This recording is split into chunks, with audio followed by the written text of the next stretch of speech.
Under God, liberty and justice for all. So when the room's full. It wasn't so when the room was full. Yeah. I've all had a chance to look at the agenda. The only change that I'm recommending is Ben's not here today. So we'll scratch Ben and we'll just move the Job Corps proclamation up to Ben's spot. If that's okay with everyone. Sounds good to me. Any other additions, corrections, or conflicts of interest? If not, agenda is approved. We'll move on to reading of the minutes. April 14th, 2026. The Board of Supervisors met at 9 a.m. with Craig Dozark, Chair presiding. Members present were Schultz, Mulbauer, Dozark, Hayden, and Rosberg. Minutes of the previous meeting were read and approved. On motion, the board recognized claims for public health and approved claims for all other departments. The board approved the Recorder's Office quarterly report for January 26th through March of 26. The board approved the change of wage for Jerome Ashinger, Maintenance Employee 1, Engineer's Office. Kevin Georges and Lucas Gilmore from DMU discussed with the board the county's water quality. A motion was made by Schultz, seconded by Rosberg, to approve the health, dental, and vision insurance renewal with Holmes and Murphy. Switch to Hartford Life, accidental death and dismemberment, long-term disability, voluntary life, and spouse life, July 1. Motion passed unanimously. A motion was made by Schultz, seconded by Hayden, to approve the courthouse lawn spray bid from JP Turf and Pest LLC for $954. Motion passed unanimously. The board canvassed the votes cast in the city of Kyron special election held April 7th, 2026. Copies of the canvass and abstracts are available in the auditor's office. A motion was made by Hayden, seconded by Mulbauer, to approve the naming of the 7th member to the MSAC, Kendall Estevez. Motion passed unanimously. At 11:45, a motion was made by Hayden, seconded by Mulbauer, to open the closed session pursuant to Iowa Code 21.5, subsection 1, subsection C, pending or imminent litigation, which allows for closed session. Motion passed unanimously. At 12:37 p.m., a motion was made by Mulbauer, seconded by Hayden, to close the closed session. Motion passed unanimously. A motion was made by Mulbauer, seconded by Hayden, to approve to apply to ICAP pending litigation, Sheriff's Office, case CVCV 043776. Motion passed unanimously. On motion, duly seconded, the board adjourned at 12:41 p.m. Agendas for the next meeting are posted and available to courthouse on Friday, 4:30 p.m. preceding the next meeting. Any additions or corrections to the minutes? I don't think so. No, that sounded pretty good, Jerry. If not, they'll stand approved as written. Thank you, Terry. Move on to supervisor reports. Dave. Yeah, I did have a call this morning from Corey Gaskell. He wanted to get Holmes and Murphy's number, which I gave him, and they're kind of moving forward with looking into what type of insurance that our health insurance pool could help provide with some of those cities. He said it's looking like maybe at this time it might just be Denison and Manila, but they're moving forward with at least digging into the information on it. I mean, didn't Holmes Murphy tell us that they would do a standalone policy, basically, kind of for 41 people? I thought they were going to bring that to them. He didn't have their number, and they're kind of getting their ducks in a row right now. So that's why I reached out for their contact. I had that at my desk. I gave that to them. Awesome. I wish I'd have thought of just sending that to them, but sorry, didn't cross my mind. Nope. No problem. Then he was kind of asking, he said, do you think supervisor or the county would care? I said, well, if it's standalone policy or, dig into it at least. And I said, I'll see. Right, because it kind of needs to be separate because of our funding and Yeah. the taxation and all that good stuff. So Kind of when I was listening to that, because we have our self-fund fund, yeah, still should be a great opportunity for them. absolutely. Yeah. Theirs is outrageously. And honestly, I can see going forward, you're gonna see more pooling of resources like that when small Well, that's what's towns. being As well we suggested should. to us. That's what we should. I think we need to push, start pushing. I agree. Smart use of resources. Yeah. The other phone call I had yesterday was Bonnie from Vale, mayor over there. He had called that new bridge we put in south of town there. He said it The highway? might, not the highway, the gravel road one. Out to the brewery. Oh, okay. Um, Thanks for the clarification. so he had a few phone calls on that may need touched up with a load of rock Oh, right there where we did some work. He said he had talked to Ben, but Ben said, well, I don't know the agreement there, what all goes on, and I kind of want supervisors too. it's still in the city limits, right? So we had an agreement when we put that in, it was our bridge and they paid us back. And part of it, the agreement was any little touch-up stuff that we could. Okay. That I was don't the remember that, but if that's the Paul agreement. said, you know, at that time, Has Ben looked at it? I don't know, he's out, but I don't know if he ran over there and looked at it, but small stuff like a part load of rock to keep it up, but That was the agreement. I wanted to run it by you guys. It's not anything. Right, I mean, we got rock just down the road.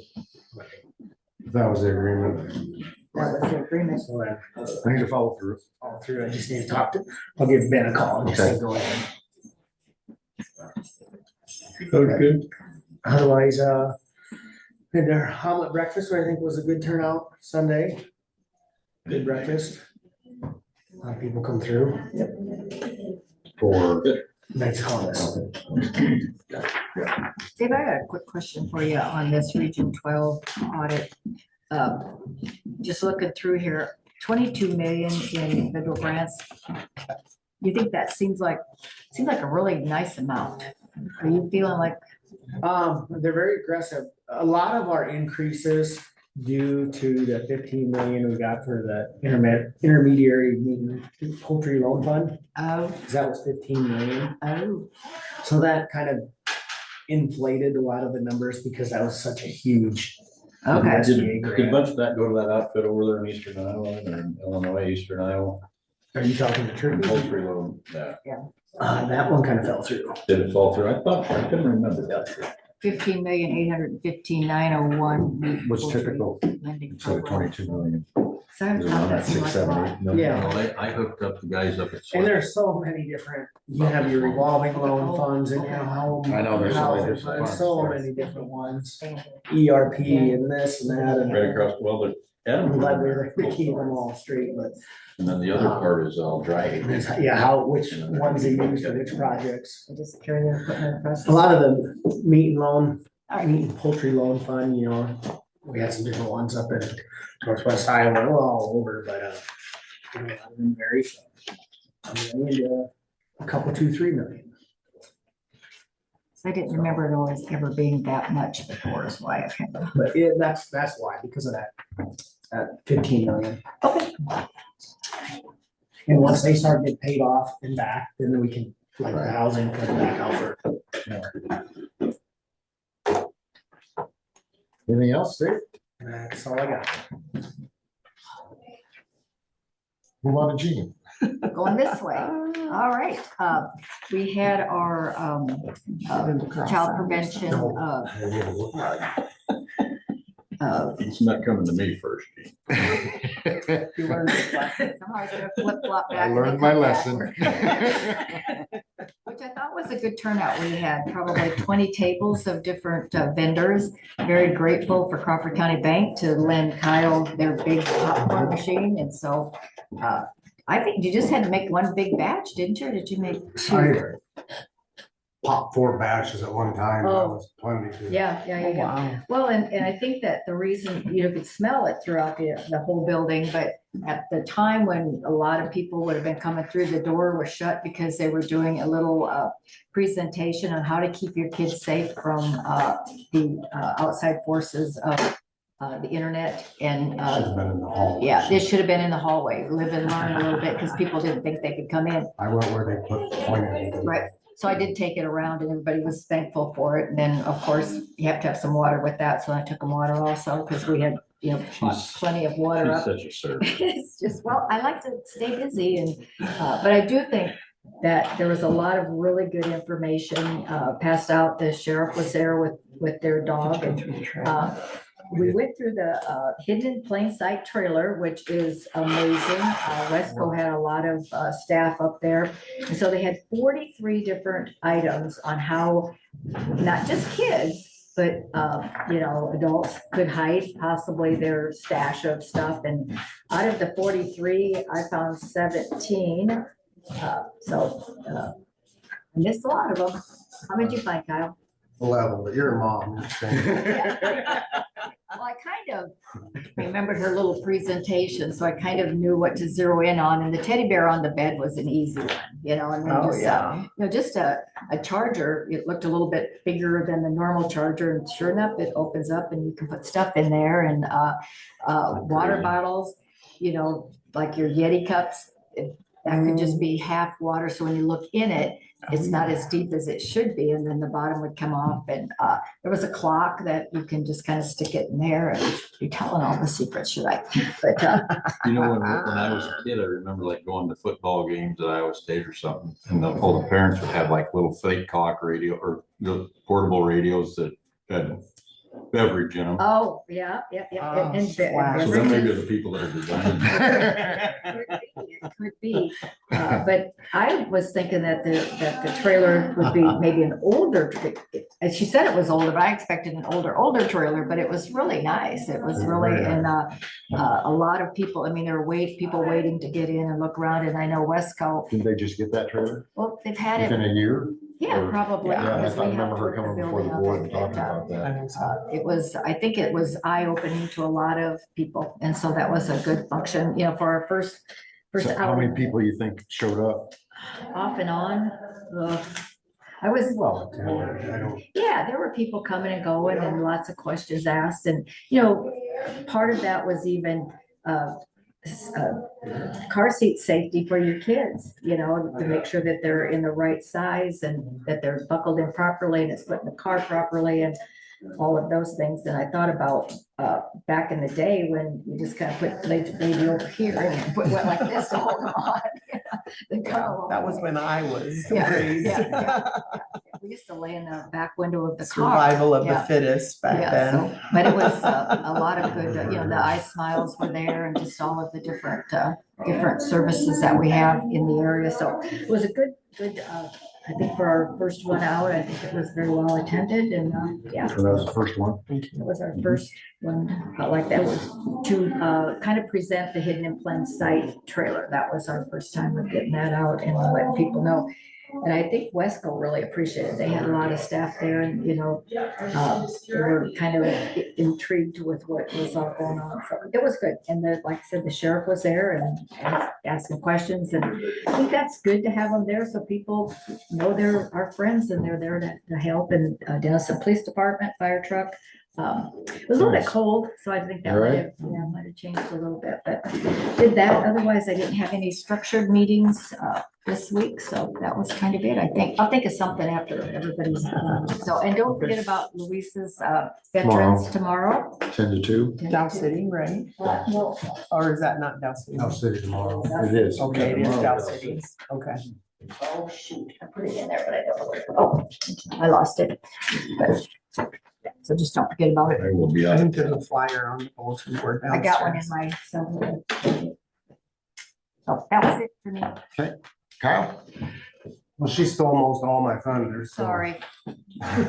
should have called on you first. Yeah, How did interrupt? that's fine that she hit on most all the topics, but the gentleman that was running the trailer, he's also Counselor, a counselor that works out of our correct. Oh, the the annex. annex, Uh-huh. and he is, I asked him a lot of questions, and he said it is starting to get, Some, not a lot, but more active over there, and so I was really, hate to say encouraged, but it's getting used, That's good. so.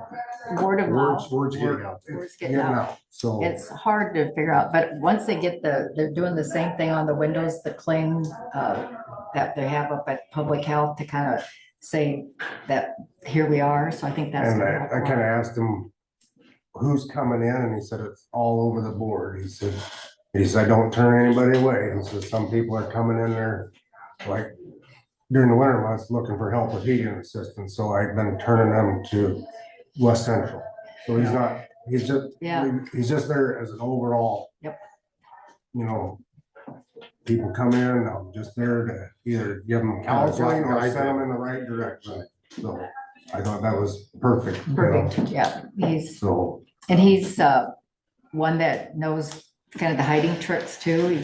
He kind of explained that too. yeah, I think his past Right. experience in life is perfect fit for what he's doing. Has a lot of I mean, compassion. because people are looking for help. I mean, and sometimes they don't know where to turn and they see that and they go, I'll go in here and see it. Yep. And Yeah. when you have an individual like that, that can point them in the right direction, or here's who you need to contact, instead of just saying, we don't do that. Yeah, I know. No And When so you're you down- need that facilitator that can help them. place to walk in where you don't have to. And I think one of the first or second people that came actually got into it so they can now also transport.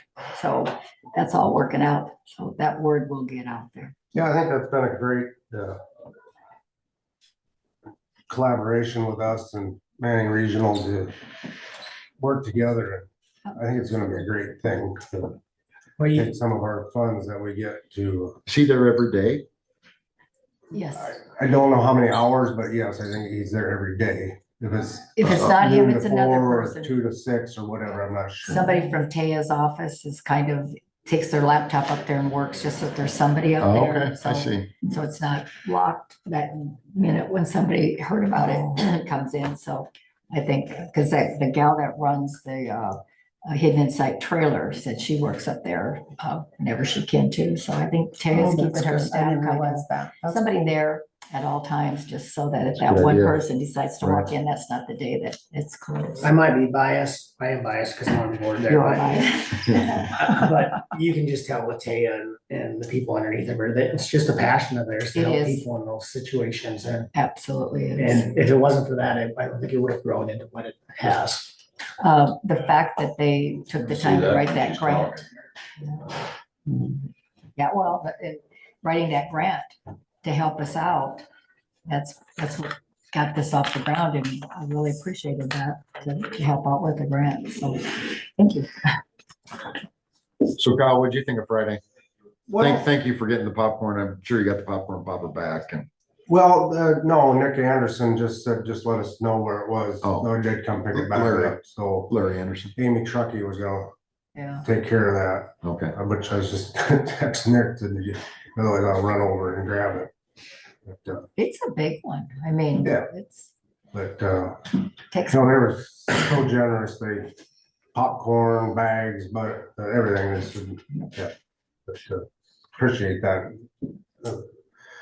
And, no, I thought it was great. I didn't realize it was gonna be that extravagant. I didn't of a- really of a- either until I got up there. They but- really put something together there that, you can see being maybe something of that nature at the fair or something that, not that big, but, a smaller version of that, offering different version of that, you know. I think anybody that You has, said they will be at the fair? No, I Or could just- you I could see- anticipate, you can anticipate. I could see something like that. I don't Okay. anticipate it, but I could Okay. see something offering of that, I you think know. we just need to tell that group, the fair, the booths are at no charge, and so there'd be no reason to have all of their things out there, maybe a different organization on a different day, just the whole get.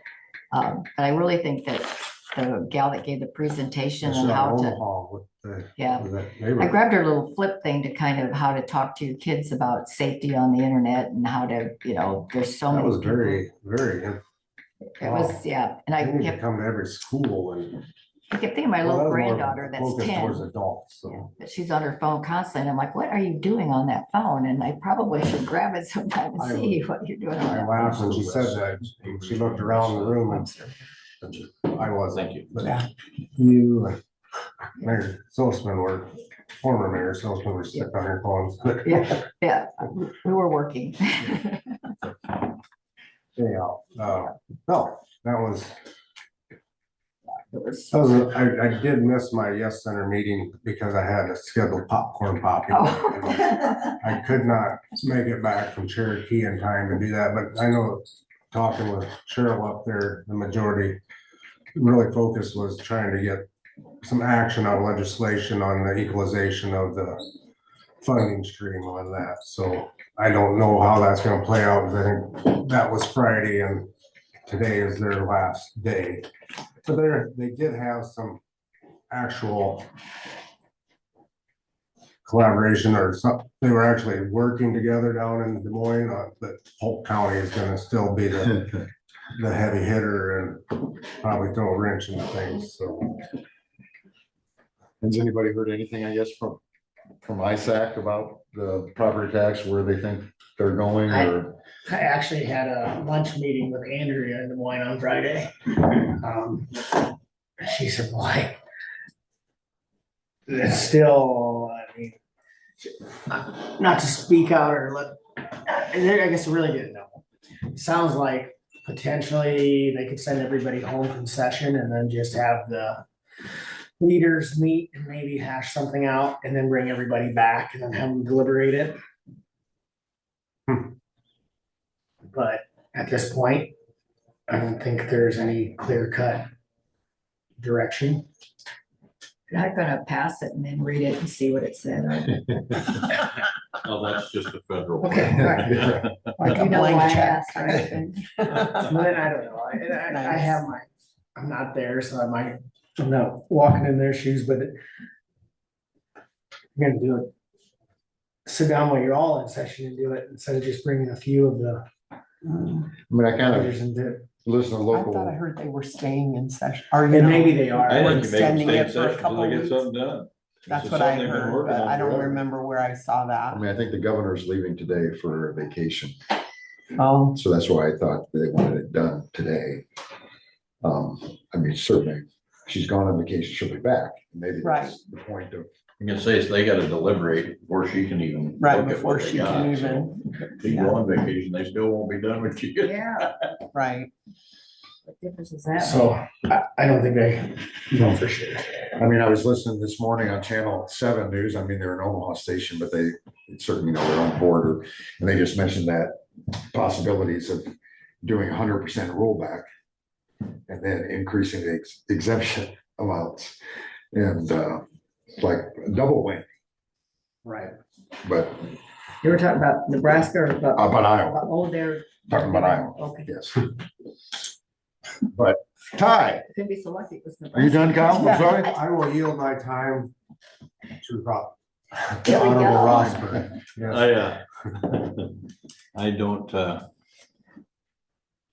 have my notes from CDC, but I didn't take a lot. I was sitting there kind of grumpy most of the meeting. When was that meeting? Do you Was have any that news on that?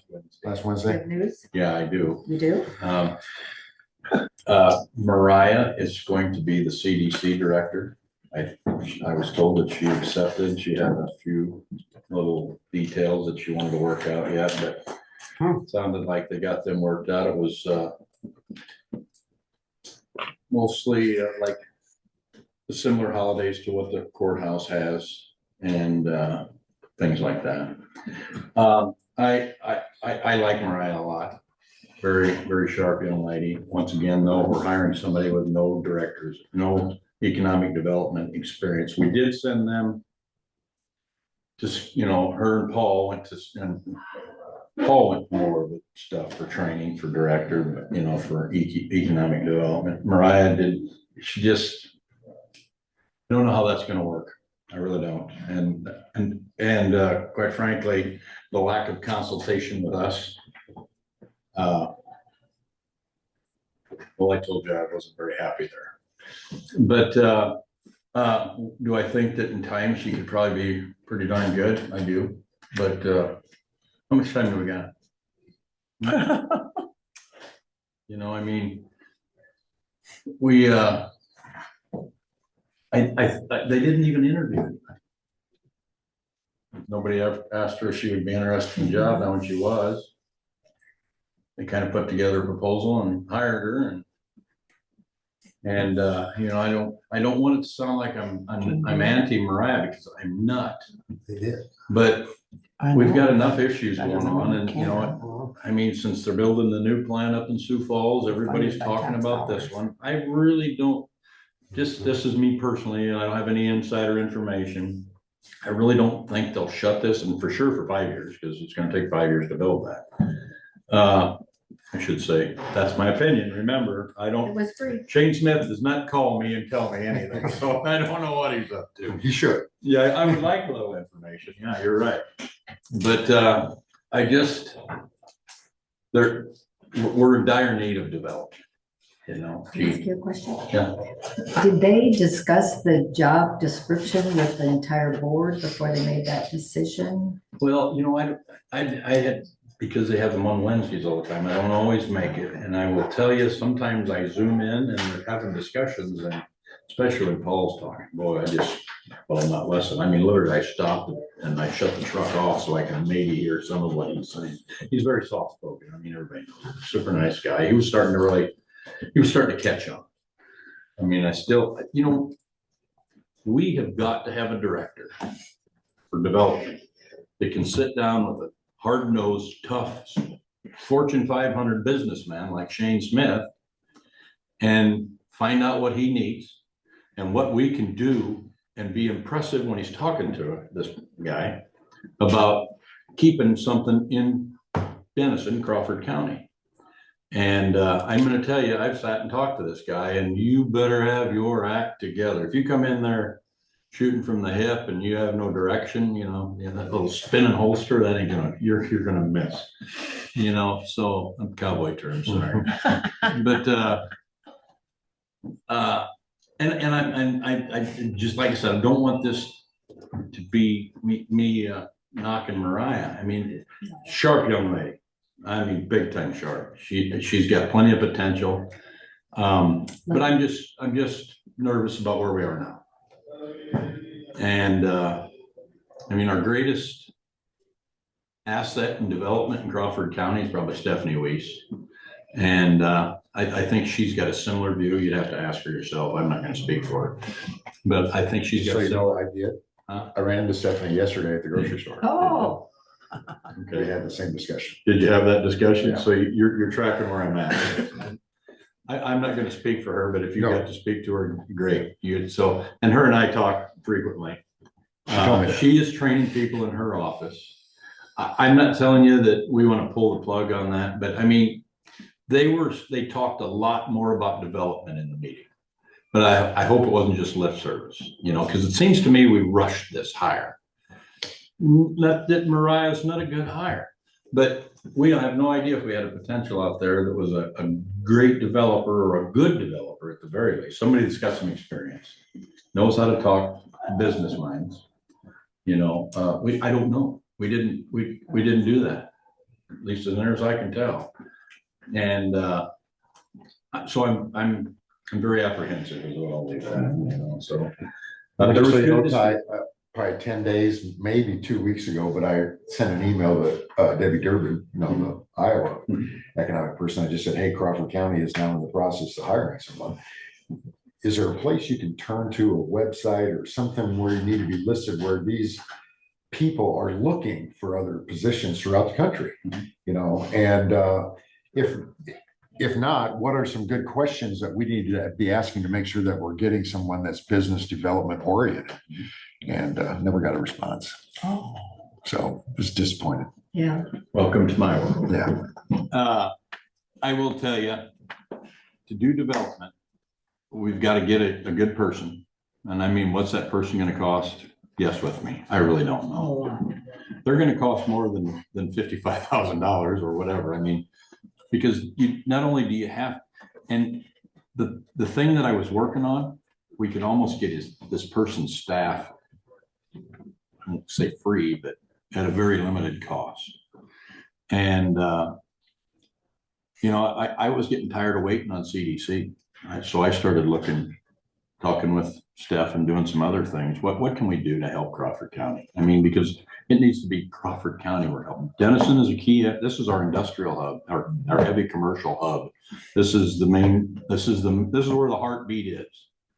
But it's got to be a one Crawford approach. All of our communities. I mean, we've got more meat industry development in Schleswig right now than we do anywhere. I mean, they're doing a lot of work inside the plants. I mean, gosh, we got 7 bacon lines. We have got, between Monogram and Smithfield, we have got to be the bacon capital of the universe. I mean, my God, they're kicking out some bacon in this town, which is great in my book, eh? But everything's better with bacon. I've seen the little package on the Smithsonian. Even going to the moon was better with bacon. But in any event, I just think that we got to do more. So it would cost more because this person's got to be able to go to conferences. Like I went to that Summit USA thing, but first we got to start a plan here. I don't think we've got a solid 5-year plan for development. In fact, I know we don't. And we've got to include all of them. And I think this person's got to work. Charter Oak started their own little CDC thing. Manila's got one, Schleswig. I think all of them are kind of creating one now, which is great. I mean, because they'll know what their town wants. They know what their people want. They know what their goals and objectives are. But they also don't really have the direction because they're people like us before we got on this board, that care about our community, but we really have no idea where to find the resources to start steering it in a direction we want it to go. And this person should be able to help do that. Now, Amy might be able to actually Mariah might be able to help get that part done. I mean, she's really good at organizing and coordinating some stuff. I mean, we'll see. She's going to get the opportunity here, but I think we have to take a one Crawford approach because we've got housing out in these rural, in our smaller communities. Denison's always screaming we don't have housing, and they say that, and you don't think that Industry America doesn't hear that? They don't have the housing. Smithfield says we don't have the housing, but we do. And which one of our communities is more than 18 minutes to Aspinwall on a sunny day? If it snows, which it does that in Iowa, it might take you 25 minutes to get here, but most people show up. So we've got the ability, and you can, especially if our rural towns are cheaper with taxes, that might be some of the places to start really making the opportunity zones. Our smaller towns, make some opportunity zones out there so that we can start developing. I'm still eating up time, but we need to. I'm going to get us to a quarter. One thing that when I was talking with Stephanie yesterday, she just mentioned to me, she said, Craig, one of the most vital things that we need is a map of Crawford County that shows all the water lines, all the electrical lines, all the rail lines, all the highways, the gas lines, where they're all at, where they're located. And then we can take that map and to either a developer or an engineer and show where should we be focusing, what type of industry should we be going after based on where we have these resources. And housing is part of that also. Where would we want to grow our housing based on what we already have in place? Exactly. And that's not we don't have that done yet. And it's hard to get.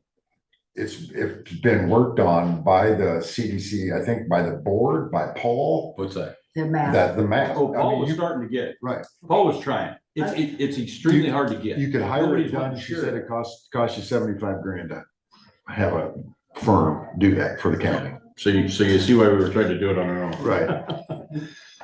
But these are the things that when I say we're going to have to invest in this, I mean, here we are fighting taxes. We got the state screaming at us, and we're trying to figure this out. Now, when I went back to Washington last November, remember that was part of the things that we were working on was planners and developers and funding to help that. So, I mean, let's pray that it still hasn't passed yet, but let's hope that that'll pass. I keep an eye on that because that would be an asset to us big time. But I mean, that map will help. And you also forgot that where our fiber optics lie. That in today's world is even more important. And I may sound a little bit, I mean, I'm still kind of on the fence on data centers. I think that they'd be a good asset, but if they could bring a trunk line in here because we had one, I'm gonna tell you something, we just hit we hit the gold vein on being of interest to other tech industry. You know, if you get a trunk line into your county, especially since we don't have, none of these other counties have, our rural counties have something like that. So to get a trunk line in, I'm pretty sure I'm getting the right terminology here, but don't hold me to it 100%. If we can get one of them bigger fiber optic lines in here, it's gonna be beneficial. And most of the time, if you get a data center, they paid to bring that in. What's our nearest county that has one of those? Council Bluffs, Pot County. They got the big ones though. See, and I don't think that we'd ever be in line to get one of the big ones. And I like the idea of the smaller data centers. When I say smaller, it's not gonna be tiny. No, but I mean the trunk line, like how close would you do Like into Omaha, Council Bluffs. I'm gonna guess that Sioux City might have something like that. So Woodbury, still Woodbury or Pot County, I guess. I mean, Omaha's gonna have it. You just look at all the, you know, all the tech type industry they got down there. And then Council Bluffs is really pushing to get that way now. And good for them. I mean, take advantage of what you got while you can. What they would, I mean, they got that Google. Another phone. Yep, done by the Dean plant. Yeah, so they'll have all that. And theirs is a big one. So they're gonna have the biggest you can get. And Google pays to get all that in. And I started telling you guys about the super commissioner that I know from down at San Angelo. I mean, all the stuff they were offering to that county was just, oh, that'd propel us into the 21st. They gave them a lot of stuff. But they were getting the big ones and they were getting more than one. Then you got to start to value. But what I like about the smaller ones is they're self-contained, pretty much everything in. Take care of the water. Pretty sure that something in that size would, I think we're sustainable for that, I think. You know, I don't know for sure. How do we let people know we're interested, or how do we? Working on that already. All right, never mind that. That's but anyway, just to get back to the original point. We need to have more discussions on if our vision for Crawford County and development is the same as Denison CDC. I know why we probably did that originally, was to share assets and money, but if all they've got right now is Mariah, that poor gal's gonna be busting her butt on Tri-City Barbecue. That's coming, and Hot Summer Nights is coming up. And as much as they want her to be about development, I gotta have some way to get that stuff done. Now, I know that Jessica said that there's some other things that she thinks she could do. And she's talking about hiring people part-time. Call Paul, ask him how part-time it was to do her tourism in Denison. It's not part-time. I mean, it's not. I mean, it's a big chore. You know, they put on great shows. I mean, it's great, but it ain't part-time. Have they talked about how they're gonna replace Mariah then? Is it? Well, they're gonna have to hire somebody for that too. Call that position. Yeah. I don't think office manager necessarily is the I get that. And that's been discussed some too. You know, I don't know where we're at. So we've got to have more talks about development though. And soon. And I mean, what we want to still contribute with them, if we do, or if we're gonna, what we're gonna do, because she'll have to be trained. She doesn't have that professional. I mean, if you'd send her out to Summit USA like I went out, and I thought I had an idea because I had NACO preparing me, and it was still like not standing there drinking from a fire. I was standing underneath a waterfall out there. I mean, there was a lot coming at you fast, and great opportunities. I mean, I've told you guys stories about some of the opportunities that I had out there to talk to people. But you got to have things here. So, I mean, that's the other thing is we got to start, you know, find out where we can plant an industrial park, but you still don't get too carried away with it. You might want to level something off, but you still don't know what they're going to need for their critical infrastructure. But 3 to 5 years to get a substation big enough to handle an industrial park. Well, and people are wanting to start building next summer, you know, maybe this summer or next summer.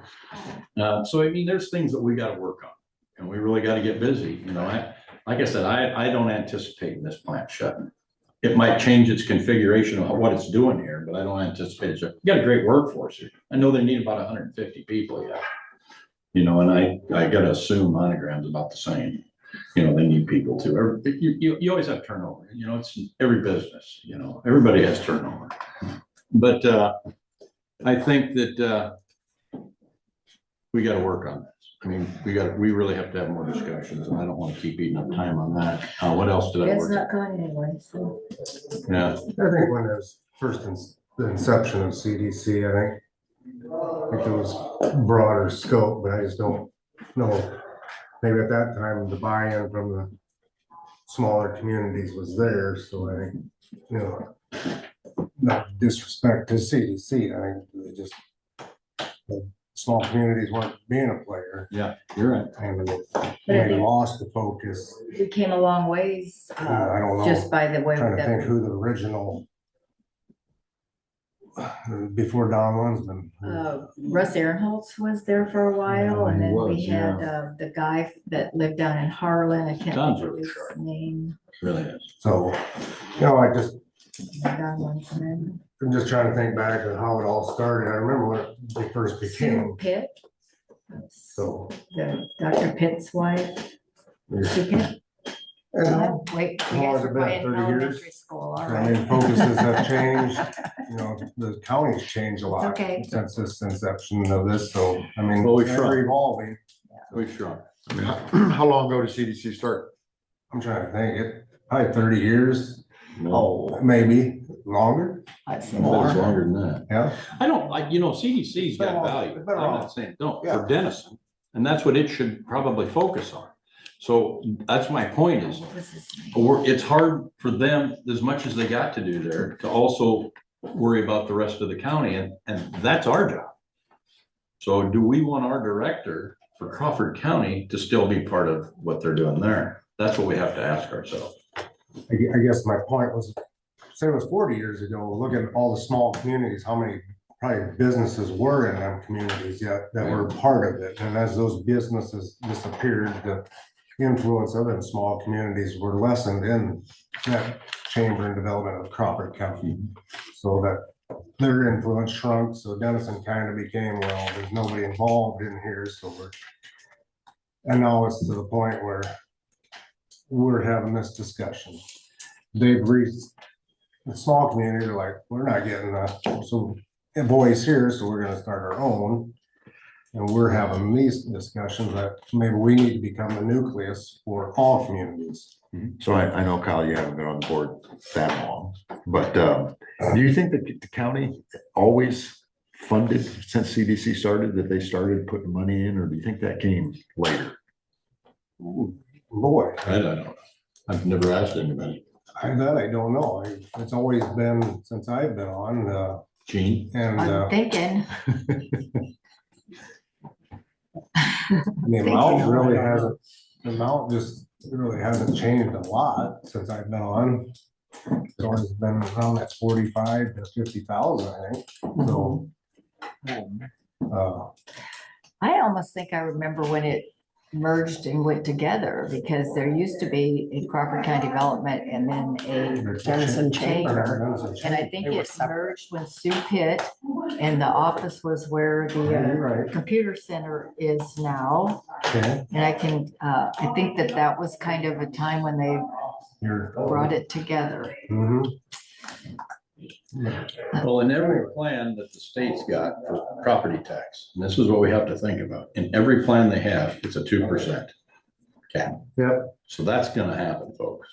And I get it, the only way to grow your property taxes is for new growth. New construction. So Right, 'cause that 2% 2% doesn't include. doesn't new, include new growth. Right? Yeah, no, Right. Right. no, you can grow, and then that should increase from next year, because that will add to your, so the 2% will get wider with that new growth. Well, I don't know how, we'll have to figure out how that works with abatements or anything like that, obviously, but it will work with that, and I think it's still going off valuation, so. But you're gonna see every county realize that, and they're all gonna compete that much harder for that new growth. Good point. Thank you, Good that's point. exactly where I was going next. But to Gene's point, at one point, there was a chamber. It was, And then and they decided they needed to merge. Correct. So correct. maybe we're at that, I'm sure it was, I'm sure it was a cost saving thing, it almost always. so maybe we're at that point where we need to, we obviously are. Decouple, we need to reevaluate our. Reevaluated decoupling. Because before they moved over there, their office was in the basement under Anthony's. I'm getting, That's my funny. memory is Well, you coming just back. said Anthony's, who remembers that? I do. I do remember. I remember Anthony's, but anyway. I'm tired of giving you guys the history when you seem so shocked. She's our history teacher. Mind blowing. I love Anthony's. It's called Life Lived. That was the best. Many years in The leadership. good old days. I'm just trying to help you guys through this. But, you know, and I don't want to leave Dennison That's a hanging. good, yeah. You Good know, memory but I for you, mean, huh? we've Yeah. really got to evaluate where we're gonna go. And I mean, so I think that it behooves us all to do a little bit of personal thinking about this and then kind of come back as a collective and see where we want to go. I mean, I think I've got a plan started with Steph that could work for us. The other thing is that, like she brought up, CDC over in Monona County is they're losing their director too. Ames works, there's, and I brought this up, they've got a little group and it does more than one county. Like we can't get them, they don't come this far over. And I did ask, Rick said that they don't come clear to Carroll County. So I think Greene County is where they stop. And how much they do with Greene County, I don't know. But you kind of worry about. Don't want to get too big. Yeah. I mean, we got our 4-county thing. And really all 4 of our counties are kind of, maybe we went with these, maybe this is something we talk about with the 4 counties. What if we got one of them big, powerful developer type people? I mean, somebody that knows what the heck they're doing and has done it. It's looking for a quiet place to build a new house because most of the time these people got a lot of money anyway. So, but I mean, don't get me wrong, we can't afford a $500,000 a year person. 150 is scary as hell to me. But I keep thinking about my cousin Terry. She a lot of them suburbs around Atlanta. She had a lot to do with that, And I mean, she retired very young because she always told me, she said, "Boy, if there was a new lake up there, I'd come build a new house." I said, "How do you know that somebody's talking about that?" She says, "I'm a developer." Anyway, I think Dean blew the whistle on me, to be honest with you. But I mean, there's, and I don't think she'd come up here to work, but I guess it'd be good to sponge off her. But I mean, I think that we got these are the things we got to consider. So that's what I'm bringing up here. We got to think about it. I mean, we all got to really talk about it. We got to talk to people, especially if you live in town and you live in town here. I mean, I don't want Dennison to feel we're bailing on them, because that's the last thing on my mind. My mind is to start encompassing the whole county to build something great. Let's do it. Thank you, Ty. I got us the time and then Good some. job. For being 9:45, and since we made the changes on the agenda, we'll move on to Job Corps is Open Day proclamation. I guess that's who we have here. So if we can introduce yourself, I guess, and who's all here, we'd appreciate it. My name is Patty Ritchie. Most of the supervisors know who I am. I'm here to initiate our proclamation of Job Corps is Open. We're here to disparage the myth that we are closing down. We are not. We are very active. Thursday, we will have an open house. Students, could you please introduce yourself? I'm the student president, Gabe Benjamin. Hello, I'm one of the dorm leaders. I'm Jackie Turner. I'm Vice President Amy Miller. So what I do is I have the students come and see real life supervisors and county meetings so they can experience what leadership is. And also, we're proud to be a part of this. This is a national campaign. All of the Job Corps are doing this, so it's not just Dennison. We're very proud to be a part of it. And we want to encourage and tell you guys that we do have over 230 students graduate from our program in Dennison approximately yearly. Also, we always get rotation of new students every Tuesday. So it's a constant. Now you see why they have me here. I've just been hired as the community engagement coordinator because I know how important industry is. Being a part of CDC, being a part of public health, I know the importance of the trades, and that's why I agreed to come on board so that our students have the opportunity to be successful. And that's what you are doing as taxpayers and what Crawford County taxpayers are doing. Yes. question? Somebody- Yes, that's where we're at. So you could read the proclamation. We greatly appreciate it. Handout? I do have some handouts, but I have that is for. Is that for the open the house? Open house. That's our Awesome. newsletter, but this is the actual proclamation written. Yep. He's we've got it. Yep. Okay, That's tomorrow, that is Thursday. Thursday. Yes. Okay, I will go ahead I'll be there. and read this, and it just says, proclamation, Job Corps is open day. Whereas Job Corps is the nation's largest residential career training, education, and pre-apprenticeship program for young adults, helping individuals ages 16 to 24 gain the skills and credentials needed to succeed in today's workforce. And whereas Denison Job Corps campus plays a vital role in preparing young people in Crawford County for in-demand careers through hands-on training, academic support, and career readiness services. And whereas Job Corps students contribute to the strength of our local economy by developing a skilled workforce pipeline that supports businesses and industries across Crawford County, Iowa. And whereas Job Corps provides opportunities for young adults to achieve independence, self-sufficiency, and long-term career success. And whereas recognizing Job Corps as Open Day helps raise awareness of the life-changing opportunities available to young people and the importance of workforce development in our communities. Now therefore, I, Craig Dozart, Chairman of the Board of Supervisors, do hereby proclaim the 21st of April, 2026 as Job Corps is Open Day in Crawford County, Iowa. Encourage residents to learn more about the valuable contributions of Job Corps and support efforts to expand opportunity for young people.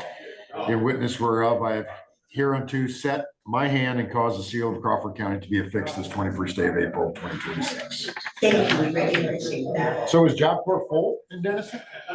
We have open spaces, like I said, our students rotate, so is it full to capacity? I think we have room for another maybe 75 students, but yes, we are currently getting new programs. In fact, we've just added the welding program and a LPN program and another program. Nice. I'm not quite sure yet, but yes. Very good. The welding, the nursing LPN. Does Job Corps still, I mean, they used to seem like on an annual basis have new companies that would bid for that, and then is that how that process works? That is the process. We are, yes, that is true. We are connected with Eckerd Corporation. But we are Job Corps, that is the Job Corps. We do work under a corporation that oversees our spending, our budget and everything like Okay. that. So, Did the new contract, have you signed a new contract since the scare when, they said they were going to close? because I'm under corporate, I have to keep quiet about that. Okay, so, but it's still running the same as We it did. are continuing to work, we are open, the students will have a place to be. And our staff is mindful that we work and we continue. We continue to the end and we seek strong and Job Corps is open. That's why I'm here to promote that. We are seeking new partners in the community. I just spoke with one of the plants for new partnership. Notice that I'm under seal. I can't disclose a lot of partnerships that we're doing, but I can mention that we are working with Peterson Manufacturing. They are a partner. Schlecht is a partner, and Elevate Roofing. So that goes to the Nice. broad aspect of the partnerships that we continue. But just recently, within my month and a half of being hired, we've approached 5 different partners in our negotiations. I think Heights Concrete is too. Yes, hiring partners, I yes. think so. We got some guys. come Yes. Learn how to do concrete. Yes, so continue. Excellent. So Patty, thank you for coming. I guess from the students' perspective, do you guys have any questions for us, or? No, I would say I was just genuinely impressed with how this goes a lot better than our meetings. Where Yeah, are you guys from? I'm from Sioux City. Okay, I'm from. okay. What was that? Melissa. What is your area of studies? I'm an electrical student, but as you can see, the SGA, I like to talk, so, yeah. I'm studying plumbing right now. Wow. Nice. I'm studying CNA. Good hand skills. Nice. Heck's not gonna run you guys So out. thank you so much for this opportunity, we greatly appreciate it. Thank you. Thanks for coming. Thank you I'll for be out being on part of our Thursday. community. Thanks for coming. So, Patty, do we Good luck have to to you. make an appointment with seeing here? The best, I'd like to stay for our relationship, our, relationship. 11:30, the last tour, and then you'll be fed lunch, if you'd like. It's in that handout that I just gave you. I used to never miss a deal with You're Jeff fine. Morris. Thank you again. I'll be there. Yep. Thank you. Thanks, Patty. Thank you. Thanks, Patty. All right. Take action, do you wanna? Do you want to take action on it? Take a vote on that? Oh, I'm gonna close that door. okay, thank you. All right. It did get loud up here. all of a sudden. Oh, is that? Oh. He's always a little loud. So they're here for the Friends of the Wellness. Yeah. I would, so, okay, we'll entertain a motion. I will make a motion to approve, job corps open day proclamation. I'll Okay, second that. we got a motion by Kyle. I'll let Terry catch up. Second by Gene to approve the Job Corps Open Day proclamation. Any further discussion? All those in favor, say aye. Aye. Chair votes aye. Once again, thank Job Corps for coming in. Next, we'll move on to discussion only Friends of the Wellness Center. I believe those are the folks that are here today. Right on. So thank you for coming. If you want to, I guess, move the chairs up or just speak from where you're at, we're fine with that. Okay, everybody knows us, Steve Brownmiller, Care about. Tim Stewart, and I know I saw a few of you last Monday, so that was great. That's great. What'd you think of the day? We pulled it off. That's good. Awesome. Great first day today, or yesterday, because there was no school in Denison, so the place was, I mean, you talk about different age groups, but I was up there about 1:30, there was the batting machine, the cage was going, basketball was going, pickleball was going, kids were kicking soccer balls, there was adults working out, it was amazing. I went up about 5:30 and I decided, why am I up here after everybody's off work? I need to go about 2 o'clock when everybody else is still in work, because it was just. They were busy, that's about the time I drove by Yeah. just to see, right? And, yeah, they were busy up there then. Well, we formed a little group called the Walkie Talkies, and so we walk and talk. And so it's, and most of those gals are still working, and I'm so enjoying that. I agree. Well, it's amazing how fast we can talk and how fast we can walk. But then we would stop every 2 laps and do a machine. And luckily, a couple of the gals that I was with knew how to work the machines, because I was like, how is this, So it was great. So but there were so many people up there that I just didn't be up there by myself, but it was a lot. So Trevor texted me this morning, we've had 650 memberships that have coded in. He thinks we're close to 800 people that haven't made it up there yet, either charter members. I will tell you the story. I went in, I fobbed in yesterday. I didn't do anything, but I at least wanted to fob in the first day. And there was a lady waiting in line, and so she didn't have a clue who I was. And so I backed up and she goes, yeah, my son's already called me. His friends are up here and we don't have a membership. So she was writing the check. So Yeah, that is why we built it.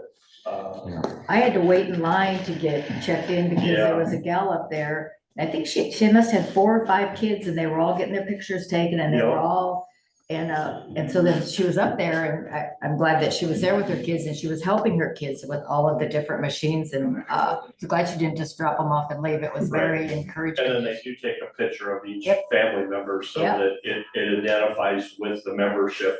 So we don't have non-paying people. I mean, Tim, as to your point, as far as Monday, talking to the governor was extremely impressed by the Yeah. facility. Yeah, And it was nice to see the governor and the, I guess, state of Iowa step forward and put some more money towards It was the, nice to see towards the Jared. facility. yeah. And, but no, the governor wasn't impressed with the facility. It's like, Was that- wow. And I think she mentioned it in her comments when she said, this gives, I think I talked to KR about this, but it gives Crawford County an advantage when we're competing for development out there. There are very few counties our size that have that type of facility. And so we need to use that to our advantage when it comes out there. Retain, Yeah, we've, you talk about amenities, you talk about quality of life, we're stepping up. here. Well, I know we're on Zoom, but Tom Pauly was the first person to scan in at 6 AM. And Trevor told me that, yes, he did it yesterday, so I called him today. If Tom Pauly's happy, we're all happy. He's the care of that place.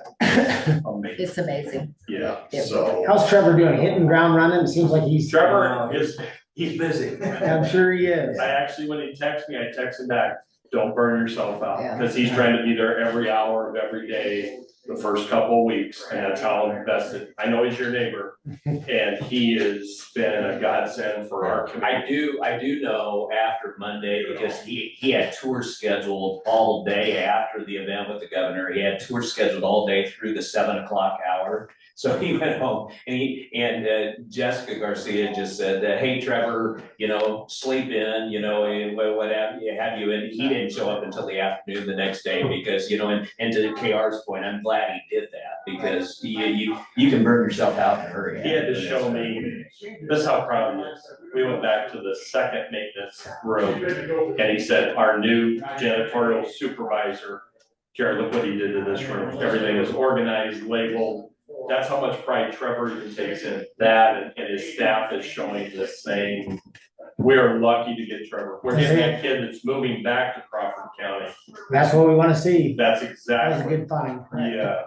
Oh my gosh. Very fortunate, because he was coming this way, but, well, I think Spencer actually is the one that alerted him to the fact that there was a position. Well, even the staff that was checking everyone in is busy and it's hectic. They Yeah. all had smiles on their Yeah. faces. And it was really, yeah. Well, yeah, I think as far as the main staffing, obviously they have to have the part-time staff to fill all the roles, but I think that the main spot yet is the aquatics director. Yeah. So they're kind of, it's a shared responsibility right now with, who's on staff right now in order to make that work up there, but hopefully we'll get that position filled. It's an important part of the whole, because the group that goes up there and swims early in the morning. Yeah. And they get that alert that, oh, not gonna be open today, and they all are Right. just bummed Right. because they don't get much Yep. notice, and, I've had people say, well, why can't they go, later? Well, same reason I'm gonna change mine, we just kind of, Right.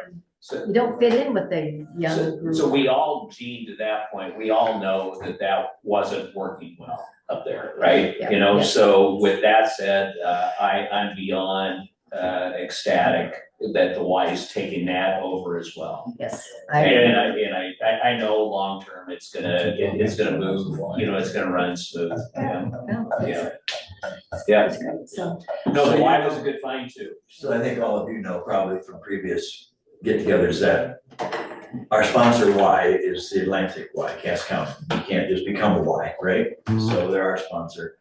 I have kids down there, grandkids down there that use their facility, and the youth programs are amazing, and so we're gonna see that same thing. I mean, I think if we focus on what's gonna happen with our youth and keeping them. And again, our study, the Foursquare study that we did in terms of your drawing area, as well as I just know from Cass County, we're gonna draw people from at least a 20-mile radius.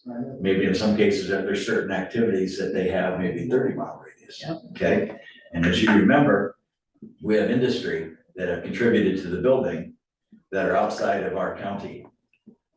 2 businesses in Ida County, Pella and Carroll County, and they're investing in this because they wanted entertainment for their employees and their families. So, it's hard, and those were easy sell, right? Yeah. I mean, when we just visited with them, they said, yeah, we want to be part of this. Over, And the monogram actually from Harlan as well, Shelby County stuff. over 30% of those 3 entities, employees live in Crawford County, both in Ida and Pella.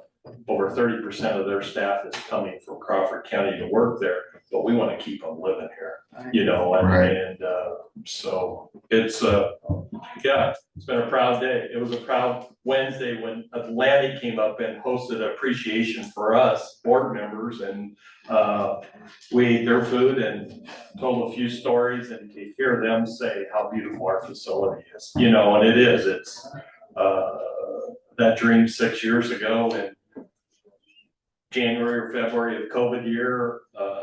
It's been us three have lost a lot of time with our family and our businesses, but to see what goes on up there right now is unbelievable, so. Yeah, no, it's a proud moment for sure, and thanks to all that have been a part, with different roles to make it happen. It's a team effort, and it's been, we're getting closer, right? We had really good news with the governor as far as announcing kind of out of the blue that we're going to contribute another $500,000 to this thing. Did you not know it? What a great None deal. of us do it. Nobody knew. I think it was Patrick Tonka that kind of teed up as we were sitting down that you'll probably get some kind of an announcement today. So we teed that up. And, So those funds, came from the Destination Iowa grant, which was ARPA funds, right? Okay. So some of those funds came back because some people did, it had to be, that funds needed to be used in 2026 here. by the end of 26. Yeah. And some of those projects didn't get off the ground, so those funds had to come back to Destination. So I think that's where those funds came from, projects that didn't get going. So they wanted to allocate, they'd kind of been allocated already, you see, so we were lucky. Our project was on time, on budget, and we changed nothing as far as we had to take something away. We stuck with the original project. Is there any string to how that extra dollars have to be spent, or can you use it to, It's basically for the construction of the facility. Yeah. So we have communicated, prior to that, that, we still had a little bit of a gap, and so that $500,000 gets us closer. Yes. But then, we still, the three of us in particular are kind of leading the charge, as you well know, I do know that. to fill this remaining gap, but we are getting close. Yeah. And Craig knows we're all working behind the scenes. He's helping me we've had some donors that kind of said, if we get close to the end, well, we're doing every angle. I just left a meeting with one entity. Craig's helping me with another, but everybody likes to be on the social committee. Nobody likes to be on the finance committee. And us three have all come from different worlds. We don't always agree, but we've kept our head down and plowed forward, and There were a lot of conversations in the beginning, a Yeah. lot of different moving parts to all of it, and I want to thank you guys for not throwing in the towel and taking your toys and going home, so, Yeah. thank you. Well, I agree with you guys. I mean, really, the work you guys put in and what it, came to fruition and lined it up for getting that grant. I mean, if it wasn't for all the hard work, we wouldn't have the building there. Yeah, I mean, I think everybody's gonna be proud of it. In the county, there really is a county facility because there's gonna be youth programs that some of the outlying county Yep. communities aren't gonna be able to implement, right? And we're not trying to replace anything, we're trying to add to whatever we already got in the county. And, we're pretty proud of the whole committee, not just three of us, the whole committee and the entities that supported this. To get down to about 5% approximately, out of that project that we had. And it probably came in a little under budget in terms of the fact that we're not using all our contingency funds and all that'll go to the building. And so, I think everybody's proud of it, and I think when you get to see it being used, do you remember a bunch of us toured facilities 6 years ago, right? We went Yes. to Harlan, we went to Yeah, Back Grove, we yeah, went to yeah. Cherokee and Atlantic.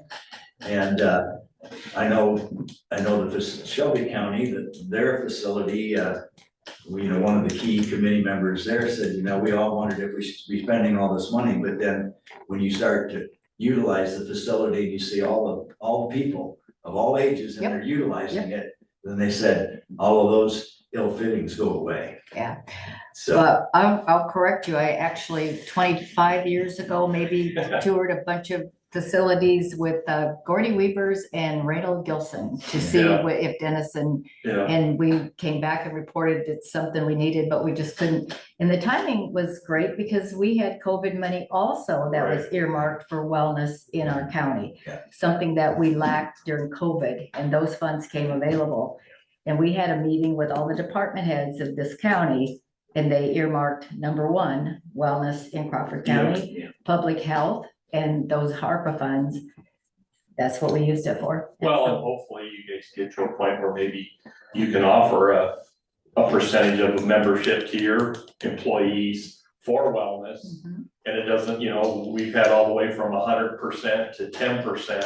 Right. But a lot of them, and I think I told Craig at 10 point, the employee pays their membership. And then when they bring that paid receipt in, we're reimbursing them 50%. DMU is doing, if you use it, they're monitoring usage, so it helps with your wellness program at different entities too, so. It only makes sense if somebody really wants to use it. Yeah. You know, if you just give everybody a membership and they don't Yeah. use it, so you kind of have to make Yeah. sure that it's. They have some skin in the game. And I think for a lot of businesses, when you look at insurance costs, you know, as far as health insurance and the like. Correct. The insurance companies look at that favorably and a lot of times will discount, you know, if wellness is involved with what you're offering, right? Right, if that's part of it. I was a little disappointed on the silver sneakers part of it, because I mistakenly thought that was part of your Medicare, but it's actually your supplement. Yeah. And Oh, a is it? few Yeah. supplements, and then I was told that my supplement does have a different, it's called something different and it helps, but then Jerry's doesn't. And so then, so we just said. You need to reevaluate your supplements. Well, no, we just reevaluate that $44 is not going to break us, so forget it, Right, you know, so we just. keep on. well, and I know that, you guys have helped us, you know, we're still campaigning, we're gonna keep knocking that down, but keep in mind, if you find a little extra, we could use it. One other thing that a lot of people don't know about YMCA's, I think we learned if you're a member of our Y and 50% of your usage is here, you can go to any YMCA in the nation. That is a key selling point for seniors who go south in That the is winter. key. You're a member here, but you're not paying that user fee at another facility. Yeah, So- Candy and I are planning to utilize the facility in Spirit Lake based on our membership here. Yeah, There you go. Yeah. well, we're not the only ones on your agenda, so if you find some money, we'd love to have it. Something, maybe we would like to apologize for too, and it really, in all of the excitement of the ribbon cutting, you know, we had reached out to every entity to be there, right? But in all of the excitement, I don't know if anybody had officially coordinated having all the entities that participated, the public entities, up for that ribbon cutting.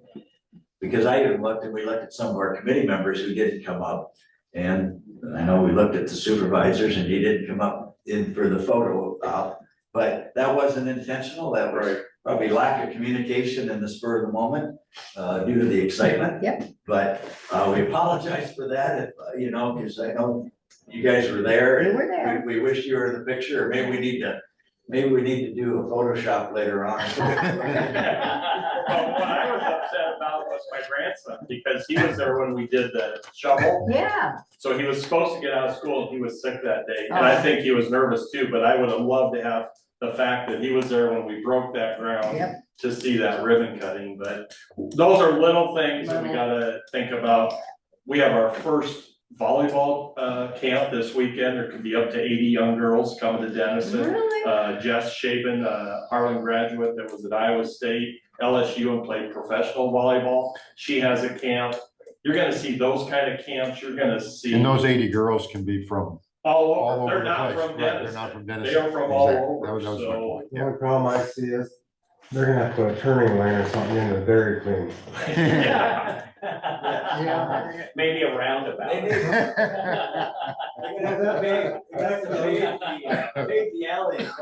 Those are the circumstances that are. That's a good problem. It's a good problem. Yeah. Yeah. Yeah, and there again, the from Cena, because they gave to our project. you Yeah. Not just know, the Dairy Queens, but Everything. the community's gonna benefit I hope so, we from hope so. this greatly. So, Yeah. Good point, guys. Hats off Thank to you, you. thank you for Hats your off to time. you and the community. Thank you, guys. Thank And if you you. guys Appreciate you ever coming host back. a regional thing, show it out to other supervisors. No, that's what I was thinking. We could maybe. We have the 4 counties, us, Shelby, Harrison, Monona, we meet 4 times a year. So one time we'll Yeah. meet every quarter. So Maybe one time go we'll be there. here. We could do some relays, Dan could go first. Dave would be our anchor. Well, I'm gonna send it on one of your next meetings, but, thanks, guys. All right. We're here Thanks for coming up. Tuesday. Thank Thank you. you. Well, it's great to see. I mean, it's, it takes vision to have something like that, and then it takes the boots on the ground to get the job done. A lot of people can envision, I want to have this done, and it takes a lot of hard work that we need to get it done. A So, lot of thank you meetings. for that. For them. Next, we'll move on to canvass of the Charter Oak special election held on April 14th. No, you're absentee, Dave, and Craig is election day. First, go for it. I have one precinct, vote for one, total 0, write-in 0. 0. 0. Thank you. I had 43 write-ins. They were broken down by Chase Hampton 31, Ben Hine 3, Alan Staley 1, Blank 1, Matt Knowles 2, Levi Kragle 1, John Greeter 2, Fred Jepson 1, Nate Nedemeyer 1. So yeah, Chase is 31 and then a scattering of 12. That's the important number there, Yeah. 31, and that's what he Yeah. had, so. And the total's 43, The total's so it 43. reconciles. Yep.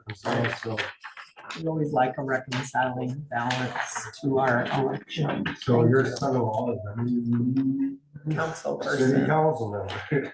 Yeah. Congratulations, Chase. Sign at your leisure. Do we need to call for that? Yeah, probably. You guys want to text him or run down there? So what do we need on that, Terry, as far as you want just a motion or What's that, the canvas? on the Nope. canvas or just the Exactly what you did. reconciliation? That's it? Yep. This is it. Yeah. Now scribble on certificates. Okay.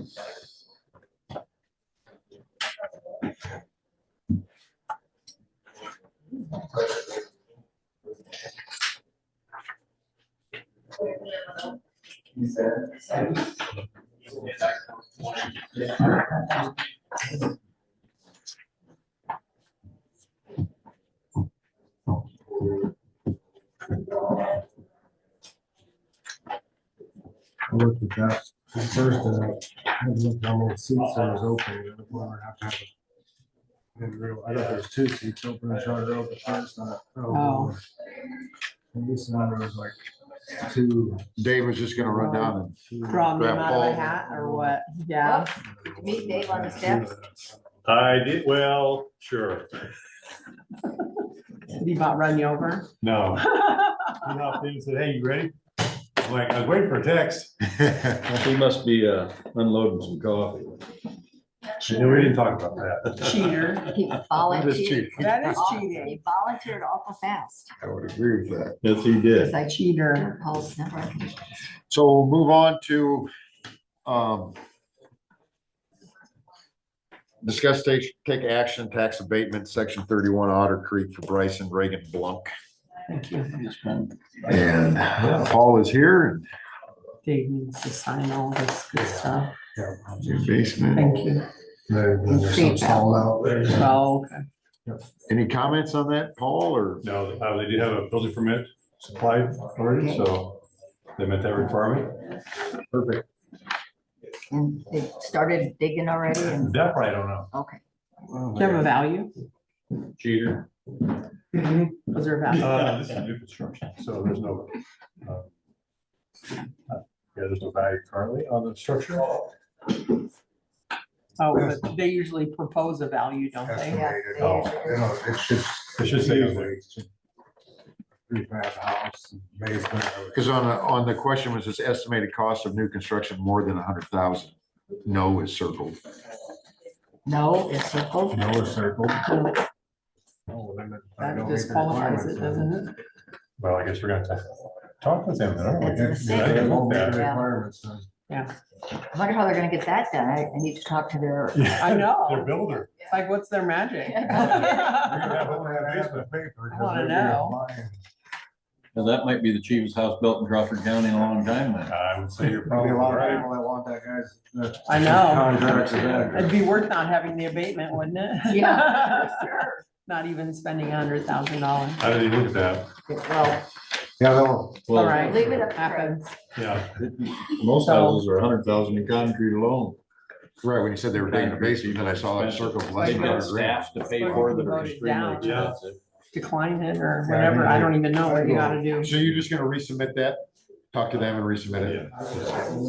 I said them to come in with the correct information. Yep. What they. I mean, if that's correct, kudos to them. Because I think if you circle the yes, it's more, then the line off to the right says how much. Maybe they are gonna get it done for them. So we'll let Paul follow up with the blocks. Makes you wonder though, if, you know, Get how back. much they might be doing on their own or something, and then that It's always still the goes into his value. But still valuation. it's value. Yeah. But at the end, the But they might assessed not be value thinking will about still, that. They're a right? young couple. Right. They may not know they need to count on that. Well, and this is a prefab home, so prefab homes are gonna be 200 grand, I'm gonna say, you know. Oh, last yeah. time I seen one of them done by a friend of mine was 190 for just the house part. Yeah. They should include that, right? I mean, Oh, that's, certainly. yeah, Yeah. yeah. Yeah. Yeah, So so they They weren't might have thinking about that. They misunderstood. might have just been Been thinking thinking about about the the basement, right, portion. and not the prefab home that's Yeah. gonna sit on top of it. Yep. Right. I And the can garage, understand. attached garage is going on. Oh, wow. Oh, yeah, there's Okay. another 30,000. And a patio. At least. Okay. All right. All right. All right, well, there we go. Thanks, Paul. Thanks, Paul. Thanks for visiting. Yeah, come back anytime.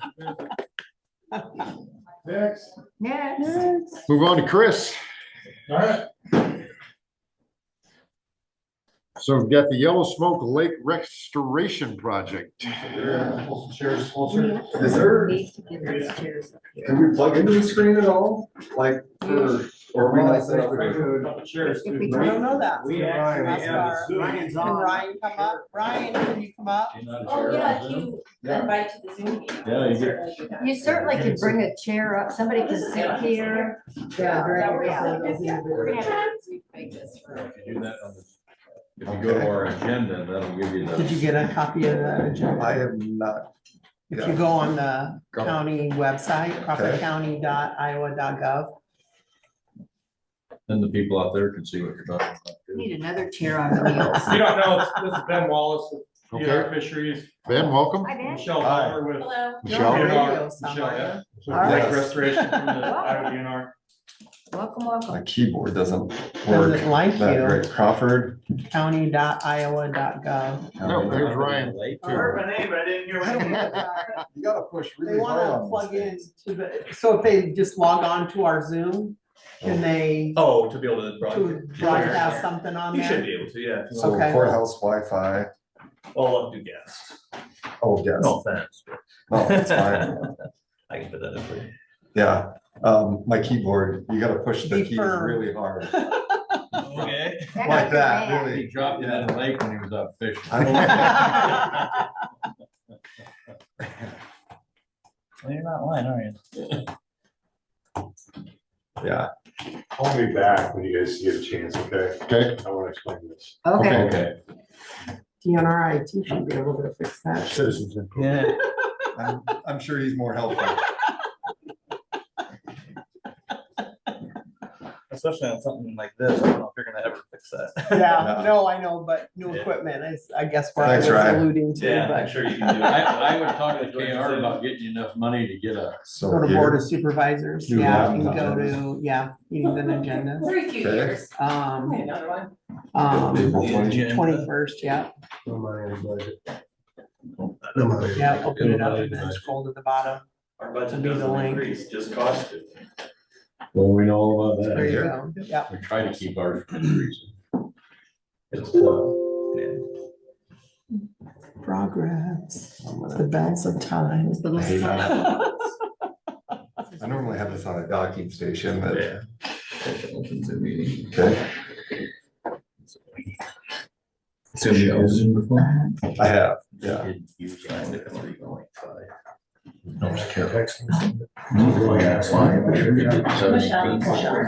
Michelle, I'm sorry. Almond, A-L-M-E-R. There's something going on. The rest I of think this the seven, I think they got 718 on that. Kurt posted that Facebook. Join the group. All right. All right, excellent. Thank you, Ryan. Thank you. Make sure you can share your screen. Yeah. I need a cord with a longer cord. Recording in progress. Ooh, that echoes out. I am, It's your audio. Because it's hearing that through that microphone. Double process.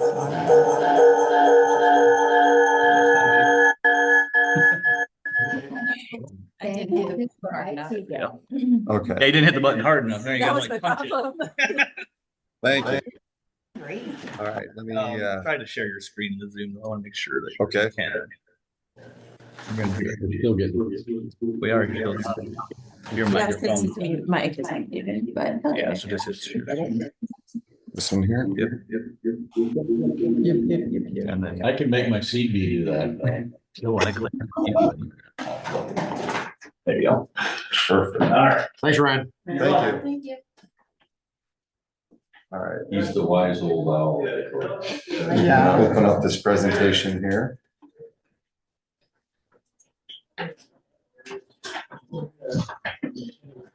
So Ben and Michelle, you're with Iowa DNR, Correct, yeah. and is this your specialty? Is this what you guys do as far as the restoration projects? I mean, For is me, that? for sure. Yeah. Okay. You've done a lot of them though at this point in your career. I've been involved in a lot. So I'm the local fisheries biologist. My office is located in Lakeview. I manage what we call the Black Hawk District. So I cover 12 counties, Crawford County is included. So my position is management of public waters in those 12 counties. And that includes fish sampling, fish stocking, fishing regulations if they need to be changed. Just public? All public, yeah. So can a private person contact you and? They can, and we do like over the phone consultations Okay, and I stuff, see. but we won't bring our equipment out to like private ponds and do Okay. sampling. But, so a lot of those are state-owned lakes, but I partner with every county to help manage their county conservation board-owned ponds, and even some cities too. And so our services we provide to the counties and the cities, for free. We're covered under license sales. We know that people are buying fishing licenses and going to county areas as much as they are state areas. So it definitely benefits us to work with the counties and provide those So do opportunities. you monitor every public pond or lake in those 12 counties on an annual basis or a certain rotation? Yeah, Or do you just do it when you're brought, when Chris, somebody like that would bring it to your attention and say, hey, we got an issue, can you come out and take a look? A little bit of both. Okay. We try to get to every one of our ponds where we have an actively managed fishery about once every 3 to 5 years. Some of them we go to every year if we have a special project going on. Like at Yellow Smoke in particular, we're gonna start looking hard at, being more present at Yellow Smoke. But yeah, we've sampled, and when I say sample, we go out, electrofish, collect fish, get data off them. We've done that probably 6 times in the last 15 years. So we're doing pretty good about the once every 3 to 5 years thing. And so it's that fish sampling that kind of led us here. Being out at Yellow Smoke a couple of years ago, we turned up a lot of common carp, which is a species that we don't want in that lake. They're very destructive towards water quality and habitat. And that got us talking with Chris about what we can do to kind of rectify the situation. And that's kind of led us here to be talking about how we can take care of Yellow Smoke into the future. So Yellow Smoke historically has some of the best water quality in the state. I mean, you could go out there in August, typically when a lot of lakes green up, and you can see down to the bottom 30 feet. I mean, just a gorgeous lake. Why do you think that is? Just the way it was built. And it's not a terribly old pond, but I mean, it's Right. about 50 years, it's built in the 70s, if I remember correctly. It's got a lot of watershed protection on it within the park. But over time, these lakes kind of go through some, succession and nutrient loading, and getting common carp in the system really exacerbates that issue. How do you think they found their way here? Human introduction, most likely, whether intentional or unintentional. It just happens, and we get them in so many lakes, and we can get rid of them and they can come back. And we have some success stories of where we have gotten rid of them. And I'm going to use Swan Lake down in Carroll County, for example. That was renovated in 2004 to get rid of them. And it's 2026 and we still don't have common carp in there. So it is possible. to keep them out. Somebody's being a shyster and bringing them in. Yeah, like I said, either intentional or unintentional. Hard to know for sure. But people have different ideas. People like to try to help us manage fisheries and bring fish in. And, some of it might be good spirited, and well intentioned, but, and we want I to. wanted to ask him, what does this common carp do that makes them so undesirable? Yeah, so, Just, so they're not native to the United States. And so when they get here, they don't have a lot of natural competitors to kind of keep them in check. But they're kind of akin to like if you got pigs out in the wild, they root. They root along the bottom and they stir up bottom sediment. So they destroy the vegetation that's growing. And while they do that, they're releasing these sediments into the water column that has a lot of nutrients bound in that. okay. And they can drive algae blooms and be very destructive. And so just looking at the common carp issue, even though they're not a huge issue yet, we're quite confident they're going to be. Okay. And then also talking with Chris about some other things we could do, we kind of landed on this concept of let's reach out to the lake restoration program and see if they want to be a part of this. Because if we're going to go in there and do something drastic at Yellow Smoke, like say potentially chemically renovate the fishery, which means kill everything off and start over, what else can we do while we're in there? And that's what we wanted to talk to you about today is kind of the concept of a lake restoration project. And we want to show you some examples of that, how we worked with counties, give you some ideas on costs associated with that, what it would cost the county and what it's going to cost us. Talk about some of the potential things that we could do at Yellow Smoke Lake to make some improvements. And we're not necessarily asking you for anything today. We want to introduce this concept, give you guys some time to think about it, talk about it, because I think it's a really great opportunity, not just for the city of Denison, but for Crawford County to do some major work at Yellow Smoke. What did you do at Swan Lake to get rid of the problem there? They killed it off. And this was my So they predecessor. killed everything. Killed everything. Started over. Started over. Yep. So you can't just And then you electrify guys- the pond, take the bad fish out, leave We've the. tried that and we're not that efficient with electrofishing. Yeah.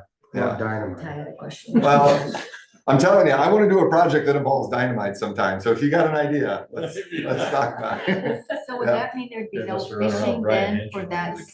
season if you go in and kill everything off? And so all these people that love going out and Yep. fish, there'd be a year where they couldn't fish at all? Pretty much. Yep. It's pretty drastic. Yeah. And we did it at Black Hawk Lake in 2012. Okay. We killed, that was the largest lake renovation the state's done, I think. Fishing was off for a year or two, but now it's better than it's been in a long When time. all these fish die, do they just like float up to the top and you have to, what do you do with the fish as they're dying? I mean, that's just so. Clean up. Yeah, there's two ways to go about it. At Black Hawk, we did some cleanup because there's houses around the lake. Yeah, And smell. our kind of deal with the community was we'll pick up anything 10 inches or larger. Because if you're picking up all the small ones, you never make it down the shoreline. Right. And the big ones take the longest to decompose. Typically in lakes like Yellow Smoke or these lakes that aren't developed, we just let the fish decompose.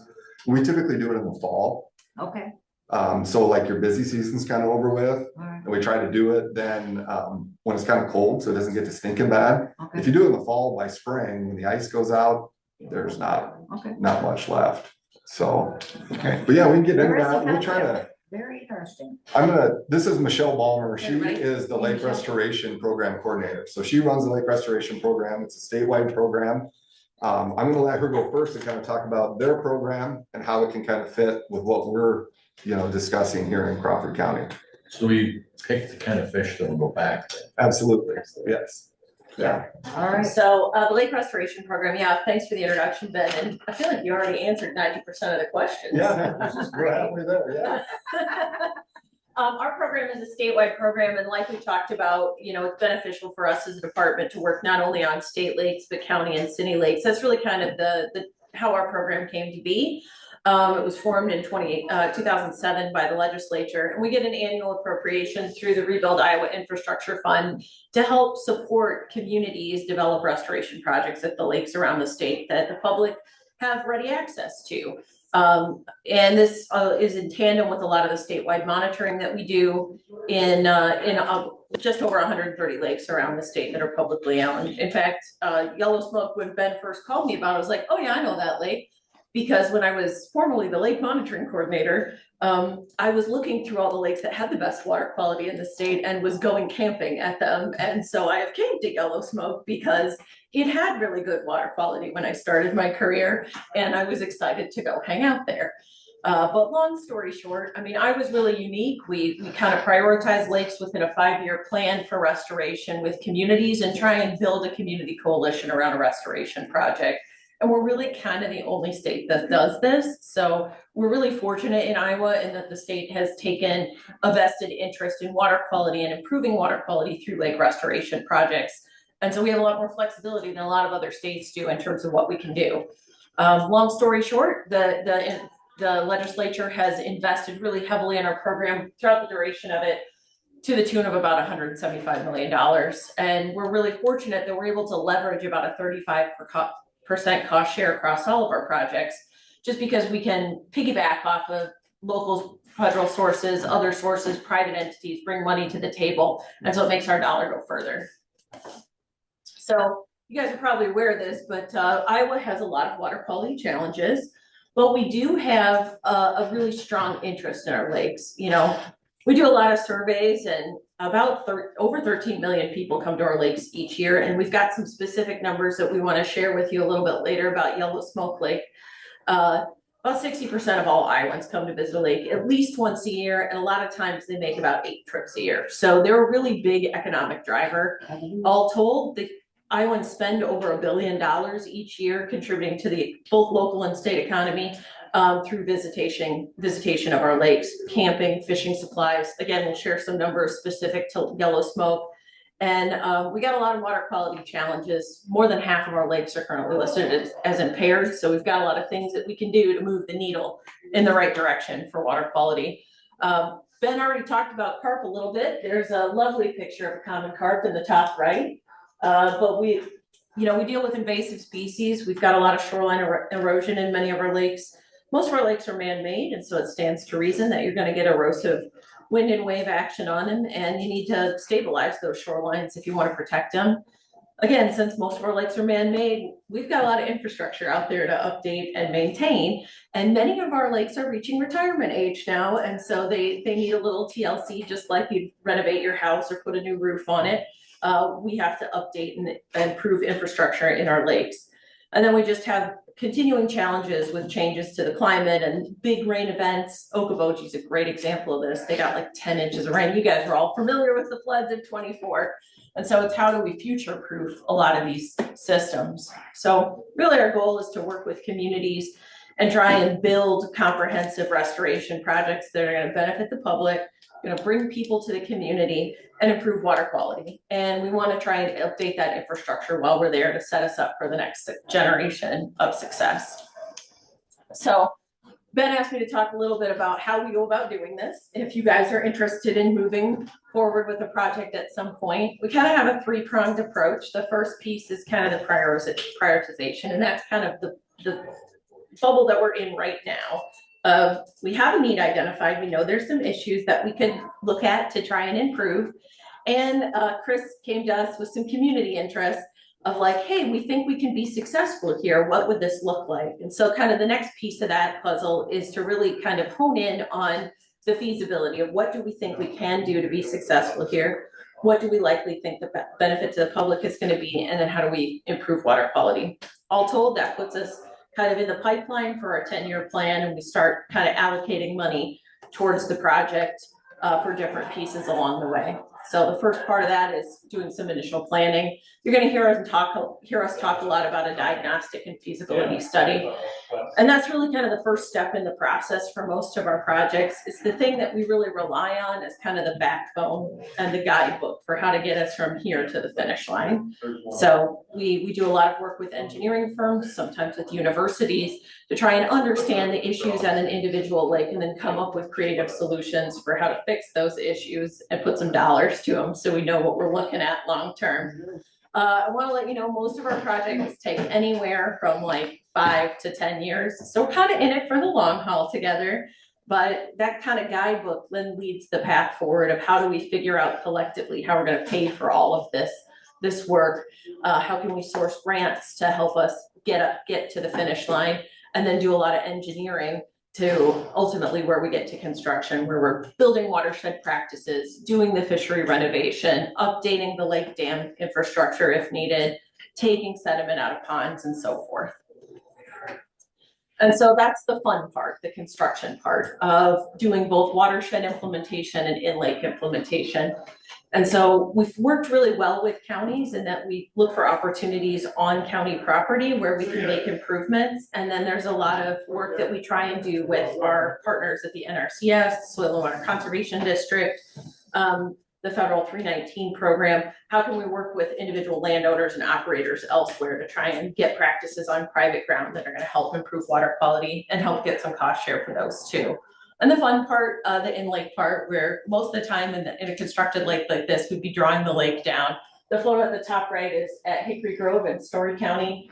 And there you can see we actually cut a hole in the dam, and then this is rebuilding the dam after we cut a hole in it to draw it all the way down and then install a low water drainage system. So there's a lot of different ways that we can go about kind of cracking this nut. And these are just some visual representations of what that looks like. Things like dredging, watershed practices, aquatic plant management, work on the fishery. This photo I think is actually at Blackhawk, where you can see all the carp challenging the barrier. Shoreline stabilization, doing a lot of hard armoring, and then infrastructure upgrades. And then recently we've started doing some nutrient inactivation with alum treatments. Alum is an aluminum-based chemical that binds really strongly to phosphorus. Phosphorus is the nutrient of highest concern. It's the one that drives all the algae blooms in all of our lakes. And so if there are ways that we can help deactivate that in some sense, it really helps put a hamper on some of those blooms from being so frequent or intense. And these are just kind of what it looks like along the way and some of the things that we've built recently. So a lot of times we try and work with the counties or cities to build some additional recreational benefits as well. So that top left photo is a new stone terrace that's out at Hickory Hills Park in Blackhawk County, trying to improve ADA accessibility. And if there are ways where we can help get folks out on the water safely, that's one of the things that we try and partner with communities to do. So we've worked with a lot of county conservation boards across the state and have a really strong working relationship with a lot of different communities. A lot of times we work directly with our fisheries biologists because they're the conduit to us as a statewide program from local offices to tell us what's going on at those places and then help us work together to set up a timeline. And I don't know where you want to transition or not, but, oh, right, I'm going to talk about it. Never mind, separate. And then we kind of develop a community coalition to develop that project together and put timelines on based on what our funding availability is over a 5 to 10 year period with all the other projects we got going on around the state. And then what you guys' timeline looks like when you can be successful with fundraising and help try and meet a budget that works for both of us. We'll typically issue an RFP with our county partners to hire an outside engineering firm. Sometimes with our state lakes, we use our own in-house engineering staff, but we've had really good success with working with outside firms with our county partners. And then most often, what we do is a 75-25 cost share split, where DNR, our program, is the 75%, and then we're looking to the county and local resources to come up with that 25%.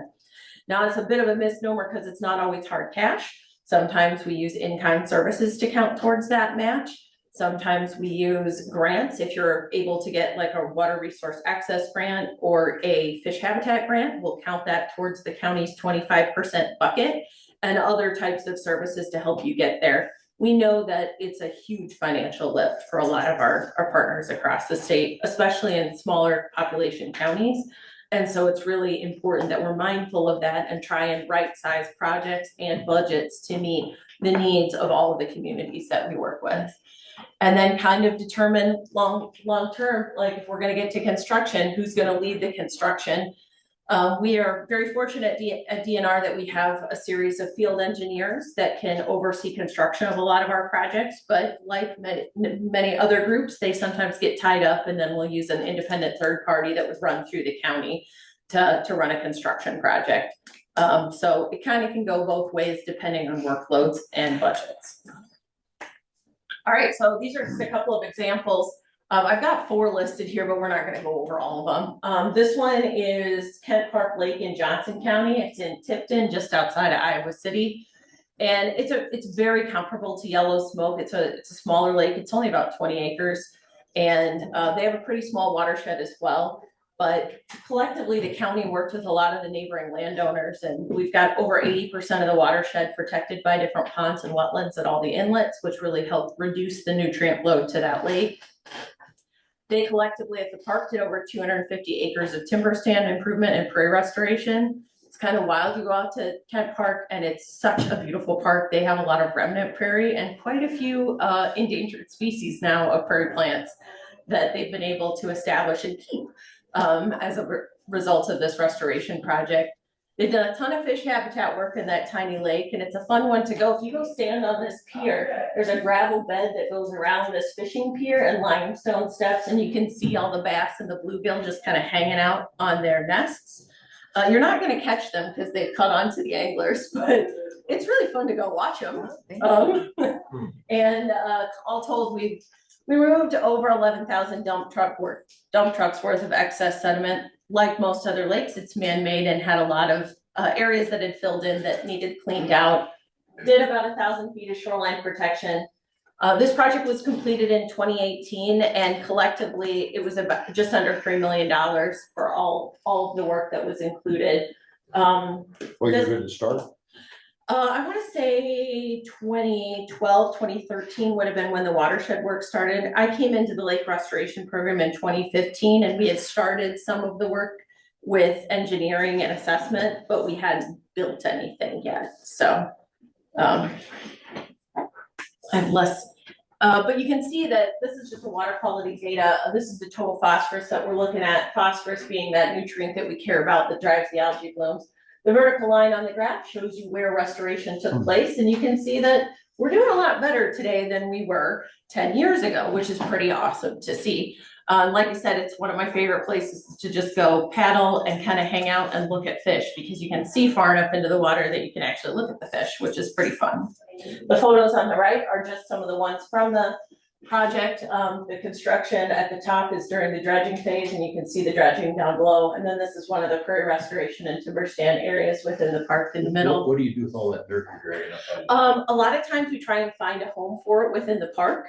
And then thankfully it dries out pretty quickly when you mechanically excavate it, and then we turn it into prairie. So 5 years from when the project's done, you'll never know that it was a spoil site. Like we can drag it around, and I would guess it's pretty full of nutrients.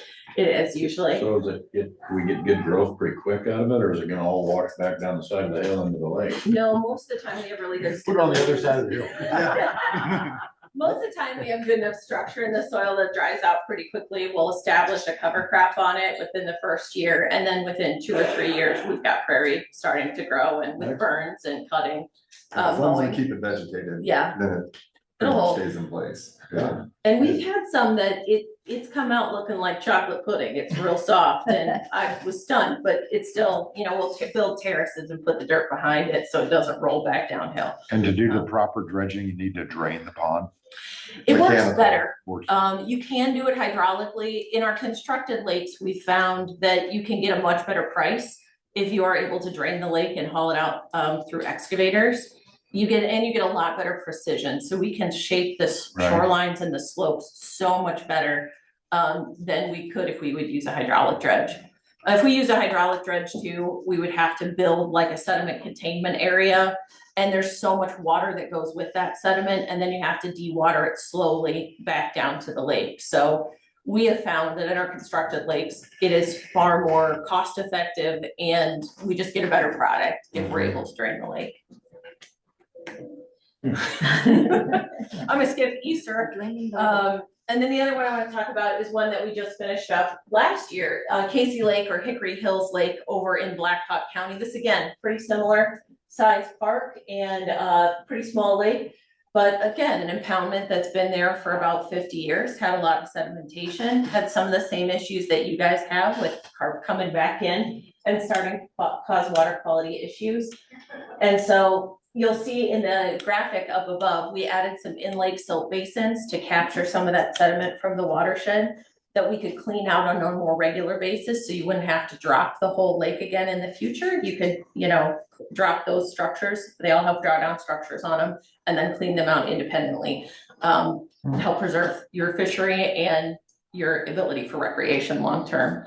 So we did about 7 ponds within the park. They have got some great timber stand improvement going. The county office is there, and their county reporter, or their park manager there, Al, got himself 21 goats, and he runs the goats around the park, and they've cleared a lot of the invasive honeysuckle and some of the other plants that we don't want safely and effectively over the last few years. We completed the project a couple of years ago and took out about 140,000 cubic yards of excess sediment, mainly from the arms of the lake, and did quite a bit of shoreline stabilization. The county was able to utilize a casino grant from the casinos in Black Hawk County, and that's what helped to build that stone terrace and some of the other fishing nodes. You can see kind of renderings of them up on the top graphic to allow for really good access right down to the water where families can go and fish and just kind of interact with the shoreline. Construction was completed in 2025.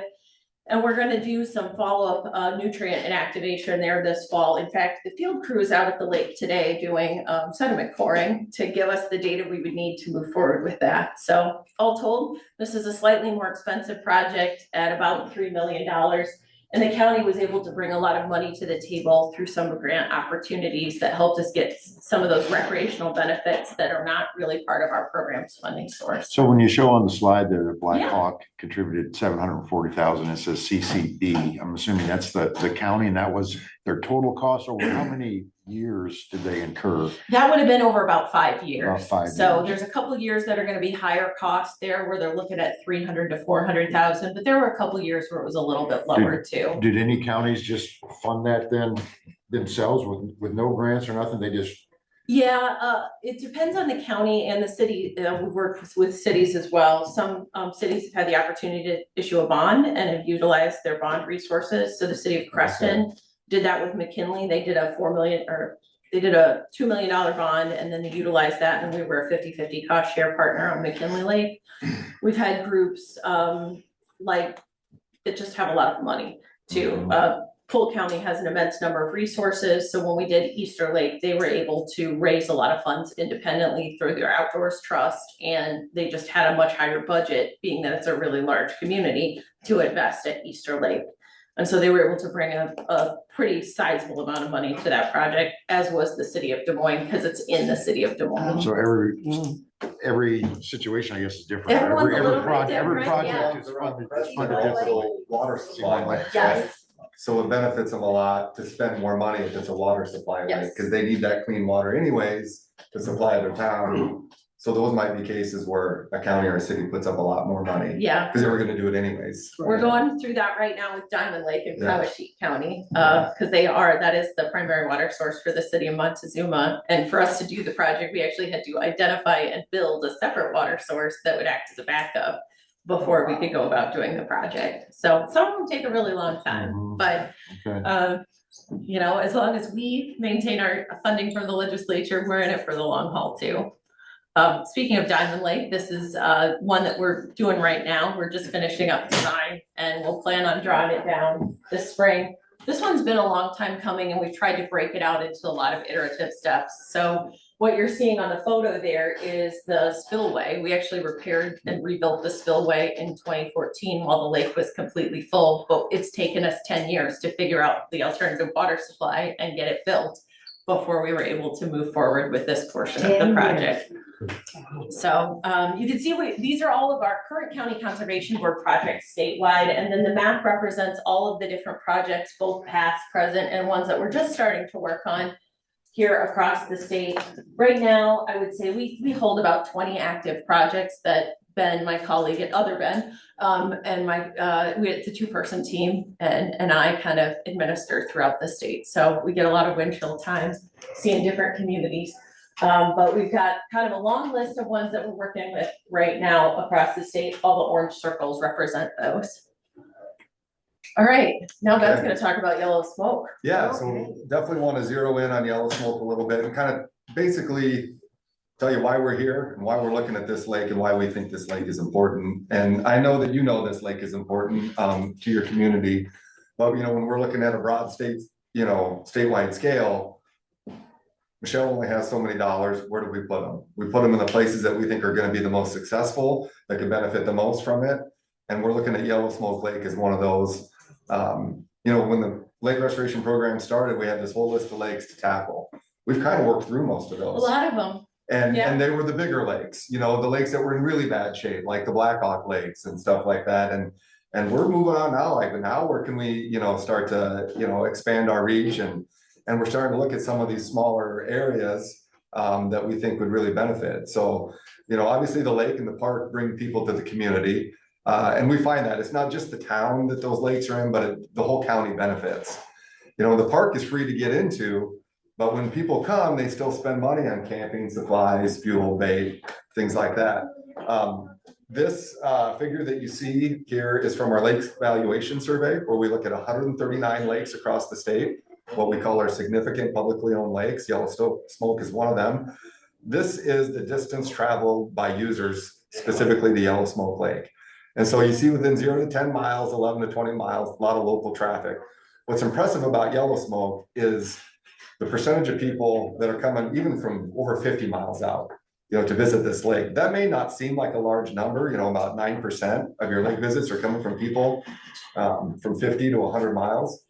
But you add that to beyond in other states, it's quite a bit. You're drawing in people from outside your county, basically.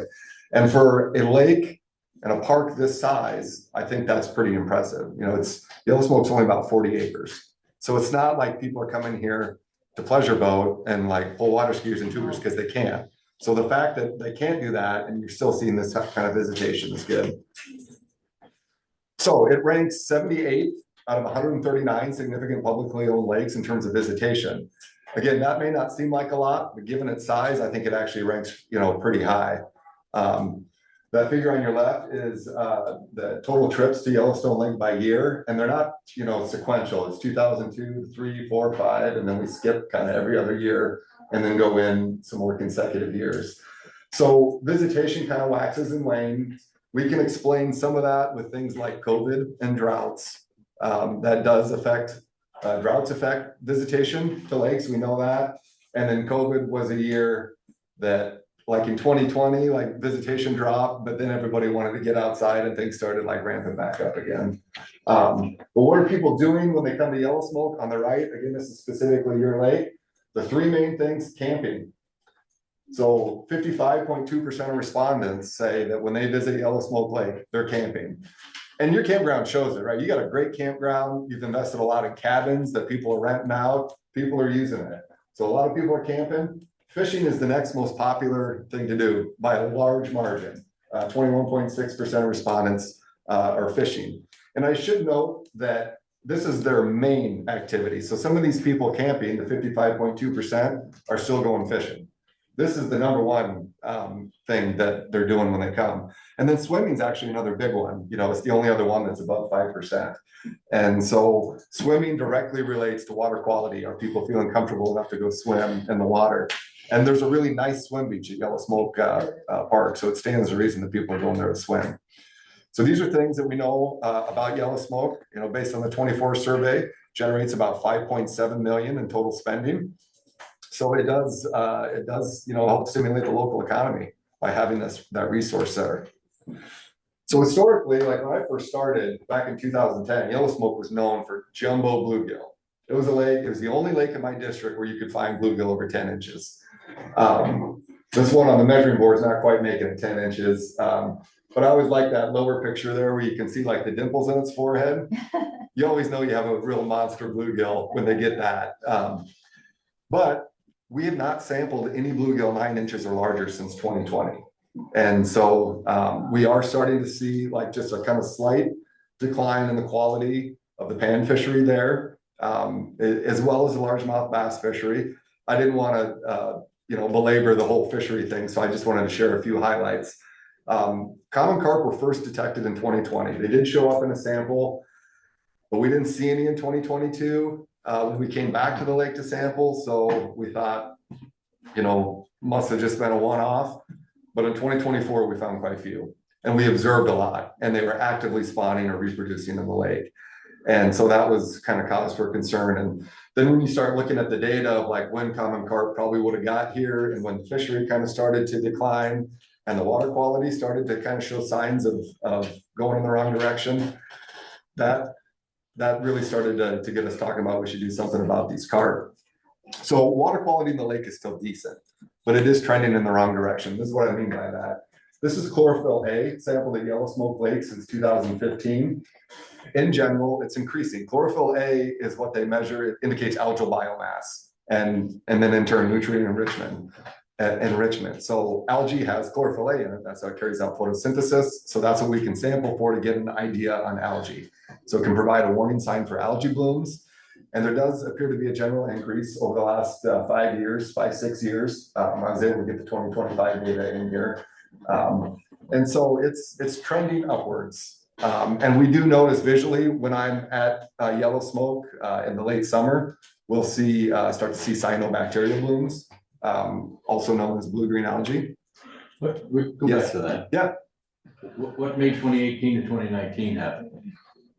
Or just had a significant drop there? Yeah, so rainfall can drive a lot of this. Okay. Yeah, rainfall can drive a lot of this. And then especially like if we go through a drought and a lot of times nutrients are applied on the landscape, maybe the crop doesn't reach its full potential. So maybe some nutrients are left behind. And if that goes on like for a couple of years, and then we get a big gully washer, like, then we can get a big influx of nutrients. Gotcha. And that can drive. Water levels can also drive this as well, although not so much at Yellow Smoke because it's a fairly deeper lake relative to our shallower systems. Mm-hmm. Okay, thanks. Microcystin. Microcystin is a toxin that's produced by cyanobacteria. It's what we test for in all of our state park beaches. Blue-green algae, or also known as cyanobacteria, can produce lots of different toxins. But we test for microcystin because it's the easiest one to test for. The test is the cheapest, and it really provides a good indication on the presence of other toxins. And so we use that as an indicator. So it's also produced by a large range of species, and correct. most other toxins are not. Yeah, there are lots of different species of cyanobacteria. Some produce toxins, some don't. Even the ones that do produce toxins don't always produce toxins.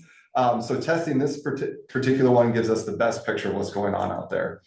Relatively low at Yellow Smoke Lake, but it's bumped up a little bit in recent years. Even then, it's not even reaching the threshold for what we would post an advisory at the beach for. But again, it's something to be mindful of. And the fact that it's kind of creeping up is again an indication that we're just maybe moving in the direction we don't want to be. Turbidity. Turbidity is basically how cloudy the water is basically a good way to describe turbidity. And there's been a general, upward trend in recent years. Again, it's up and down, but moving, in that kind of general upward trend. Secchi depth. This is the one that you want to be high. Secchi depth is basically the measurement of how far light can penetrate into water. We drop a black and white disc down there. It's very simple. You drop it down, measure where it disappears, and that's your Secchi depth. So clear water would have greater Secchi depths. A downward trend in recent years, which is indicating less clarity in the water. Like I said, over 5 meters in 2016 was the average. I mean, the maximum value, we're approaching 7 meters or so, probably over 21 feet, that you could have water clarity back in 2016. It's really dropped in 2005. Not only has it dropped, but it's also compressed the maximum and the minimum. So in the spring, we're not seeing that ultra clear water like we used to. And then last figure I'll show you here is this is the trophic status index. This uses things like turbidity, chlorophyll A, and Secchi depth to determine, basically how nutrient rich your system is. And you go above that green line, and that is considered hypereutrophic. So that is like ultra green water. And we see a lot of that in the state of Iowa. Down below like 20 or really 40 would be like oligotrophic lakes. So think Canadian shield lakes. Go up to Canada, see ultra clear lakes that are very nutrient poor. Iowa is mostly eutrophic, mesotrophic systems. We are on the verge of becoming hyper-eutrophic. Basically, we cross that green line, we're considered hyper-eutrophic. And what you can see is over time, it's just gently pushing up against that. And that's why we think we're in a really good position right now is with how long these projects take to plan, to research, to understand that by the time we start, if we get into this, by the time we start doing implementation and construction and addressing some of these issues, we'll hopefully be hitting it before like we kind of reach a point of no return or before it gets really bad. So we're really trying to steer back on course before things get too bad. So at Yellow Smoke, we do see an opportunity for improvement and protection. And I say protection because there's a lot of good things going on right there. And I think that's what really makes this project have a lot of potential. So every lake experiences succession. And what I mean by that is aging of a lake. They're going to fill in with sediment over time. They just are. Our natural lakes, until we get like another glacier to come back and carve some new ones out, we're not getting any new ones. These man-made impoundments, so we have a little bit more control over. You know, we can pull the plug on them and redo them. But succession happens faster in impoundments. They have larger watersheds. So when it rains, we just get more inputs on a per acre basis. Having common carp definitely exacerbate that issue. And so the only remedy on these things is to intervene. It's just whether you want to do it now or it gets so bad that you decide you got to do something. So like I mentioned, we do view Yellow Smoke Lake as an important lake system for this region. And we think it has a high probability of a successful restoration. So what we're asking is for the county to partner with us on this. And this is a general number, 25% local cost share. You know, it's kind of the minimum. But again, the cost share can come in a lot of different forms. In-kind work, dollars from grants. And I'll use an example. We'll work real hard to help you. Yeah, and we will help you identify those grants, right? We help identify those grants that fit certain projects. We'll write letters of support. You may help write a grant. In fact, we administer a lot of these grants that we would encourage you to apply for. For example, when somebody buys a fishing license, $3 of that fishing license goes to the fish habitat program. It used to be a separate stamp that you would buy years ago. It's just rolled into the fishing license now. So $3 goes into the fish habitat program. $1.50 of that goes to the DNR. The other $1.50 of that goes to the county conservation board system. And then the county conservation boards access that money through a competitive grant process called the fish habitat grant. So say we decided that we wanted to put some spawning reefs in Yellow Smoke Lake and we had the lake drawn down. Say, Chris, this is a really good opportunity, you know, to build these spawning reefs. And that particular grant is a 90-10 cost share. So for simple math in my head, let's say it's a $100,000 project. He has to come up with $10,000 and then he gets 90,000 of that. But we look at that as a $100,000 contribution from the county, you know, as local cost share. And then there's other grants like the Water Recreation Access Cost Share Grant. That's funded through Marine Fuel Tax Program. So when people buy fuel on the lake, there's an excise tax on that fuel. And there's actually a small percentage on your road fuel tax that you buy. And that goes into a separate pot. And that's how things like boat ramps, courtesy docks at boat ramps, and bathrooms at boat ramps are built. And Chris can apply for that. That's a 75-25 cost share. So a $100,000 project would cost him $25,000, but we would consider that as a $100,000 contribution locally. Because we don't have access to those grants, you know, the county does. So that's kind of how we do those cost share. But those grants will be part of our 25. Correct. Absolutely. Yeah. Yep. So this could mean tourism dollars, casino grants. Yeah, casino grants. A couple other large national grants that we can help you try to go after funding for. Your local budget, or maybe, you know, Chris's crew or the secondary roads from the county can come in and do some dirt work on some stuff. You know, you could have your engineer figure up, you know, the billable hours on something like that. And that's where like an in-kind match, you know, could come up. We've had a lot of counties do that, particularly with like timber stand improvement, where their county staff are removing invasive species in the timber around the park, and we count all their hours. That's great because we bill them out at 10 grand an hour. So. Okay. Fair market value, fair market value. But what this does a couple things. One, it obviously allows us to extend our dollars and do more projects across the state. But we've also found that when our partner has skin in the game, things get done better, faster, and more importantly, see the project through. Because we have had situations in the past where we've had some communities say, this is exactly what we want you to do. And if you don't do that, we don't want you to do anything. So we walk away because, you know, we see the big picture. We're not gonna do just things that, you know, we've had communities tell us, we want you to dredge or do nothing at all. So we do nothing at all, because dredging alone doesn't fix the issues. We want to address the watershed. We want to put 50 years of protection in place for Yellow Smoke Lake. And then work, you know, down to the lake system. And that could come in a lot of different forms, and we don't know yet, you know, as far as what we would need to do. And that's why we start talking about doing the DF study. So a diagnostic feasibility study, we'll work with a firm to come in. They might do some watershed monitoring and modeling to look at, you know, what our soil loss rates are and how much soil is being delivered to the lake each year. Come up with a whole suite of practices that can address that, along with cost estimates and potential ways to fund that. And then also look at nutrient loading within the lake and look at what we need to do in the lake. And so the end product of a DF study is a whole suite of management alternatives and what we can expect to get in terms of sediment and nutrient reduction with those alternatives and cost estimates. They always run like a cost benefit analysis for us, so it's Correct. real easy for us to prioritize and be like, those Yeah. 5 are the best bang for our buck, let's do those. So, or unless they become unfeasible when you learn, like, there's a solar farm on that one, we can't touch that area. Yeah, so we get that, and we'll sit down with the county and say, these look like the projects that we really need to do. But Chris might say, hey, that one just doesn't work for us because, you know, it impacts our operations over here or there. And so we maybe just move that one to the side. And so it's not gonna be us telling you what you gotta do. It's gonna be us working with Chris and his staff to say, out of all of these, which ones make the most sense to you based on cost, based on the benefit, and based on what your operations are in this park, you know, what can we reasonably accomplish? And then we just start picking away at it. And that's where we'll start to come up with, okay, this is how much we really think is gonna cost us if we tackle all of these. And so. So that feasible study, that's the price range you got there. Typically, That's they what range 70 to 150,000. And so, to get this project started, what we would be asking of you or the county is 25% of that. We would fund a DF study. It might take a year or two to get that done. Then we would sit down with Chris and his staff, look at all of that, bring it to the Board of Supervisors and kind of talk about what we'd like to do.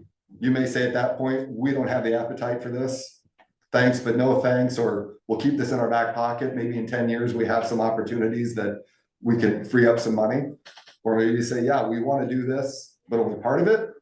You know, that's where we start that conversation. So just helping us fund the DF study does not commit you to having to do the rest of this. Mm-hmm. But what we do find is when we have our local partners help fund the study, it does mean that they're a little bit more serious about it. Because if we were to come in and say, we're gonna pay for the whole thing, what do you think? You're gonna say, well, go ahead, we don't care what happens. Yeah. But so in the grand scheme of things, like Michelle said, these things are multi-million-dollar projects. They typically are. This could mean a significant amount of money from the county, but again, it doesn't have to be just the county. The city, if the city has a vested interest in it, any partners you can drum up locally. Potential projects, you know, if we were to get into this, would be things like watershed improvement and protection. A lot of that, because of the topography around Denison, a lot of that lends itself to retention ponds and terraces, things like that. We don't always have that ability up in the plains where it's very flat. We have to do other things. A fishery renovation, that would be something, you know, that since we have carp, that we would want to talk strongly about. But we would also have a public meeting to talk to the public about that, because when I killed off Black Hawk Lake, my own grandpa told me he might be dead by the time you could fish in it again. Oh. You know, luckily he made it. But my point is, I understand the impact it has, but it's our job to basically explain to people that the long-term goals outweigh the short-term loss, you know, of those fishery renovations. We have seen really strong, quick responses in many of our impoundments. Yeah. I mean, We can have Most- harvestable size bluegill in 2 years. for sure, Yeah, yeah. yeah. And then. Yeah, Gene? Are there grants available to help with the study itself? Would there be an opportunity for a grant for that, for a portion of it? if there's some local ones potentially, but I don't know of any offhand that would help fund that portion of the work. I think Okay. you'd be having to be maybe approaching it from like a tourism, if there are tourism Okay. grants or some other things Okay. like that, you might be able to go after it that way. Community Foundation, Yeah, yeah. yeah, yep. Community foundation, yeah, for sure. Just whatever you guys have to offer and then we'll go. Yeah. But any grant possibilities, we would help you, identify, although you may know about some local ones that We're we just don't. chatting about But, it yeah. here behind the scenes, Yeah. thinking outside the box. So there's a lot, these are just examples, right? There's not saying this is what we have to do, but targeted dredging, that is something that we do find in these impoundments that can kind of reset the clock on the lifespan of these. A lot of times in these reservoirs or these small impoundments, that targeted dredging is in the upper ends where the water's coming in and it dumps the sediment out. So we can de-water the lake and go clean those areas out, and you might be good for another 30 years before you have to, consider doing that again or something. So just kind of resets the clock. This is just an example timeline of what these things would take. If you wanted to do something like this, we could get a DF study under contract as early as FY27, which for us starts in July of 26. We would give that, we'd have to have some time for an RFP and awarding the contract and give them at least a year to complete the DF study, depending on how much monitoring Usually they takes do. them 9 months to a year to put one together. But we can You move that pay timeline. them when they're done? Usually it's iteratively of like, as they bill hours, they'll send invoices to the county and then DNR would reimburse on that rate. And then, after we would get that study, we would meet with our partners to talk about how we want to move forward. That may take several public meetings too. Yeah. And then after that, we would look at about a year to develop engineering plans, and then from that, get really good cost estimates on what the projects would cost. So realistically, if we were to start this as soon as we could, we're still 3 years out from construction at the earliest. And I think that bodes well for where we're at, because we're not under the gun on this lake. Like I said, it's still decent, but it's trending there. So have this conversation now. You guys think about it, and see, how much of this, part of this you want to be, and knowing that we have quite a bit of time to think about budgets and plan for some of these things. So We often break up construction into multiple phases too, depending on what work we want to try and accomplish. Just what makes sense from a contractor's perspective. If there's left dirt work, we're gonna hand it to one contractor. Or if we need the lake to be drawn down, that might be its own thing before the in-lake work, and couple it with some watershed work in the park. So we can get a little more creative about sequencing and timing once we have a DF study in front of us that says, here's your best bet for how you go about tackling this project. So, and you're gonna have to address Yellow Smoke Lake at some point. It might be 50 years from now where you absolutely have to do something. But right now, the state's offered to help you with like 75% of it. And this is what we do. My job as a fisheries biologist is to get people outside, get people fishing and doing that type of thing. And we don't just do it on state lakes, we do it on county lakes and city-owned ponds. As long as they have fishing that's open to the public, we're willing to help them. And What do you guys tell them if you're willing to do a lake restoration project? How long do you say you're gonna be good for? How many years? I know there's natural disasters that could come. Yeah, I don't like to give them a hard number because so much can change in the watershed that you have no control over. we shoot for 50 years. We shoot for 50 years, we try and design for 50 years, but sometimes even individual practices like a pond, you might be constrained that you only have a footprint for a 10-year lifespan. Okay, well, I know that that's the best thing that we could do and the lifespan is 10 years, so. But we may design those ponds to be drainable and easily cleaned out. So like there's 3 ponds in the watershed of the county, or in the watershed of Yellow Smoke within your park, correct? Yes. Yeah, three major ones. Yeah. 2 bigger ones and a And then real small little silt pond. when those were built years ago, they probably didn't have water level management capabilities. Maybe they do. I mean, they have 2, that's it. Yeah, so like we could go in, tear those out, put variable crest structures on them so that when they do need drained, all you gotta do is pull the plug and then you can bring an excavator in there easily and clean it out rather than having to notch the dam, something like that. So this is the opportunity to do all that. If we had to de-water the lake to do a lot of work, the actual spillway for Yellow Smoke, I know you had trouble with that gate. Yeah, once in a while. it's hard to open and close sometimes, but That can all be inspected and addressed, you know, if it needs to be. So a real opportunity to give your infrastructure some TLC. Well, so the fact that you can still open and close it is great to me. because Most lakes can. parks- we haven't tried in a while because I'm worried about if it doesn't close again. Yeah, Yeah. that's the biggest concern, and that happens on other A lot. places, yeah. Yeah, so, Because you will be able to drain that down. I looked at the plans, approximately 19 or 20 feet. yeah, So even if we were just gonna do nothing but get rid of the carp and drain it, you drain it down anyway and use the rope none and kill everything off, it'd make the most sense to drain it down as far as you can, because that chemical's expensive. There's no sense treating 40 acres, but you can treat, 3 or 4 or 5 or whatever you can get it down. Gotcha, yeah. so there's 3 advantages to doing a drawdown. One is, like Chris said, it reduces the cost of our chemical, because we apply based on volume, not surface acres. And so by taking half the volume out, we save half the cost on rope milling, which costs about $200 a gallon now. It would need several barrels for this lake. The other thing it does is it concentrates the fish, because we can't get up into some of those shallow areas to spread chemical, but they can seek refuge and wait it out. So it concentrates them all. And then third, when the lake is down, that's the opportunity to do dirt work and to say we want to build like some additional fish habitat that we camp when the lake is full. That's the time to do it. So you coordinate all of that so that you're only out of commission for maybe 1 season, doing all that work, and then bring the water levels back up. Don't necessarily need to drain it completely. Maybe we just need to drain it half or 80%, depending on what we plan on doing and where we think those water levels need to be. And then the other advantage to drawing it down, if you're doing chemical renovation, is you don't want it going out the standpipe and killing off fish in the stream below. So by drawing it down, you give yourself some freeboard if it rains after you put the chemical on. So there's a lot of stuff to think about. This isn't your first rodeo. Yeah. We've done a lot of these, yeah. No, a lot of Yeah. information. I love fish renovation projects because you can literally turn a lake around like that. Yeah. Black Hawk Lake had an average water clarity of 6 inches in 2012. We killed it off in the fall of 2012. The next year it had an average water clarity of 6 feet.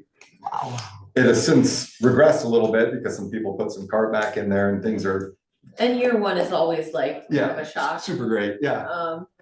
But my point is we know how to fix these lakes. When we have the ability to work with partners that can help us fund it, there's the odds of us being successful are higher. When we have more of the watershed within public ownership, which this has quite a bit because it's in the county, our odds of success go higher, because anything on private ground, it's all voluntary. We'll go talk with those people, talk and potentially help them pay to do stuff on their private property. But at the end of the day, they have to be willing to do it. We're not gonna force anybody to do anything. So the nice thing about Yellow Smoke's watershed is a good chunk is on the park property where, working with Chris, as long as he's okay with it, we can do those improvements without, having to work through those channels of private ownership. So we know how to do these things. I think we could, see a real good chance of success here. And we've talked on the conservation board a few times now, and as you'd guess, they're all in favor of trying to do whatever we can get to, leverage our dollars as best we can. I mean, we wouldn't be able to, without this lake restoration, it would take decades to do some of this stuff, if ever. So we're all on board to do whatever we have to do to try and, figure out some important projects and try and get them done in the next, 3, 5, 6 years or whatever it is. So Ty?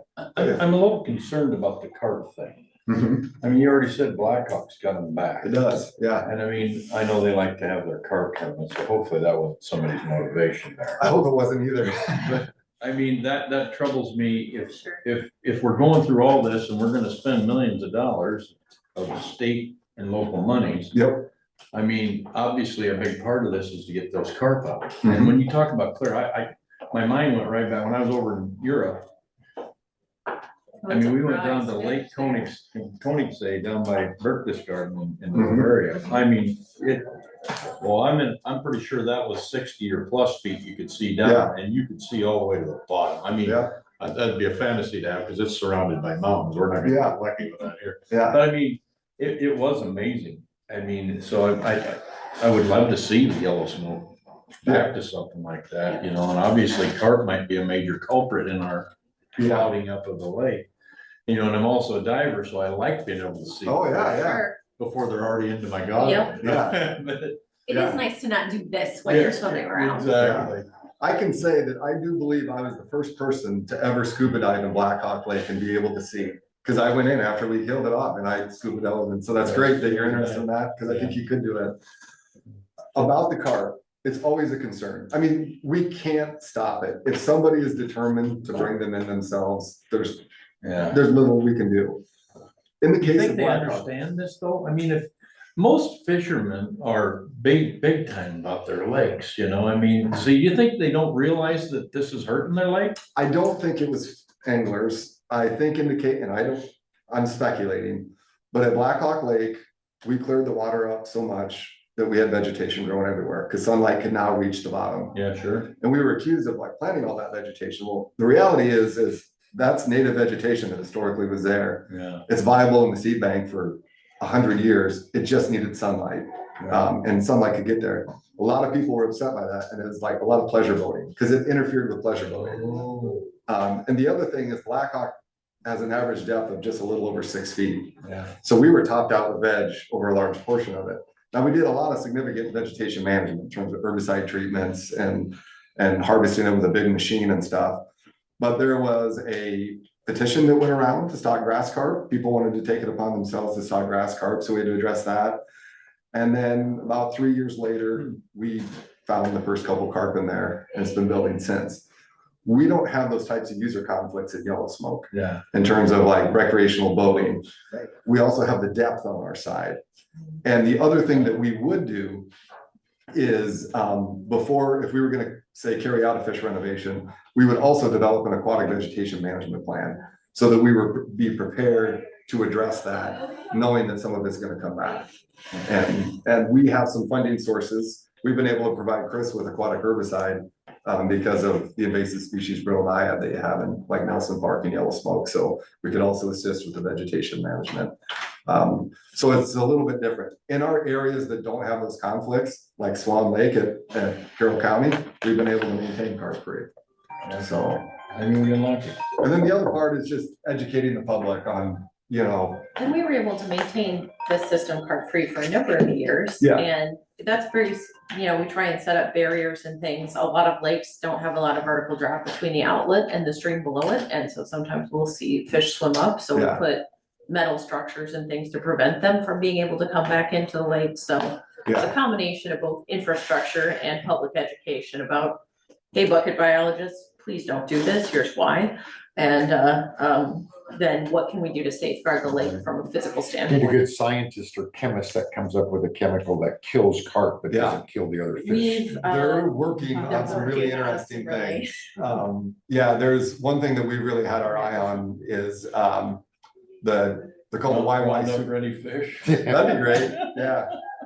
So they've actually figured out how to basically create carp that only produce males. And so the idea is that you actually stock those in a lake where you don't want them, and they dilute the population, skew the sex ratio, and crash the population because all of their offspring are males. It takes many years to do that and stuff, but it's being developed. They've been successful with northern pike, brook trout, which in this state we like, but out west, they don't like them. And so they're working on it for carp, and we've provided that research group a lot of samples of carp from our state. Yeah, And we've come up with other ways to try and reduce the populations in Yeah. places. We'll use commercial fishing operations to seine them in the winter and remove them with some success. And then, we've got an active project at Black Hawk right now looking where we've tagged a bunch of fish and we're monitoring where they're going in the lake to try and pen them in an area to be able to remove them. yeah, so we have acoustic tags in them, so when they're swimming around, they're pinging the sound out every 2 minutes. And we have receivers in the lake that are picking that up, and so we can tell where they're at. And so we're using that to help guide us on where we can place traps and. And are things like grass that. carp and common carp different? Yes, Okay, that's what I thought. they're different. They're in the same family, but grass carp do eat aquatic vegetation. And that's mainly what they eat. When they completely strip a pond of all the aquatic vegetation, they'll try to eat like the reed canary grass that's like hanging over and stuff. But they actually have teeth way back in their throat that they use to grind that vegetation. Whereas common carp, they're more generalists, they're eating organic. I mean, they'll eat invertebrates. I've had them bite on shad wraps while I'm fishing walleye before. But they'll eat plant life too, and they just root up the bottom. So grass carp are impactful in the sense that they clear out your vegetation that helps sequester nutrients. Their feed conversion ratio is terrible. It's about 30-1. And so they expel most of those nutrients through their excrement and then release it in the water column. So they impact water quality in kind of a different way than common carp do. But they're both very long-lived fish, though. Yeah. You know, people stop and think, oh, they'll be here for 5 years, and 30 years later, Yeah. they're still there. Yeah, when grass carp came on the market, especially the AAA grass carp, which are sterile, they were marketed as only living 7-8 years. Well, they live about 25 to 30. And so when you stock more and more on top of them, you get too many in the pond. Well, frequently when we do a renovation, you know, and we were like, oh, they put some grass carp in the 90s and we'll still find them. And it's like, yeah, they're still here. They're still there. They still float up and they're all year long. Yeah. They're big. Really? Yeah. Every now and then, yeah, Yeah. a couple times, 2-3 times a summer, one will still Yeah. float up, and those haven't been put in, like I say, since the 90s, as far as I'm aware. 2006, we ended our grass carp program because it's either all or nothing. They clear a pond out and then it turns green. Or if you don't have them, then you have lots of eggs. So we'd rather use herbicide because we can actually spot treat with herbicide and be pretty selective on where we treat areas and stuff. So.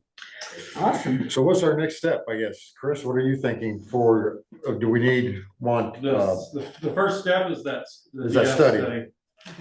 so you need approval from the board to? do I mean, that? I don't know that we need that necessarily today. And I sent an email a while back to Kyle. I don't know if you ever did forward it to everyone, but I sort of laid it out a little bit. Like just in terms of funds we already have, we have our REAP account, which has approximately, I think, $160-some thousand in there, because I $11,000 a year for REAP. That's that 22 cents per thousand we talked about at the budget meeting. And I haven't spent any of that. I've saved that since like 2014. Thank So you. that's built up. And then another pot of money that we have sitting there that you guys control is the cabin fund.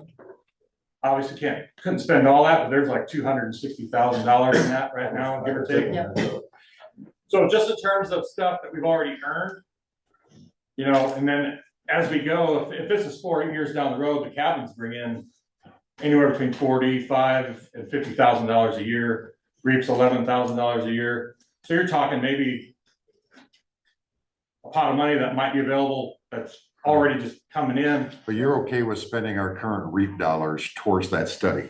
REAP for the cabin, yeah. I'd have to check. I assume REAP would be okay you're limited on what you can spend REAP on, but I assume a water quality study would be okay, but You would hope I so. might have to check on that for Okay. 100%. Since this is So it honored wouldn't to be be back something to that us. you would see as something that you want to put in next year's budget. You think you can fund the study through your own funds that you currently have? I mean, if we can spend out of one of those two funds, yeah. This is discussion only, so. Yeah, I'm just asking. Yeah. That's why I'm asking. Yeah, that was just the thought I had, because I know that money's there. I know the cabins bring in money every year. REAP brings in a little bit of money. And, you know, I always thought, oh, I'm gonna save REAP if I can. And then for a big project, and at the time when I started, I'm thinking, oh, maybe buy a chunk of ground or something. But, and you know, this is gonna be priority number one. Absolutely. Because if it's for year 27, you're like us, I mean, July 1, we're gonna have our budget approved. I mean, it's not It would have a to, budget for next year, so that's why I'm just saying. right, it would probably have to be an funded amendment at some point. Through the. And then Terry would have to, like the whole, if I understand right, like the whole DF study would go through our budget. So I assume probably, and then we get 75% back from the DNR. So if it's 100,000, I assume we'd have to do an amendment for 100,000 and do spending the authority. spending authority, and then we get 75% back Is that how it works? That's how we typically run it. Okay. She's Yeah. gonna answer that one, yeah. And we can time it depending on what works best for you too. A lot of groups that we work with time theirs to start their RFP in like late February into March, because then we get the final product in the fall, and that's when they're starting to do their fiscal year budgeting for the next fiscal year. Yeah, And so it kind of depends on where you want to structure it and how you want to put it together. And maybe it'd be So- over 2 budgets. And sometimes we'll have to specifically split fiscal years so they can cross fiscal years and we can isolate for fiscal years, absolutely. to make it more palatable. I'd like to make sure that lake stays full. Yes. When I go down and do my little lake inspections or park inspections, my favorite thing is the little bitty huckleberry fins that are out there on the bridges or on the shoreline. Yeah, And boy, when you spot one and you catch, when he's caught one or she's caught one, and caught the one. excitement, I just love that. yep. Yeah, we got a whole We gotta keep it. crew of kids We gotta around keep it Lakeview that just ride around on their bikes with fishing poles attached to them. You And, bet. yeah. So, like I said, we're not asking you to make any decisions today. We wanted to kind of, present this concept to you, give you some time to think about it, to discuss it. And you might have a lot more questions after that. So then, if so, you can, work through Chris to get those questions to us or contact us directly and just keep that conversation going until you decide you want to make a decision about it.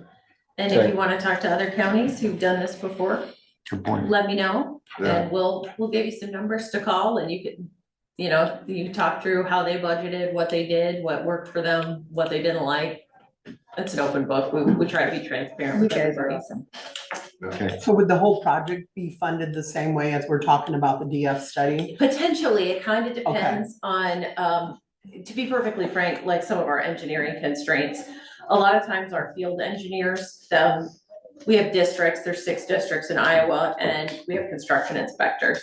And if possible, we try and bring the construction in-house and then have DNR administer the construction of the project, where the county would be paying us back the 25% Oh, okay. versus paying the 100%. I mean, because it and makes a then big being- difference as far as funding. For that portion, absolutely it does Yeah. for you. And that's Yeah. kind of our preferred mechanism, but it's totally dependent on what those inspectors' workload Absolutely, looks yeah. like when we get around to construction and making sure that they can fit it in their schedule. Cause I That's mean, good. in this district, I think Jeff has 12, 18, I don't know, he has a ridiculous number of counties that he's buzzing between for all the construction projects. Any other questions for Ben or No. Michelle on the board? Covered a lot. No, Thank you. it Can you was share that? awesome. You have great Yeah, questions I can- too. I can email this to you. Okay, Um, or email it to Chris and I'll he'll email it to share it. Chris and he He can can share share it. it. Sure. I could listen to these guys all I day. know. I'm gonna- Thank you You for guys are that. so I'm gonna stop knowledgeable. Now you know why we bring those two along. Yeah. I just sit here and listen. Yeah, well, We're really Exactly. appreciative of your time, you yeah, know. thank you. Yeah. Thank A lot you. of info, that was awesome. I can tell you that I grew up in Lakeview, so I'm from around here. Okay. I come to Denison twice a week to take girls to dance, hardcore dance studio. Because my wife went here when she was growing up, and my wife's from Wall Lake. And I grew up fishing these lakes, so they're really important to me. It's really fun to work on them and to be able to work on lakes in my local area. My grandpa used to be the game warden that covered Sac and Ida, but he covered Crawford a lot too back in the 60s and 70s. And I think my coworker, his grandfather even helped survey the dam for Yellowstone. Wow. More. Yeah. Oh, yeah. Oh. You got a little bit more rich history, but I will travel to any and all lakes that I like. So these places are important to me, I get it. they're great places to recreate and they're also close to home. So thanks for the opportunity to come talk to you about it. Thank you. Your passion Thank you. shows through. Thank Thanks, you Chris. so much. Yeah, thank you guys. Thanks, Yeah. Chris. Thanks, Chris. Were they always earmarked specific for? The cabin funds go, Thank for you. both parks go into that. Thank you for the Special Gotta wisdom. get some more chairs on wheels. I know, we'll have to find some more like. I budget for a little bit every year out of that fund for like expenses, having like repairs, electric, things like They were that. crappy. It goes in and out of that. So we couldn't spend it all. We'll find some. I would say that even Better, the audience. not would expensive. afford it. I mean, I spend money out of it now, cabins, that would be something like Terry. So I'm assuming one of you two is KV? One of you two is Not always KV? that much farther. I think it's. You're up next. line in the general budget, I think. But she would maybe know more Come on about up, that. Kaylee. That was set up before. I learned so much from that. I know, wasn't I it? think- I thought, oh, wait, we're gonna start another meeting. You're As far gonna as be I'm like aware. looking at your watches, and it was interesting. We have got to get another chair on wheels. We were just talking about that. All right, the good old chairs are good. Yeah, those are absolutely. So Kaylee, you're with Liberty National? I am, and I And brought that's the each of you supplemental guys. insurance? Yeah, I Okay. brought you each, some material too. that Thank you can so look at. much. This is warm. I've been holding them like this for the past however long I've been here, so I've been cuddling them for you guys so that they're nice and warm for you. Yes, Thanks, KR. and then he's Thanks, talking where he came from. I'm like, man, that's my neck of the woods, because I grew up in Newell. Okay. So my Okay. parents are currently in Storm Lake. So I'm like, yeah, you gotta love the small towns. Lot of it. Yeah, so I'm Haley. This is Haley. She's Haley, joining my yes. team. I've been with the company now for a couple years. I take care of a few counties now, including, as he said, actually, Ida and Zach. They're my counties. But so what I'd be looking here to see if we can add some additional benefits for you guys, okay? Okay. What's nice about the programming that we have is it doesn't actually affect budget. So there's no overhead costs about what we have. And honestly, I got into this because of my backstory. I used to be a senior mortgage underwriter with Wells Fargo, very cushy job.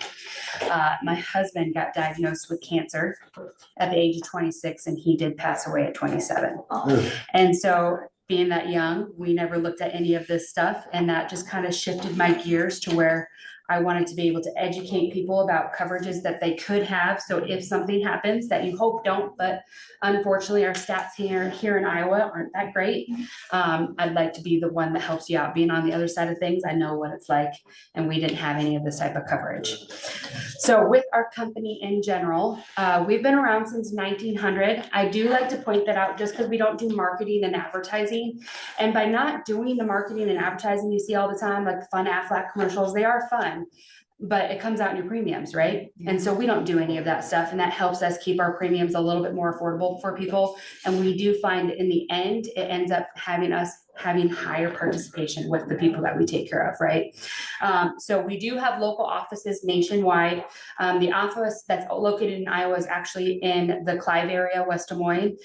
We all meet on Mondays, and then we all go our separate ways throughout the week. So I kind of generally work the west side the most, but we don't actually technically have territories. The biggest thing though that this matters for you guys about is we're bringing back that old school customer service, right? So when I meet with everybody, they get my contact information. That way, if there are any questions, if there are any claims that need to be made, I'm doing that for them. So it's giving them that hand-on coverage that we're not getting anymore. You're not getting a 1-800 number. I tell them you're getting the same phone number my grandma calls me on, which actually I need to call her today, not tomorrow, because tomorrow's card game day. So we You don't talked want- about, we talked you don't about do this last Wednesdays. week on the days that we call grandma, Yeah. we don't do Yeah. Wednesdays. You don't do Wednesdays because that's cards. Oh my God. But with the Globe Life company in general, we do have the most policyholders when it comes to life insurance than any other company nationwide. And we have received top financial strength ratings with companies such as the AMBS. We are part of that Better Business Bureau. Again, it's because of that old fashioned customer service that we're trying to bring back to that table, right?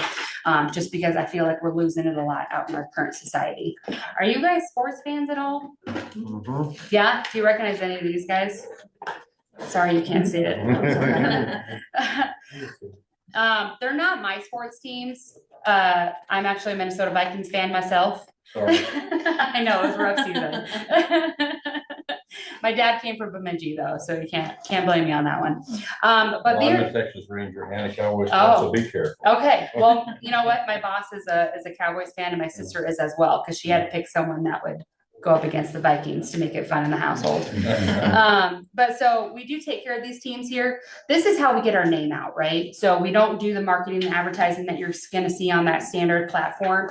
However, we are the proud life official sponsors for the Dallas Cowboys, the Texas Rangers. We also partner with the Atlanta Braves, and we also added on a few other ones too. The LA Lakers was our most recent one. The biggest thing, the Texas Rangers, maybe you've heard of us because they play on the Globe Life Field. So that's the most you're going to see from us on that standpoint, just because, like I said, that's not something we're doing because we would rather take care of our clients and keep those premiums lower for them. Now, what we do for you guys, like I mentioned, is we're able to bring in these additional benefits at no cost to the county. So there's no overhead costs on that. But in that, we do work through the payroll structure so that the employees can get that tax savings. So that's one of the big things there. And then with everything that we offer, it is all coverage that can be covered for their families as well. Because of course you want to make sure your spouses and your kids are getting that same coverage and same taken care of from us as well, right?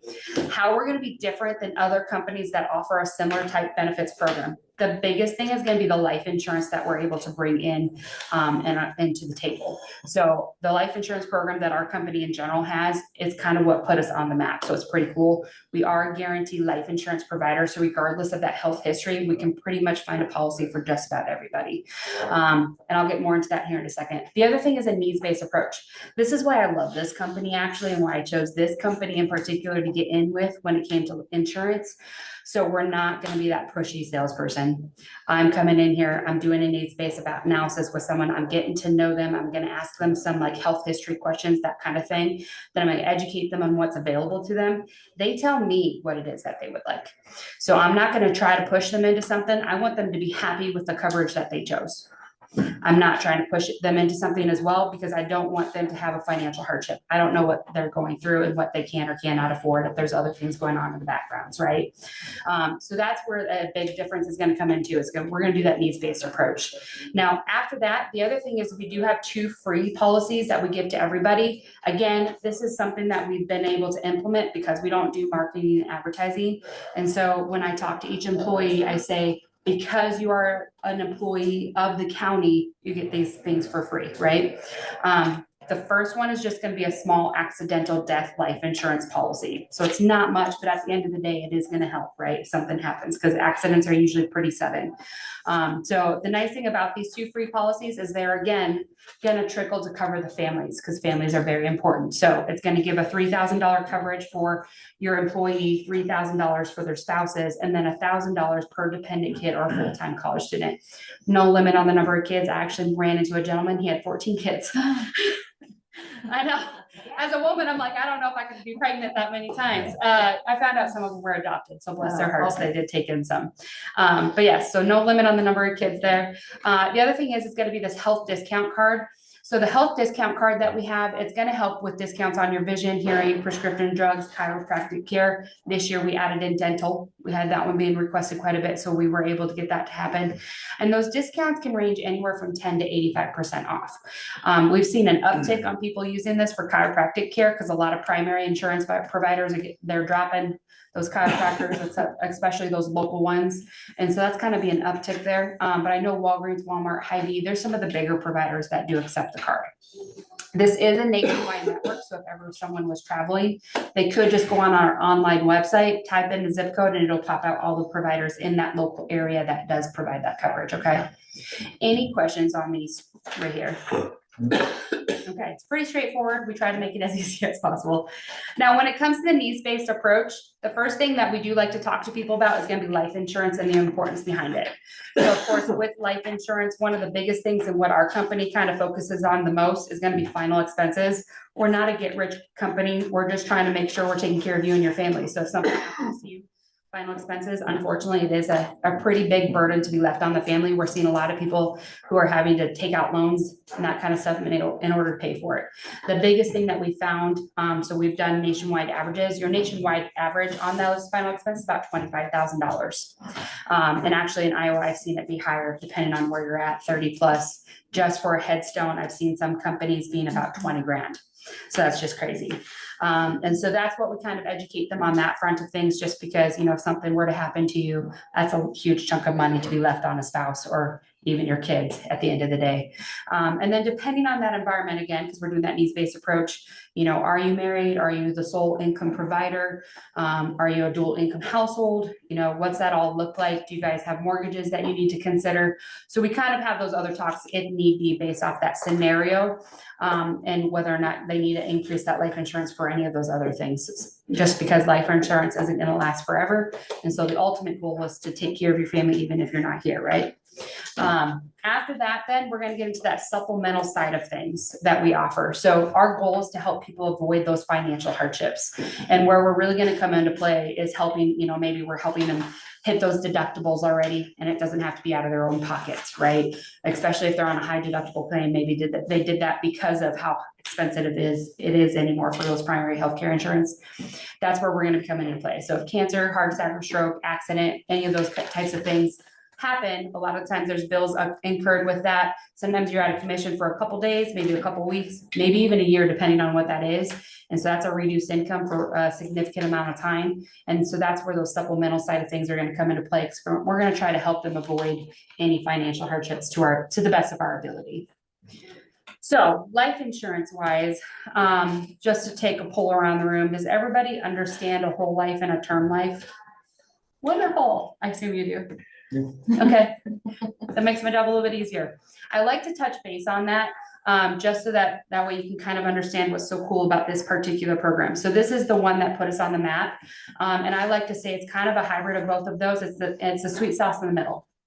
Biggest reason being on this particular policy is it's designed to where you're going to be paying on it in your working years, but then you're going to be done paying on it when you're retired, right? So it's designed to where you'll pay up until the age of 65, you'll be done paying on it, but then you're still going to have full guaranteed coverage until the age of 100. So for the average American, it is covering you for your whole life. So it's kind of a mix of both of those, which is really cool.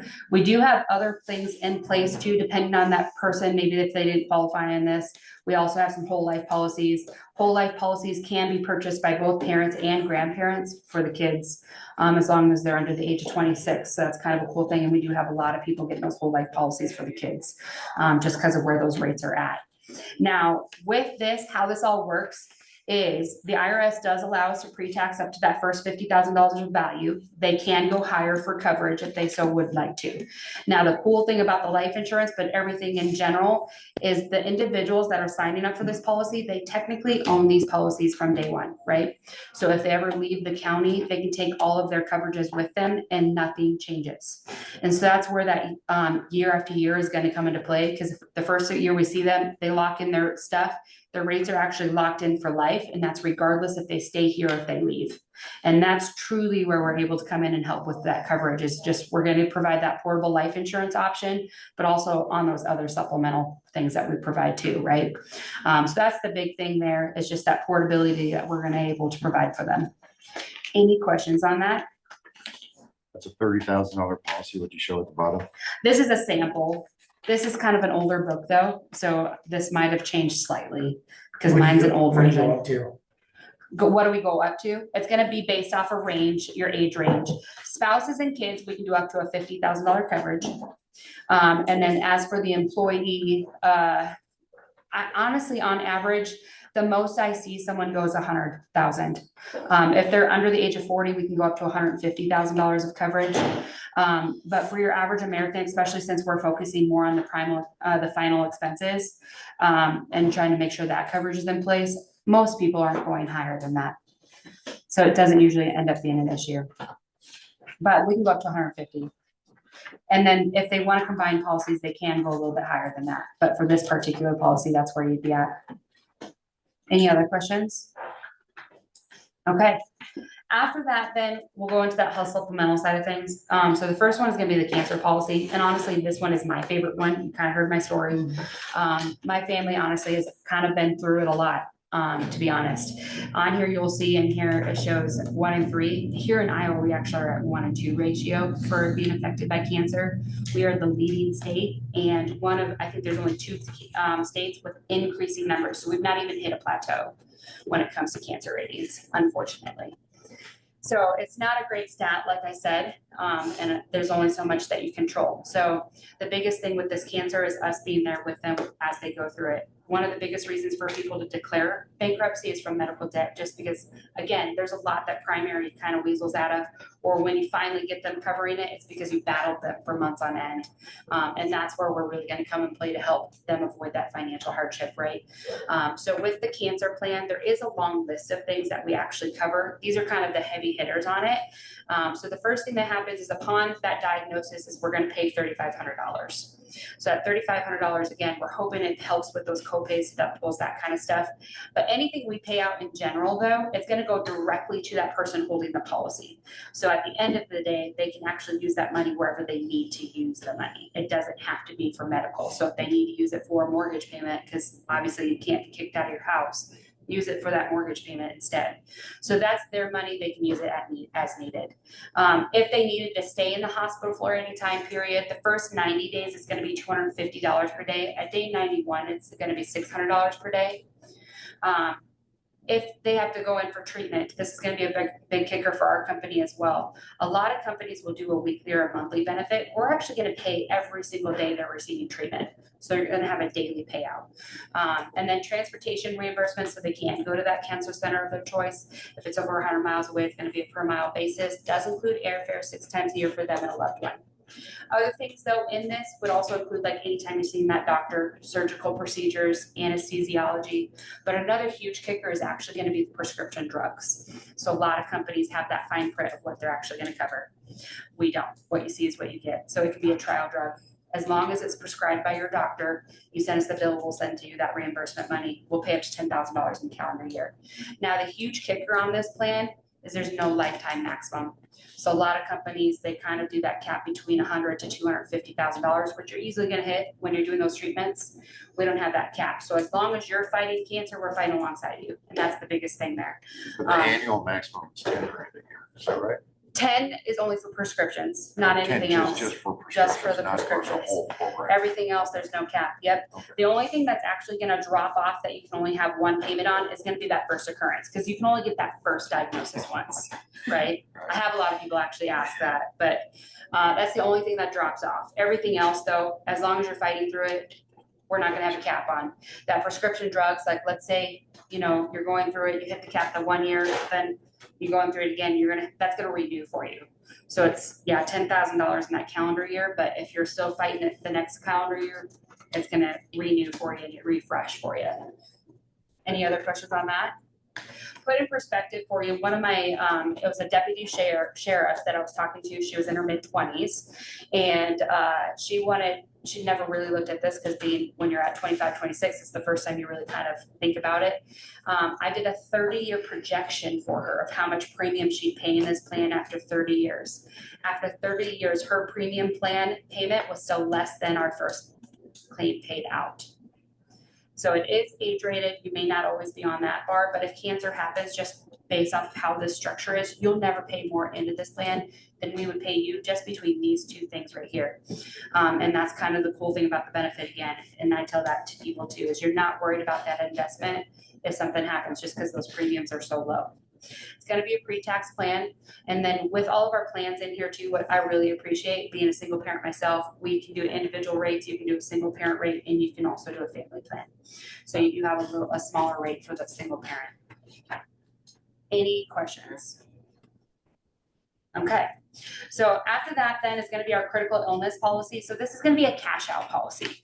So the critical illness policy is hitting on those other heavy hitters out there. So that's gonna be your heart attack and your stroke. Heart disease can be hereditary. So there are some people that are very well aware of it. I've actually ran into a few people. The one in particular that just kind of sticks with me though is a business owner. He started having heart attacks in his 30s, as did his dad. He was in his 50s. He'd had 5 heart attacks by that point. And so his kids in his 20s who worked with them, they were like, yeah, we need this. We've seen our grandpa and our dad both have this. Which I was talking to him, and they did, like the doctors in science, they kind of gets crazy how much they can identify, and they have figured out kind of where that gene is for them, but it's just kind of crazy how that can be there. This shows you every 40 seconds someone's going to be impacted by a heart attack or stroke. It's actually been moved to every 20 seconds. So if you do the math, every 5 minutes, that's 30 people. That's quite a few people. My grandpa actually did just have a stroke this last summer, and it was very scary. Like, to me, he's been invincible because he does all the things. Everybody in the community knows him. They're like, oh yeah, I see your grandpa riding his tricycle all around town. He's got one of those little low tricycles, so they all know him. So that was kind of scary, and he's still recovering, and that was in the summer. But you can still see that he's recovering from that, slowing down a little bit. So this is gonna be hitting on very specific things. So it's gonna be heart attack, stroke, kidney failure, organ transplant, total loss of eyesight, and total loss of hearing. When I talk to an individual, I just explain that just as I've done with you guys, and I let them know they can pick that dollar amount anywhere between $10,000 to $50,000, whatever it is that they feel that they would need, so that when they're in that recoup period, if they have to be off of work for 2 months, how much money do they need so they don't experience that financial hardship? A $10,000 policy for your 18 to 35-year-old, you'll notice it's 86 cents a week. A $50,000 policy for that same age range, it's about $3.27. So very affordable for people. And if you compare that to other companies, again, usually your first age range is going to be 18 to 25. So we actually have the highest age range on that when it comes to 18 to 35. Similarly, also a cash cancer plan. Same thing, because we meet people from all over. Some people are like, I'm never going to do treatment. I've seen it tear apart my whatever family member it was, but I'll take money and I'll go on a trip. So depending on those individuals, everyone kind of picks and chooses. Again, that's where that needs-based analysis comes in, and us educating them on how the plans work. They can pick and choose how they would like to make things. So I have some pick one or the other, but I also have some that make a superior cancer policy by combining the both. Because maybe they're like, yes, I'm doing treatment, but I don't want to have to worry about work. So I would like to have a $30,000 payout.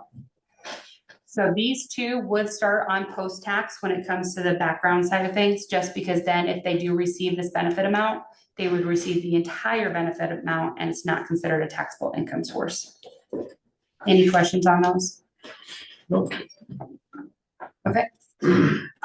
The last one I'm gonna go ahead and explain to you guys is gonna be the accident policy. You guys would qualify for also a hospital indemnity, which I believe is in the paperwork I gave to you guys, but that would also be a plan that you guys would be eligible for and the employees could elect in.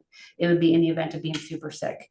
But the accident policy, it is another plan favorite of a lot of people, just because whether or not, you know, with my farmers or blue collar people doing things, my road guys and my sheriffs, they all love this one. And then also families where their kids are in sports, because kids are doing things all the time. The accident plan, you can make as many claims on it as you need to. It does protect on or off the job, does not matter. We actually take care of a bull rider. He made 67 claims in 1 year, and we paid out on all of them. So that's quite a few. I did find out quite a few of them were chiropractor, but there were some other ones in there too. I think I'd give up bull riding if it were me, but who knows? How this works though is when an accident happens, I do tell everybody it does not have to be an ER visit, but it does need to be a licensed professional within 48 hours. So that can be a dentist, a chiropractor, your normal doctor. Just go within that 48-hour window, especially my dudes. Don't just rub dirt on it. Don't put duct tape on it. We're not red green. Go and see the doctor. And so after that, then they let us know, right? Because again, I do that claim process for them. Now, if they kind of forget, I do like at re-enrollments, if they have that accident plan, to just check in and say, hey, you have the accident plan. Did anything happen this last year you forgot to tell me about? More often than not, yes, something happened. Actually, I just did a re-enrollment and a gentleman was like, nope. And then he goes, well, I did get bit by a dog. Does that count? And I go, absolutely. And he goes, but I didn't pay the bill. The owner had to pay the bill. That's still money in your pocket. I can still process that claim. So he actually came out on the better end of the deal. You got paid for getting bitten. Yeah, I wouldn't make that a thing though. So how it works is we're gonna match that bill up to $500. So if their bill is $200, we pay them $200. Because again, hopefully they're not gonna have to worry about out of pocket. But if their bill's at that 500 or more, we're gonna pay them that 500. Now, this is gonna be compounding on each other depending on that severity. So if they did end up having to go to the hospital, they spent 24 hours, we're gonna put 1,000 on top of the 500. If they're there for 2 or more days, then we're gonna do that 150, between 150 and 500. That's based off how long they've had the plan, but by year 3, we get to them to that $500 mark. So we do move them up pretty quickly. And then if ICU was needed, it's gonna be 2 times that daily benefit, but again, on top of it. So like, let's say you are at 500, that means you're gonna get 1,500 a day. Included in this would be additional payouts regarding like respective injuries, broken bones, blood transfusions. But a lot of people love this plan too, just because it also has 2 built-in life insurance riders. So it's an easy way to get those in there too.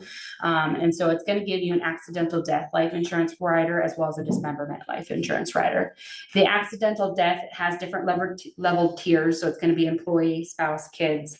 So the employee themselves would start at a $25,000 death. If it was an accidental death by an automobile, it jumps to a 50.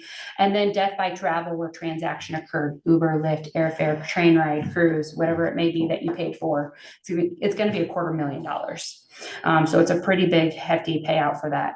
And then this is a pre-tax plan. So if you're looking at it for an individual, it's about $3 a paycheck on a weekly. I didn't ask you guys what you are. I'm gonna guess maybe semi-monthly or monthly here.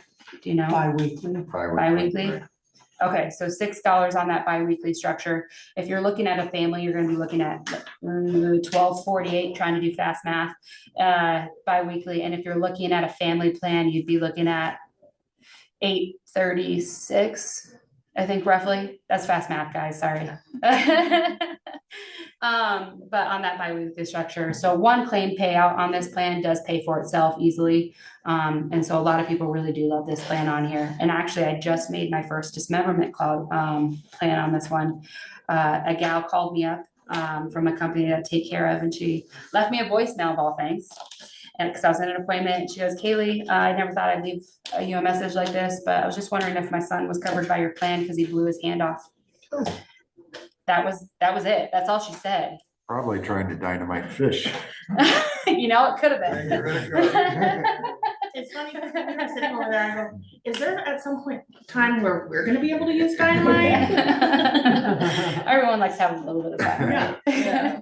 No, it was over the 4th of July, firework malfunctioned. You know, and you hear about those types of things happening all the time, but I've never directly been impacted or known someone impacted by it. So it's just kind of crazy. Yeah, and so I called her back immediately because I looked her up real fast and I go, so about that voicemail you left me. And so then she told me the whole thing and I was like, oh my gosh. And so at re-enrollment, actually, where I just saw her in February, she was showing me the progress with his amputation and he's got all the things.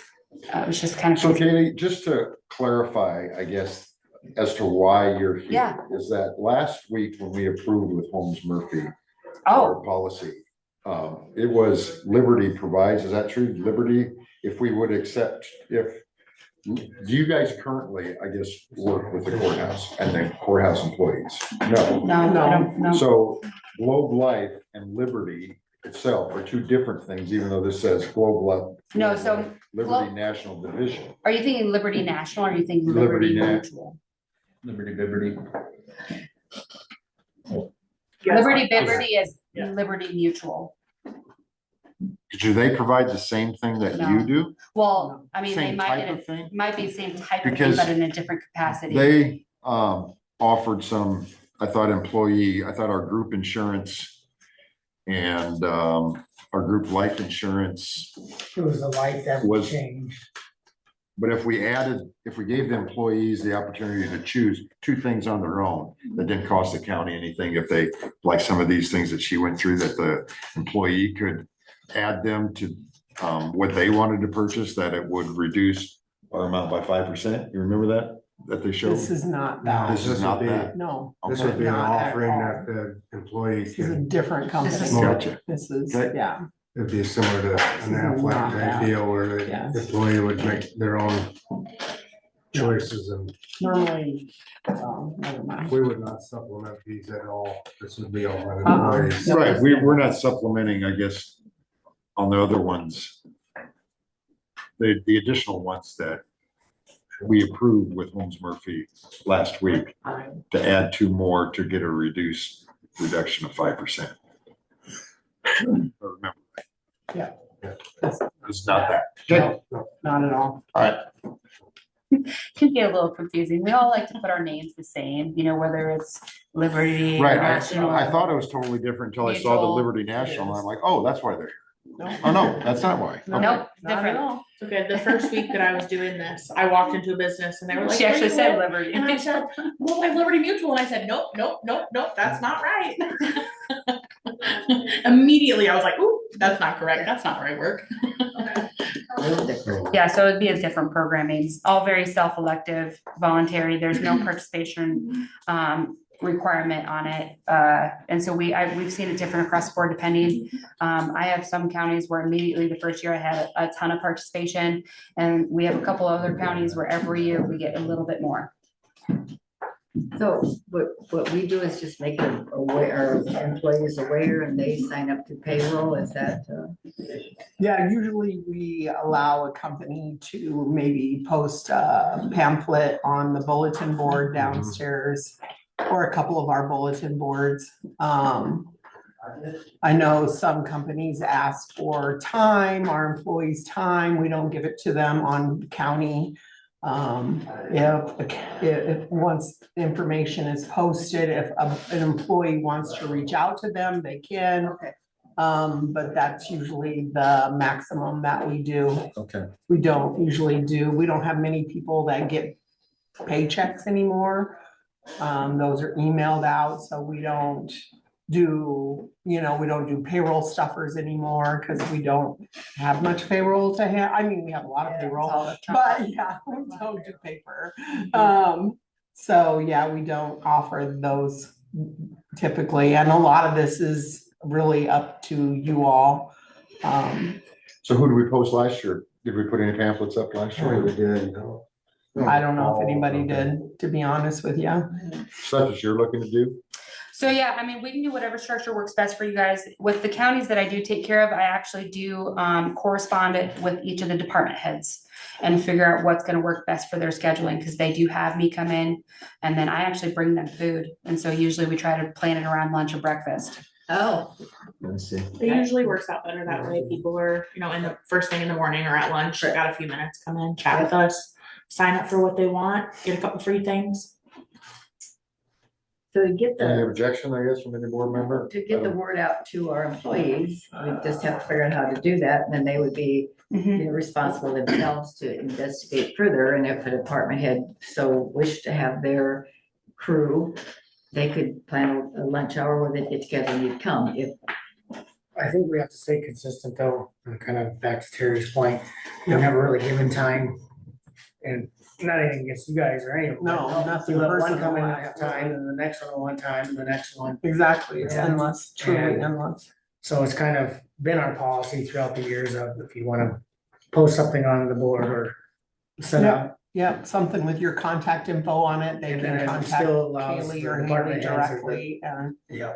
yeah. our employees do watch our Zoom meetings. Posted secondary Sure. workshop. Yeah. Well, and I They had reach kind of out put to me together and I a have small it. 3-minute video that I could also send over that could be sent through email. Okay. It's nothing professional because it's kind of I had a couple of, actually, my first county I ever closed, they kind of said it might be a good idea. And so I created it myself off my phone, so it's definitely not professional. It's the word out there. People that, Still gives the employee opportunity if they wanna take advantage of Yeah. anything, and they still have the contact, but. Right, It's got post a lot of something good at benefits. secondary road. Yeah. Billboard Unfortunately, here. I'm too old to get it, but other than that, it's fabulous. I mean, you're never too old. Well, there might be a few things maybe, but unfortunately. We have some people that still get it in their 70s, so. Still too old. Oh, I would not guess that. So do you have are you employed directly by Globe Life, or do you have an agency? Yeah, well, I'm a contract, I guess, but yes, I still have a contract signed with Globe Life Liberty National, so I am solely just with Liberty National, yep. I'm gonna tell you, this lady probably have some questions that you might be able to answer then if you contact her. Okay. Ask her about her cancer policy. Okay, I can do that. I'll be able to see how you guys' services go. Sure. How's that? Yeah, no, absolutely. Is she someone who works here? Oh, okay, just, Her husband works there. okay, okay. Okay. Yeah, I can reach out to her. Appreciate that. Yeah, absolutely. Should I say and reference you at all? Well, yeah, I already sent her a text that you'd be. Oh, okay, okay, perfect. So you already did the legwork for me. Won't be a cold call. Okay, okay. Well, sometimes, people will give me that information, I'll call them and be like, who? Yeah. So I just- still say that. Yeah, exactly. Really some good benefits. to- So we'll just leave it, I guess, up to Yeah. you if you wanna post something, I guess, on Yeah. the bulletin board downstairs or down at secondary roads, they have their own. Yeah, they got a Okay. bulletin board down there. Well, the first steps that I would need to do would be just setting up a free account for you guys, so that if anyone does reach out to me, I'd have all that stuff already set up for them according to your payroll structure. It's very easy. It's basically a permission slip. Usually the auditor signs. You're the auditor, aren't you? I am. Okay. That's why I was looking at you. Usually the auditor signs, we get a payroll, we get a list of everybody in the county so that No, that way I'm if not they, doing that. okay. Sorry, I'm not. Yeah, it gives up our information. I'm not doing it. No, Okay, well, sorry. if they want to call If me you up, get a signer or something, we'll figure out payroll, but I'm not giving you a list of our employees. I don't. That's been our procedure, that we don't give a So we list don't of our pick and choose employees. supplemental. that Sure. we No. push. It's Yeah, just kind I of up to mean, the- they know that things like this are available, so if you do post something or even, post something on our bulletin board and someone sees it. But I do that to protect our employees. They didn't give us all their payroll information for me to hand it out willy-nilly, so I'm not going to do that. no, I Sorry. completely understand. I mean, what we ask all is just first and last names and start dates. That's literally it. We're not Yeah, asking no. for personal information, which technically that is public knowledge for It your is. employee names. And so that's all we request. And the only reason why we have to get that is because we have to be compliant with the section 125 plan with the IRS. And so that's where that is required. I can do an individual basis where it wouldn't go through the county at all and we can still post things, but they will not get that life insurance option. That is only through the section 125 plan. Okay, So I guess if you get someone that's interested, I can give you their start Right. date she can give it and their to you on name. an I mean, individual you'll have their basis. name, but I can give you their start date. That's what we've done consistently in the past, so have, I think yeah. that's the way we'll keep it. Yeah, So not that we're just not giving it to you. It's just. Right, it's everybody. It's literally everybody. everybody. And we get so many Liberty people, not always national, whatever. I know, like I mean, said, we you know, combine we all get- the names. We get I just so wanna- many, Solicitors in here, all Uh-huh. trying to. yeah, so we try to, Be consistent with everyone. yeah, we do, we do. Any other questions for Katie? Anything? Thank Sorry. you. Well, I think, Thank No, you. you're okay. I think this product has probably got its place. and- Oh, absolutely. Absolutely. No, very interesting. I've got it. It's always good to let the young people in particular know about. I know, this. yeah. Right, Well, the time to buy insurance is when you're young. that's right. That's Definitely. Definitely, you And do that's the kind of math our on goal, that, is if you buy it at educating on 20, that. It works, if you buy it at 50. Provide whatever we can to help as many It's not, people as we I can, know. but we also know there are I'm ways. about to get another Definitely zero understand behind that, you. you know. Yeah, thank you. Thank you. Thank Yeah, we you. appreciate that. I don't know, should I put my chair back or someone has to carry it over there? So it's going back and forth. It's getting its miles in today. Thank you. Thank you. Thanks. You guys are very Have a wonderful day. You say- Got to hear about our fish in our lakes. and I know. everything. Yeah, we this learned was pretty so much fascinating. So, Thank you. I learned a lot today too. Everybody still okay? We don't need a break? Right? I don't need a We're break. good? All right. I'm good. Next up, retain private counsel for that case number that is listed on our agenda. I guess I talked to, just so everybody is up to speed, I guess, is that, in our meeting last week, we kind of determined to order Colin to contact ICAP. And that's where we left it after last meeting last week. And when I was just doing my own research, I saw that the attorney that represents Roger represented a sheriff in Wayne County. And so I'm like, man, if they filed suit in November of 2025, I was like, I should contact that chairman of the Board of Supervisors over there and see how that case is proceeding. And I called him, he just said, well, our sheriff filed suit in November, and I told him that, hey, in January, we set new salaries for the next year. We'll address it at that time. Their county addressed it. Sheriff dropped his suit. And I said, did you guys ever contact ICAP? And he said, yeah, we did. As a matter of fact, we talked with ICAP, and they wanted to settle. And they told us that, hey, if you had 30 or 40 counties that were willing to move forward in a lawsuit, then we would be more willing to want to represent you than just one county at a time. And I just said, that's kind of what I suspected ICAP would do with us. And that's really the feeling of the board, was that's not what we wanted to do. And so after talking with a couple of members, they said, hey, Craig, you can make a phone call or two and see if you can come up with an attorney. So I made a couple phone calls, came up with an attorney, contacted the attorney, talked with him. He said, hey, Craig, I can send you, it's called a letter of acknowledgement or letter of engagement, and I'll send that to you. And he said, when do you have your meeting? And I said, that's Tuesdays. He said, if you put it on there and you approve it, sign it, send it back to me, and I'll get started. And I had told Colin that on Friday morning, and I think I sent him then a letter of engagement to him. So Colin has gone through it, which is kind of why Colin's here to say, hey, is there anything that, as we read through it, that we might be missing or we might be overlooking? So we'll get Colin's opinion as to what he thought about the engagement letter. So to go back to ICAP at the start, I did reach out to them at the board's direction. They have accepted it. They attempted to assign an attorney who has a conflict, so that attorney is not going to accept the case. ICAP, I have not seen an email since then with any new attorney assigned, but that's where it stands with ICAP. But I will also say, just because it accepted it doesn't mean that we always reserve the right to withdraw our application on that front. So that's not an issue. I've gone over the engagement letter. It is a fixed fee or flat fee service agreement for the cost of $7,500. This $7,500 would be payable and owed upon final disposition of claims or dismissal of the action, whichever comes first. Some things that I would just advise the board on. The scope of representation is for his legal services.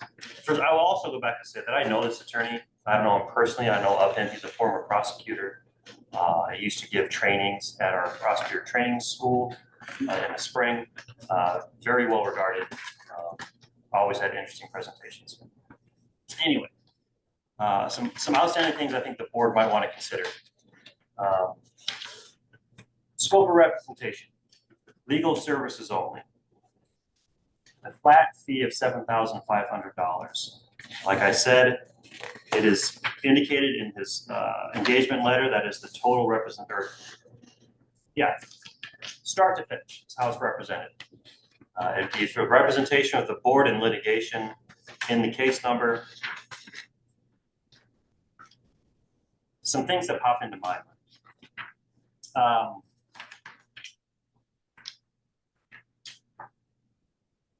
I haven't spoken with this attorney. I don't know what strategy he would employ. I don't know what his approach to the case is going to be. So I can't speak of anything like that. But if this case moves past a motion to dismiss, if he even thinks that he's going to file one or has the grounds to file one, I don't know.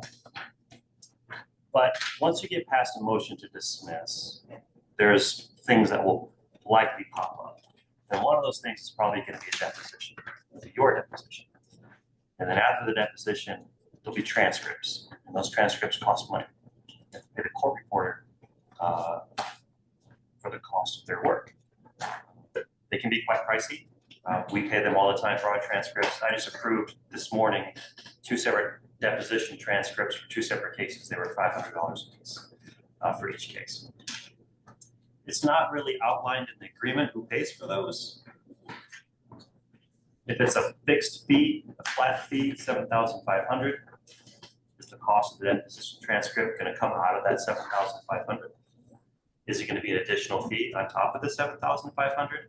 It's not really outlined in here. Now, I try to give things a plain reading. Scope of representation is for his legal services only.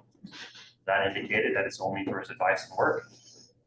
Anything extra, an expense extra would be on top. It's not fully outlined. How does that typically go? Well, typically, any cost of the representation is passed on to the client. Right. It doesn't come out of. Even if we were paying him an hourly wage, we're still gonna pay for that, so there's no way to get around it. Well, but then it goes to the flat fee, my fee for representation of the board of supervisors in this matter will be a flat fee of $7,500, and it's payable on these terms. So Are we asking? you might want some clarity on that, is what I'm saying. Simple enough. There is a termination clause that allows you or him to terminate before the case is finalized. And that termination clause includes some language that, of course, if you terminate representation early, it doesn't mean that you don't pay any money.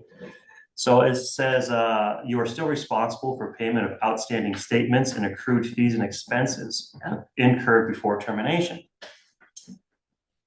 It's not outlined what those accrued fees would be or what those expenses would be.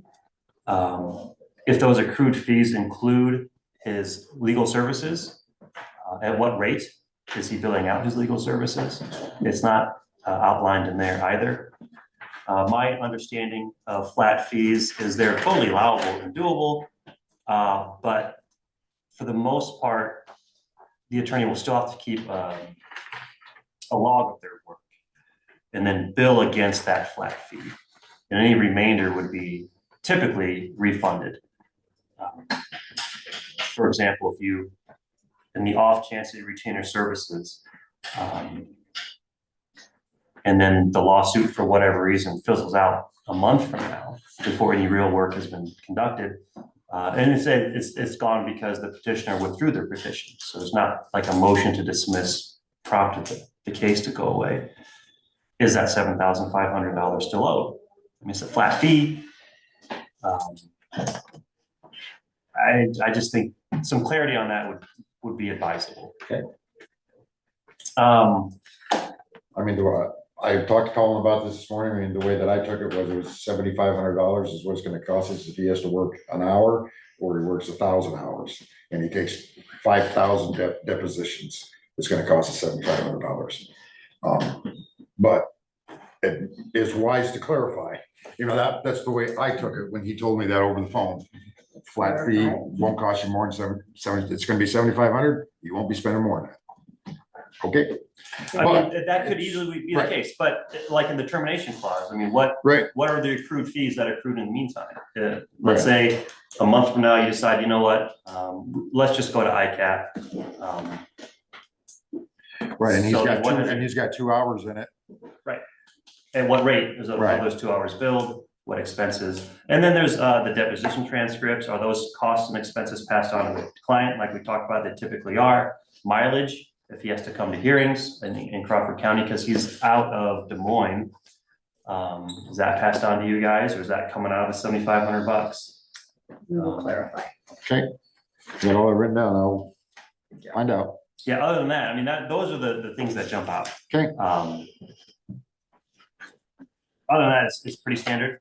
And maybe, I will fully admit, maybe I'm reading into it too much. Maybe the plain language is simply you'll call them and say, look, I told you $7,500. It's gonna be $7,500. But and you've that, probably seen worst case scenarios that, Right. I mean, and you're, yeah, but maybe it goes the other way, right? Yeah. And It's better so- to know than to not know. Okay, so Wide open. I guess I didn't contact Alan to see if he would be available by phone. So I mean,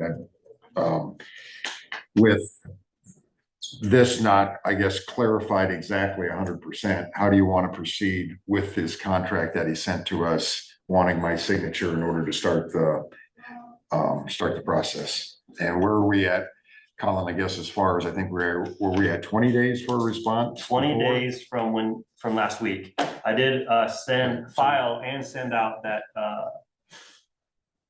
acceptance of service to the plaintiff's attorney, and he did indicate, and I let him know that the board at that time had voted to retain ICAP, and at that time we were waiting to hear back from ICAP because I hadn't yet. And he did indicate that if you needed a couple extra days, he's not gonna fight on that. Nice to know. Yeah, Dave.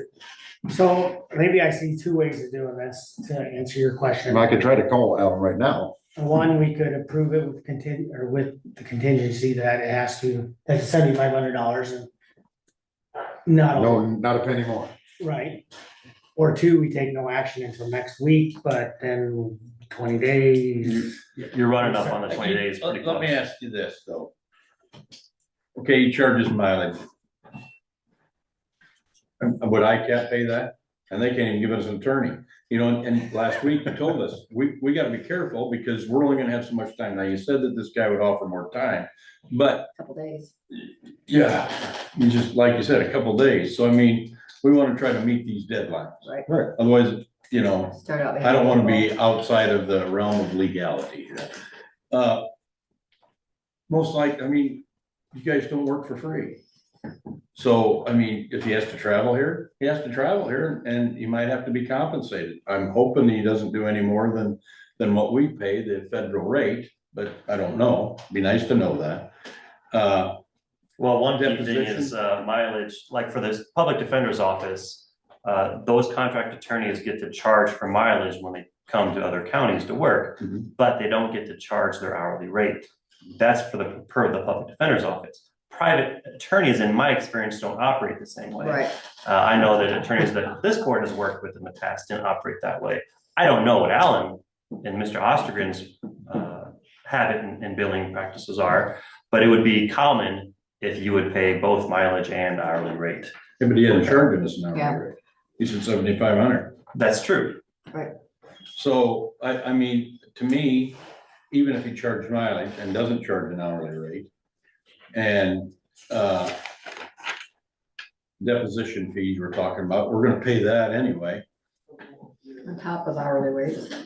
If I would assume, I don't know how ICAP operates, other than the settlement machine of America is all I know. And then that, I think they actually encourage lawsuits, to be honest with you. We have a deductible effect, yeah. And ICAP's deductible is $7,500. So I mean, we're gonna pay that much irregardless. So, go ahead, Dave. Just to add to your plan, I mean, you got me just thinking out loud. I mean, if we did approve it today, Craig could still clarify some of those costs. And if it came back astronomical, we can still terminate. Terminate, that's where I was gonna go next. Yeah, what you could do is you could take action on this, authorizing Craig to sign it after clarity is sought with Mr. Ostergren. That might be the most Sounded like a motion. straightforward way to move forward to account for the 20-day timeline Right. to take action today, but also reserve the right if you don't like the answers to, We can't delay. you have approval to sign, not that you're mandated to sign. Obligated. Right. Yeah. I like that. I like that. I would make that a motion. Gene, we'll make that a motion as to how Colin worded it. Terry, Did you get that, Terry? Gene made the motion. Otherwise, Colin would be glad to repeat it. sign after clarity is sought. Thank you. Yeah, perfect, I will Terry. second that. She's got used to. Second by Kyle? The thought is we just don't have time to We wait for don't. another week to. I agree. That's 7 more days.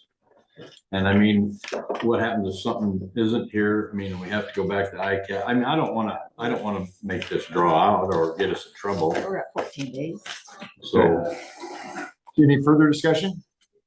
If not, I think we'll have our vote by roll call, even though this isn't a resolution, so the public knows how each one of us voted individually in doing something like this. So Kyle, I will vote aye. Dave, Aye. Gene, Ty, chair votes aye, motion carries. Thank you, everyone. I will find that out. shortest item today. Rock on, thank you. Got another short one, hopefully. Moving along. Okay, move on to the opioid settlement amount for Janssen agreement. So as the board knows, we've gone through several rounds of opioid settlements with distributors, manufacturers, the company, Purdue Pharma itself. So there's lots of people that this, and early on, the county voted to agree to have the state handle the class action suit on behalf of the county instead of the county separating itself from the state and negotiating independently. So, I mean, we have Sherry and Terry here. We've had plenty of checks come in from various things related to opioid. This is another one of those. Janssen was, I believe, a distributor don't quote me on that, but there was an agreement negotiated with the state for this Jansen.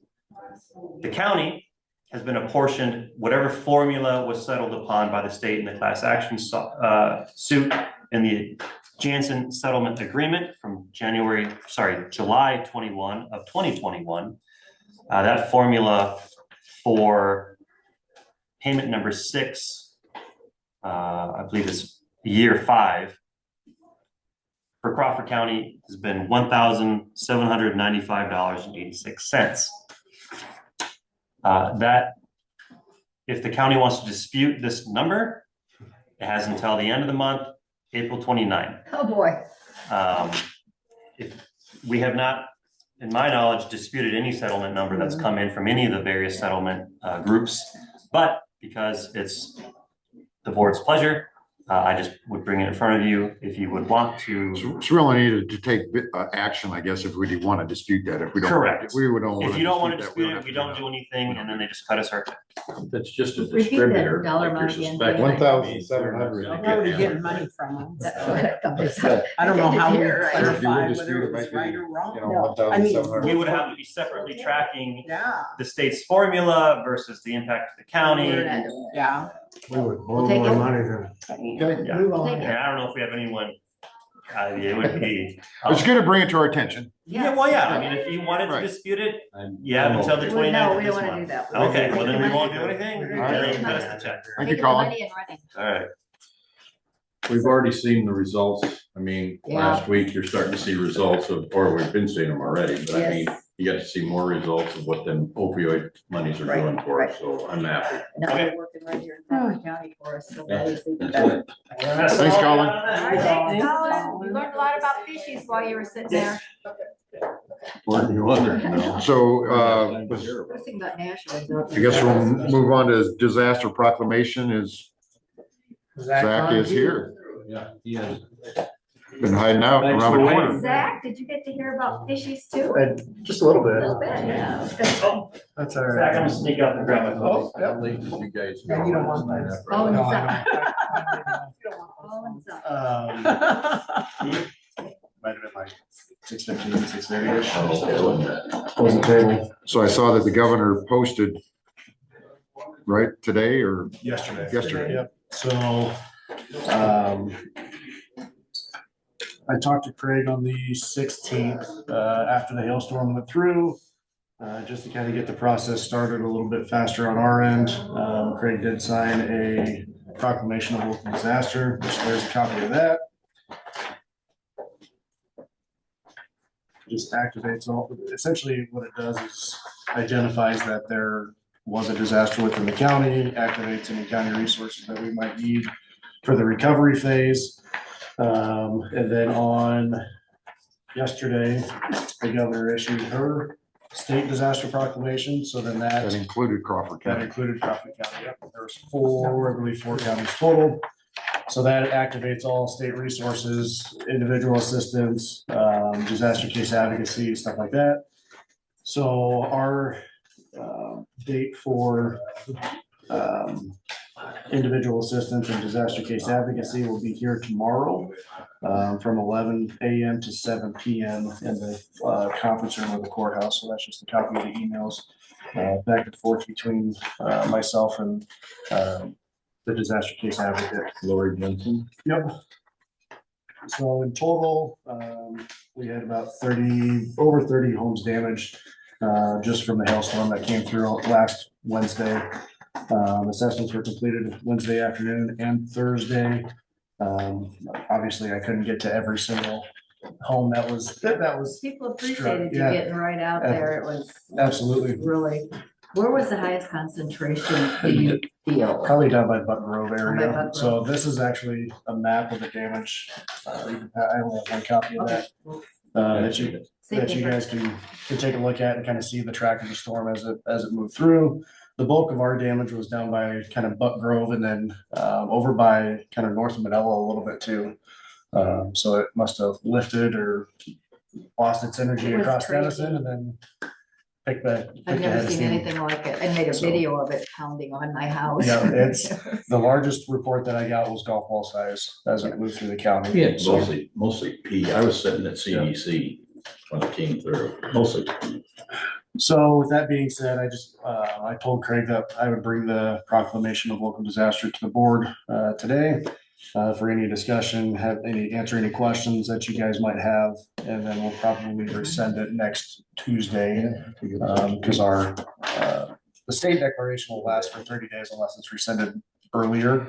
So does the state declaration, when she names certain counties, and you were going out and getting specific addresses, do only people in those specific addresses in the county are eligible? Yes, you have to verify that you received damage, which is why I go out with preliminary damage assessments. So like people need to bring their information tomorrow, pictures, anything that might help them stake a claim towards. Some of these disaster funds then go directly to those people? Correct, yep. So the disaster case advocacy, the two that are activated are individual assistance and disaster case advocacy. And I'll start with the DCA first. There is no income limit for that. There's really no requirements because what they do is they go through and help that individual figure out what they need. Unmet needs is essentially what they look for. So they'll help them figure out contractors and pretty much anything that they need. We'll give them resources. The individual assistance has an income requirement, which is 200% less of the federal poverty level. So the federal poverty level is 63,000 or something like that. So what 67, so 200% less of that would be. They would qualify for that, but it's only up to $7,000, and that can be for homes, outbuildings, vehicles, things of that nature. So we'll at least have some sort of assistance available for people. It might not be money right off the bat, but they'll help them lead them in the right direction to get some of that funding. So how do you get that date and time out there to the public? It's so soon, it's tomorrow. Yeah, Radio station. Radio, face. I mean, it's blown up on Facebook already. And if they miss that date if they miss the date, I'll get a hold of the disaster case advocate and tell them that, hey, this individual would like to speak with you, and then I'll probably give her contact information to that individual. So they can talk by phone, they can talk by email, they can, okay, gotcha. Them coming on site is more of I wouldn't call it a courtesy, it's what they do, right? But it's kind of to get that process initiated. Is it only residential or do businesses come too? So I believe businesses can come too, to kind of see what resources, yeah. I would encourage anybody that received damage from the hailstorm to visit with these individuals, so. Yeah, sure. Zach, if they were in Harrison County working but live in Crawford County, do they go through us or do they have to go through Harrison County? I believe it's your primary county residence. So they would have to go through So my Harrison. daughter-in-law was working in Dunlap, but she lives in Charter Oak, so she would have to apply here. So I'll find out tomorrow for sure, because there's a lot of that. Good People that question. work at the hospital that live in, they receive damage to their vehicle, but they live in Ida County or whatever, so I have a lot of questions for if that's what's that. A good question. I'll let you know. Thank you. Good question. I had a couple people reach out on how you got out there right in front of it, and they were very appreciative, so thank you for doing that. Couldn't believe it. Couldn't believe it.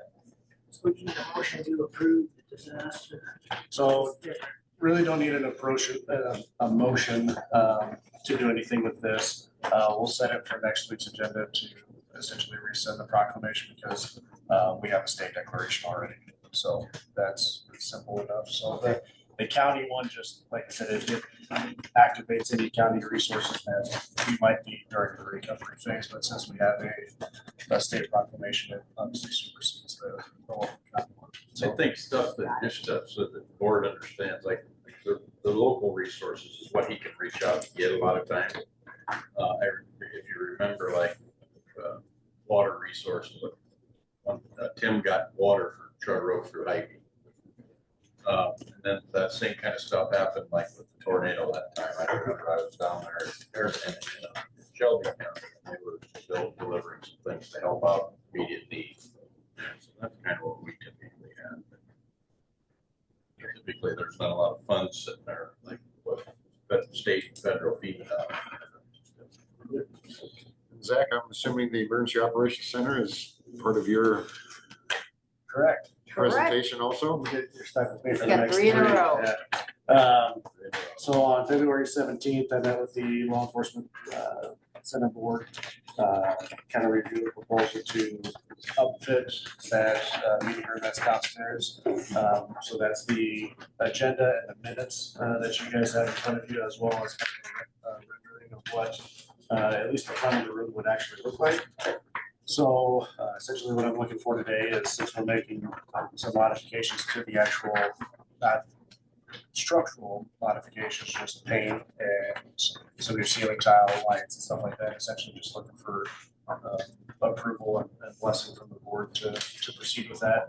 All of the purchasing would come out of the EMA budget, because it's the responsibility of emergency management to keep an emergency operations center fully operational. So that's where the funding would come from. So.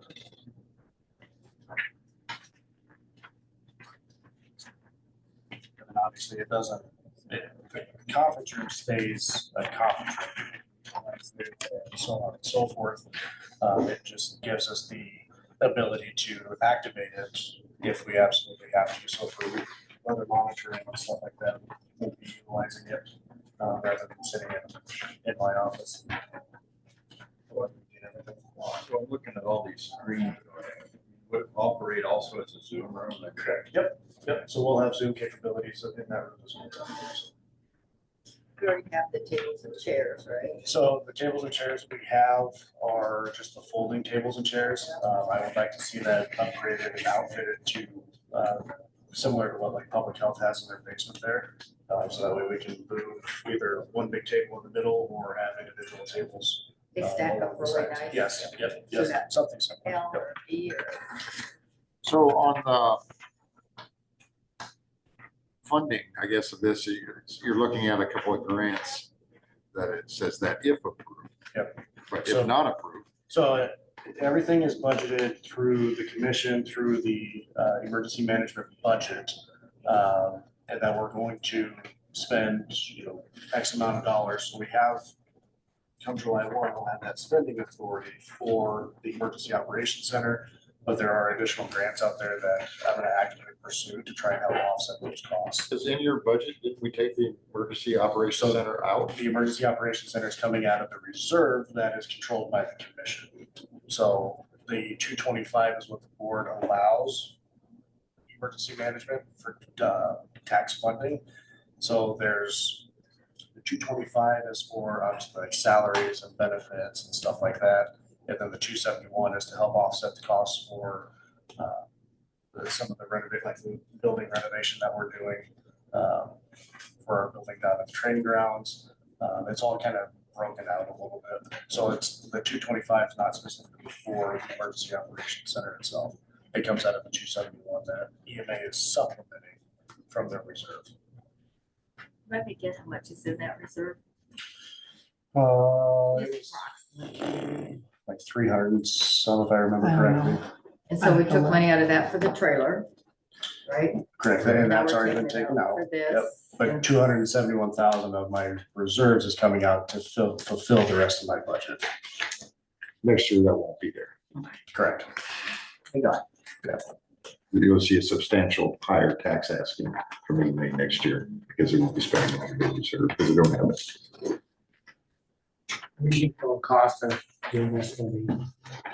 It just depends. I mean, I've got 45,000 budgeted, but do I see us using that? No, but I'd rather budget a little bit higher to make sure we have the funding. But 911, talked to Dwayne a little bit. 911 is going to help take in some funding for like a plotter printer and stuff like that too. So the commission approved taking this out of the reserves then? they approved the budget, They approved the budget.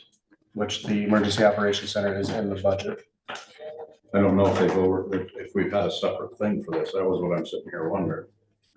Have we had it to where, because this is it's more than the $10,000 ask. Right. So I don't know that they've approved that individually.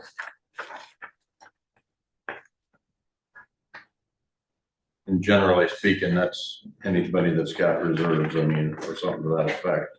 I gotta figure expense, it's not listed in the line item.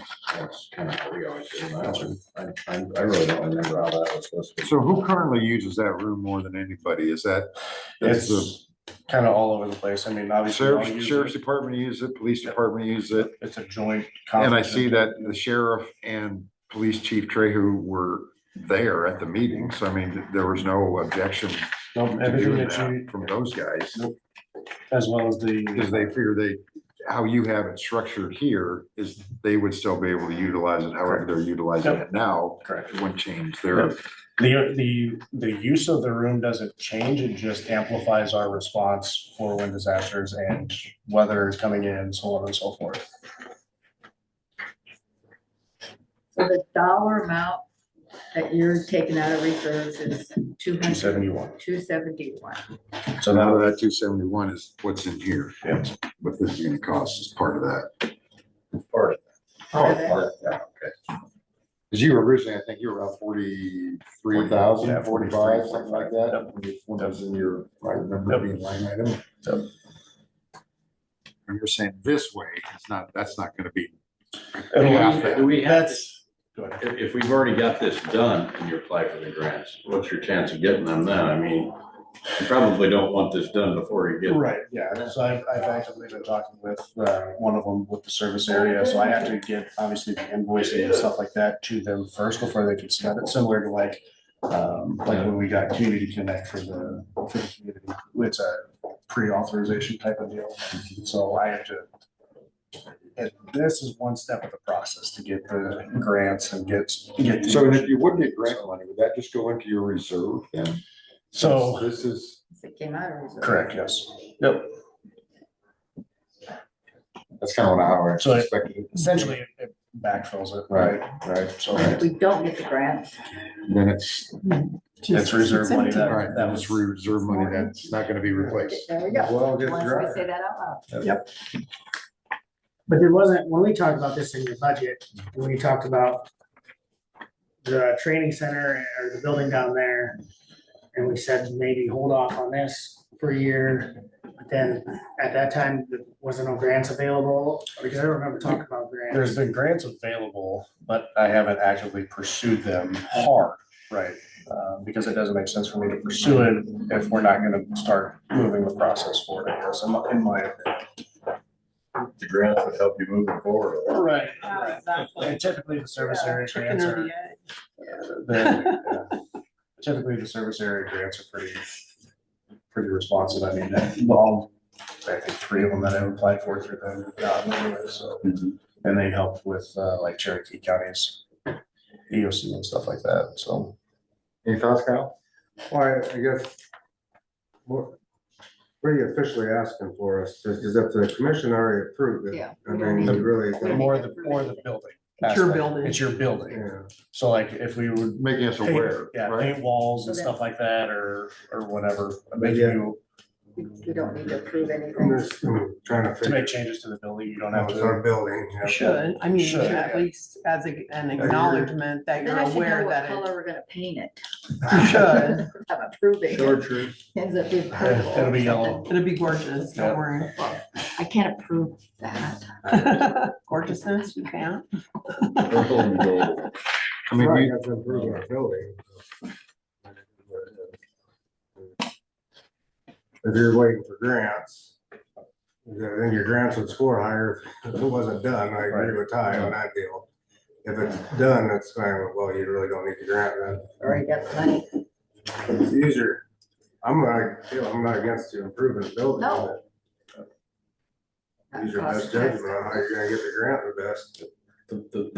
The more you don't use out of your reserves, the more they're there. Oh, yeah. Yes. Exactly. Yep. Yeah. I'm very cognizant of that too. but- Yeah. I was, said Rome wasn't built in a day. I mean, you weren't on that project either, Zach. You might have got it done, so. Oh, yeah. Yeah, yeah. So you really Except just for the need, funding part, that might have been. the just need hang up. approval that we're okay with. You're just okay with if If you get grants. proceeding, moving the grants and all of that to make That the you can paint the wall. beautification of essentially the room. Right, yeah, I guess be it heard today that we are in favor of grants. This board is in favor of grants. But we are in favor of beautification. Alternative funding resources. You know, I think that having that room set up for any emergency, I mean, the fact that we haven't had to use that room for a lot of them is probably because it wasn't equipped to be able to deal with anything.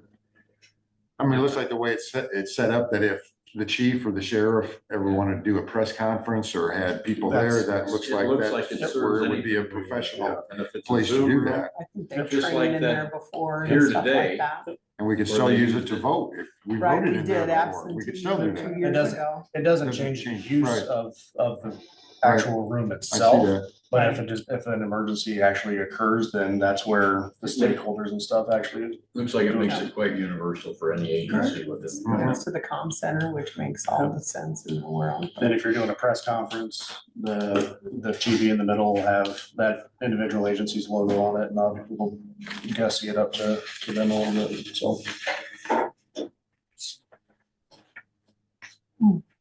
Yeah, I'm okay with fixing it, but I just like to make sure we've exhausted the grant opportunities. Yep. So does it make sense? I don't know how other counties do that, but the comp center and the emergency operations center to be right next to each other, you know? So if you do have a catastrophe, you can Right. wipe them both out. I mean, is it- pretty easy then versus if one was on the north side of town and one on the south side of town or something. Is it best practice? No, but where else are we gonna go? I mean, there's just really no other places around here that aren't super close to each other that if a disaster happened in Denison, they're gonna both get wiped out. And we need to make sure that it's obviously a centrally located area, you know, for everybody to. Well, in county ownership already. Yeah, You know, yeah. those kind of Right, things. I otherwise understand you're that. buying I'm just something curious or what you're other building counties do. I would something assume they that's try to spread them out. They try, but when they can't. There's a nice little room out there at range. Like Shelby County, theirs is in the basement of their communication center. So it's common to have it next door to a. Our basement isn't very livable. No. No. Just bringing that point. His day. Right. It's lovely. Gorgeous. Well, I appreciate you bringing that before us. I guess just bring it to our attention as to what he's doing. I'll keep you guys. Everybody's okay with that? I have to keep Like you Guy guys- said, I think going the grant route, we need to do it. 4 weeks later, let's get on that and apply. I called an update on that building. Yeah, I wanted to get to Paul, when we get to the citizens input. Paul, got something for us? Yeah. Here on Bogart. I guess I should have before I came up with this. These folks actually are moving a house in from Sac County and putting it on a new foundation, new basement, in Crawford County. So it's costing them, the structure itself, Sac is like sub $20,000. The move is $20-ish thousand. The basement's $20-ish thousand. So as far as the cost is concerned, they're not spending the $100K, but I'd imagine once they get done with the improvements, that we're gonna have more than $100,000 on the structure as it's improved. So we Okay. backed this one off because it wasn't meeting the cost. And in talking with them, I did hear their story, and it's not gonna be $100,000 as far as out of pocket for those folks. So. So it's not really a prefab house. It's not a prefab, no, it is not. Okay. It's fabricated. Well, I don't know, technically it is prefabricated. I guess, but So they're, line 2 on eligibility as of the right now is eligible to receive an exemption from taxation on the assessed minimum of 100,000 value added by new construction. Right, so what are you gonna value that as? Until I mean, the home, I forget now exactly, it's down here, one says like 1,300 square foot or between 13 and 1,600 square feet. I didn't do any pre-calculation numbers at all.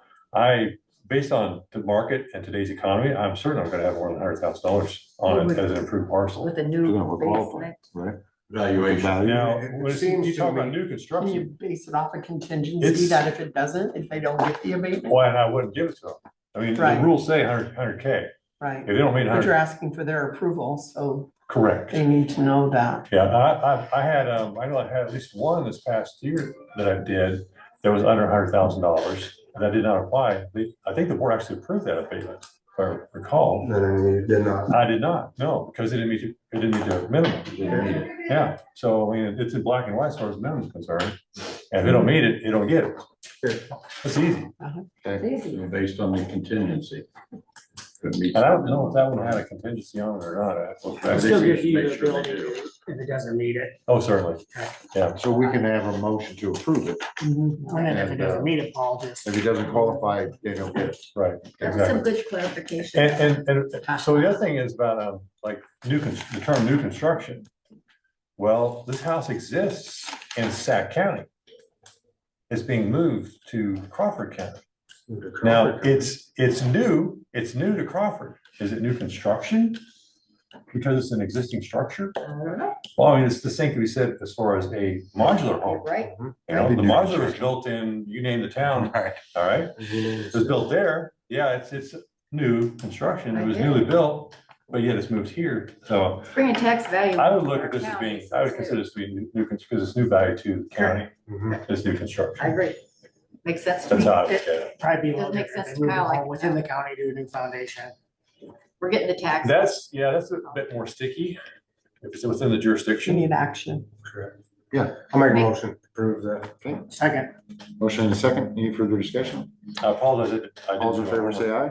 Before I came up here. Chair votes aye, Thank motion you. carries. Thanks for clarifying that. Yeah. Yeah, it's actually, I mean, I am 150% behind something like this, because that's a structure that was destined for the landfill, honestly. And I'd much rather see this happen than go to landfill. Well, I mean, But that's they're gonna fine, do more the work. county line. Yeah. Bring your houses here. Bring it to right. So they're gonna put a garage on it too yet?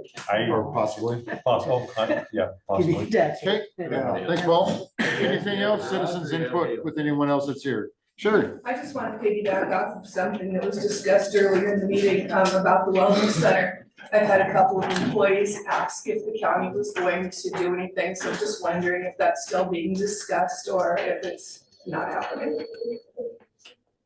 As far as making a benefit out of it, you know, contributing something to it, that's what they're asking. I mean, we haven't talked about that. Well, we talked about that real Real early. early. And it hasn't come back. And then I know we don't have anything in our budget here, I guess, to do that.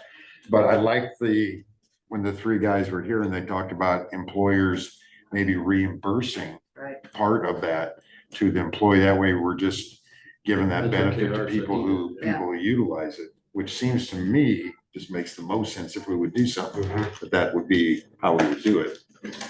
Can we talk about that some insurance plans give us a discount if we have some kind of a wellness plan in place? and That's what I was we gonna, talk I was more gonna about check that? with. Is that what's Homes going and Murphy would be nice to know if they Well, do. I think more of our working comp insurance, maybe get healthier. Maybe Yeah. I don't- Or either, maybe both of them, technically.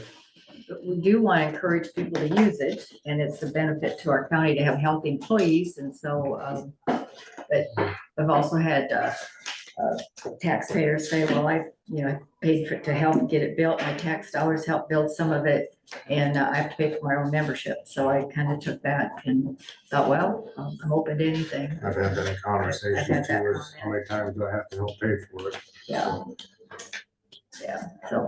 Well, to me, I also look at, and we didn't change the employer portion of what we're gonna do with insurance. I kept that the Already same. kept that the same. If we got into, depending on what the state does with capping our budgets and that, I wouldn't wanna offer something like that for a membership and then have to change the employee's percentage of what to, rather leave that the same and not offer. And then we go into the plan, there's so many different. I know it's two different things, but if we're looking at a limited amount of dollars.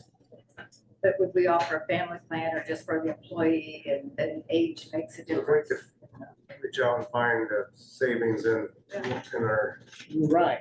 In one insurance or the other, I would definitely really consider offering that. So I would guess that for the 26-27 fiscal year, there will be nothing offered. Currently, no, not at this point, but if we can find that, offer them savings, I definitely would pass that on to our employees. I would Right, then you encourage use those employees savings to go towards the well. to join, which will show that people are interested in it. You know, if you're using it currently, and that would really be a benefit if we could come in and help out. Because you're using it already.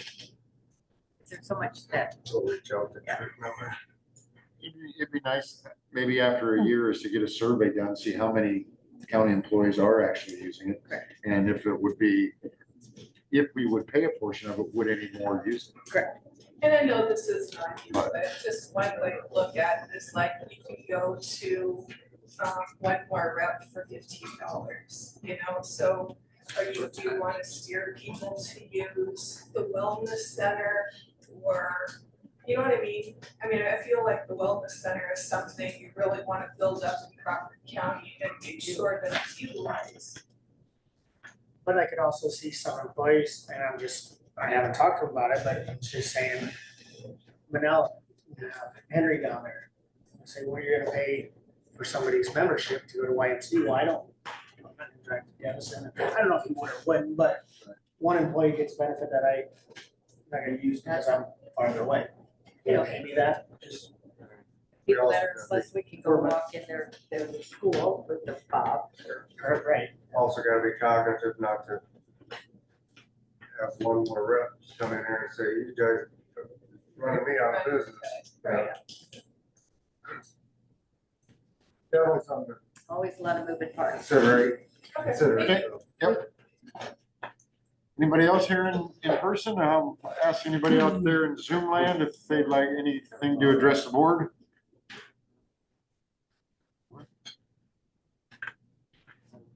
If not, we will move on to closed session, assuming we'll get rid of the Zoom and move on to closed session. It looks like Zach's still here, so it must be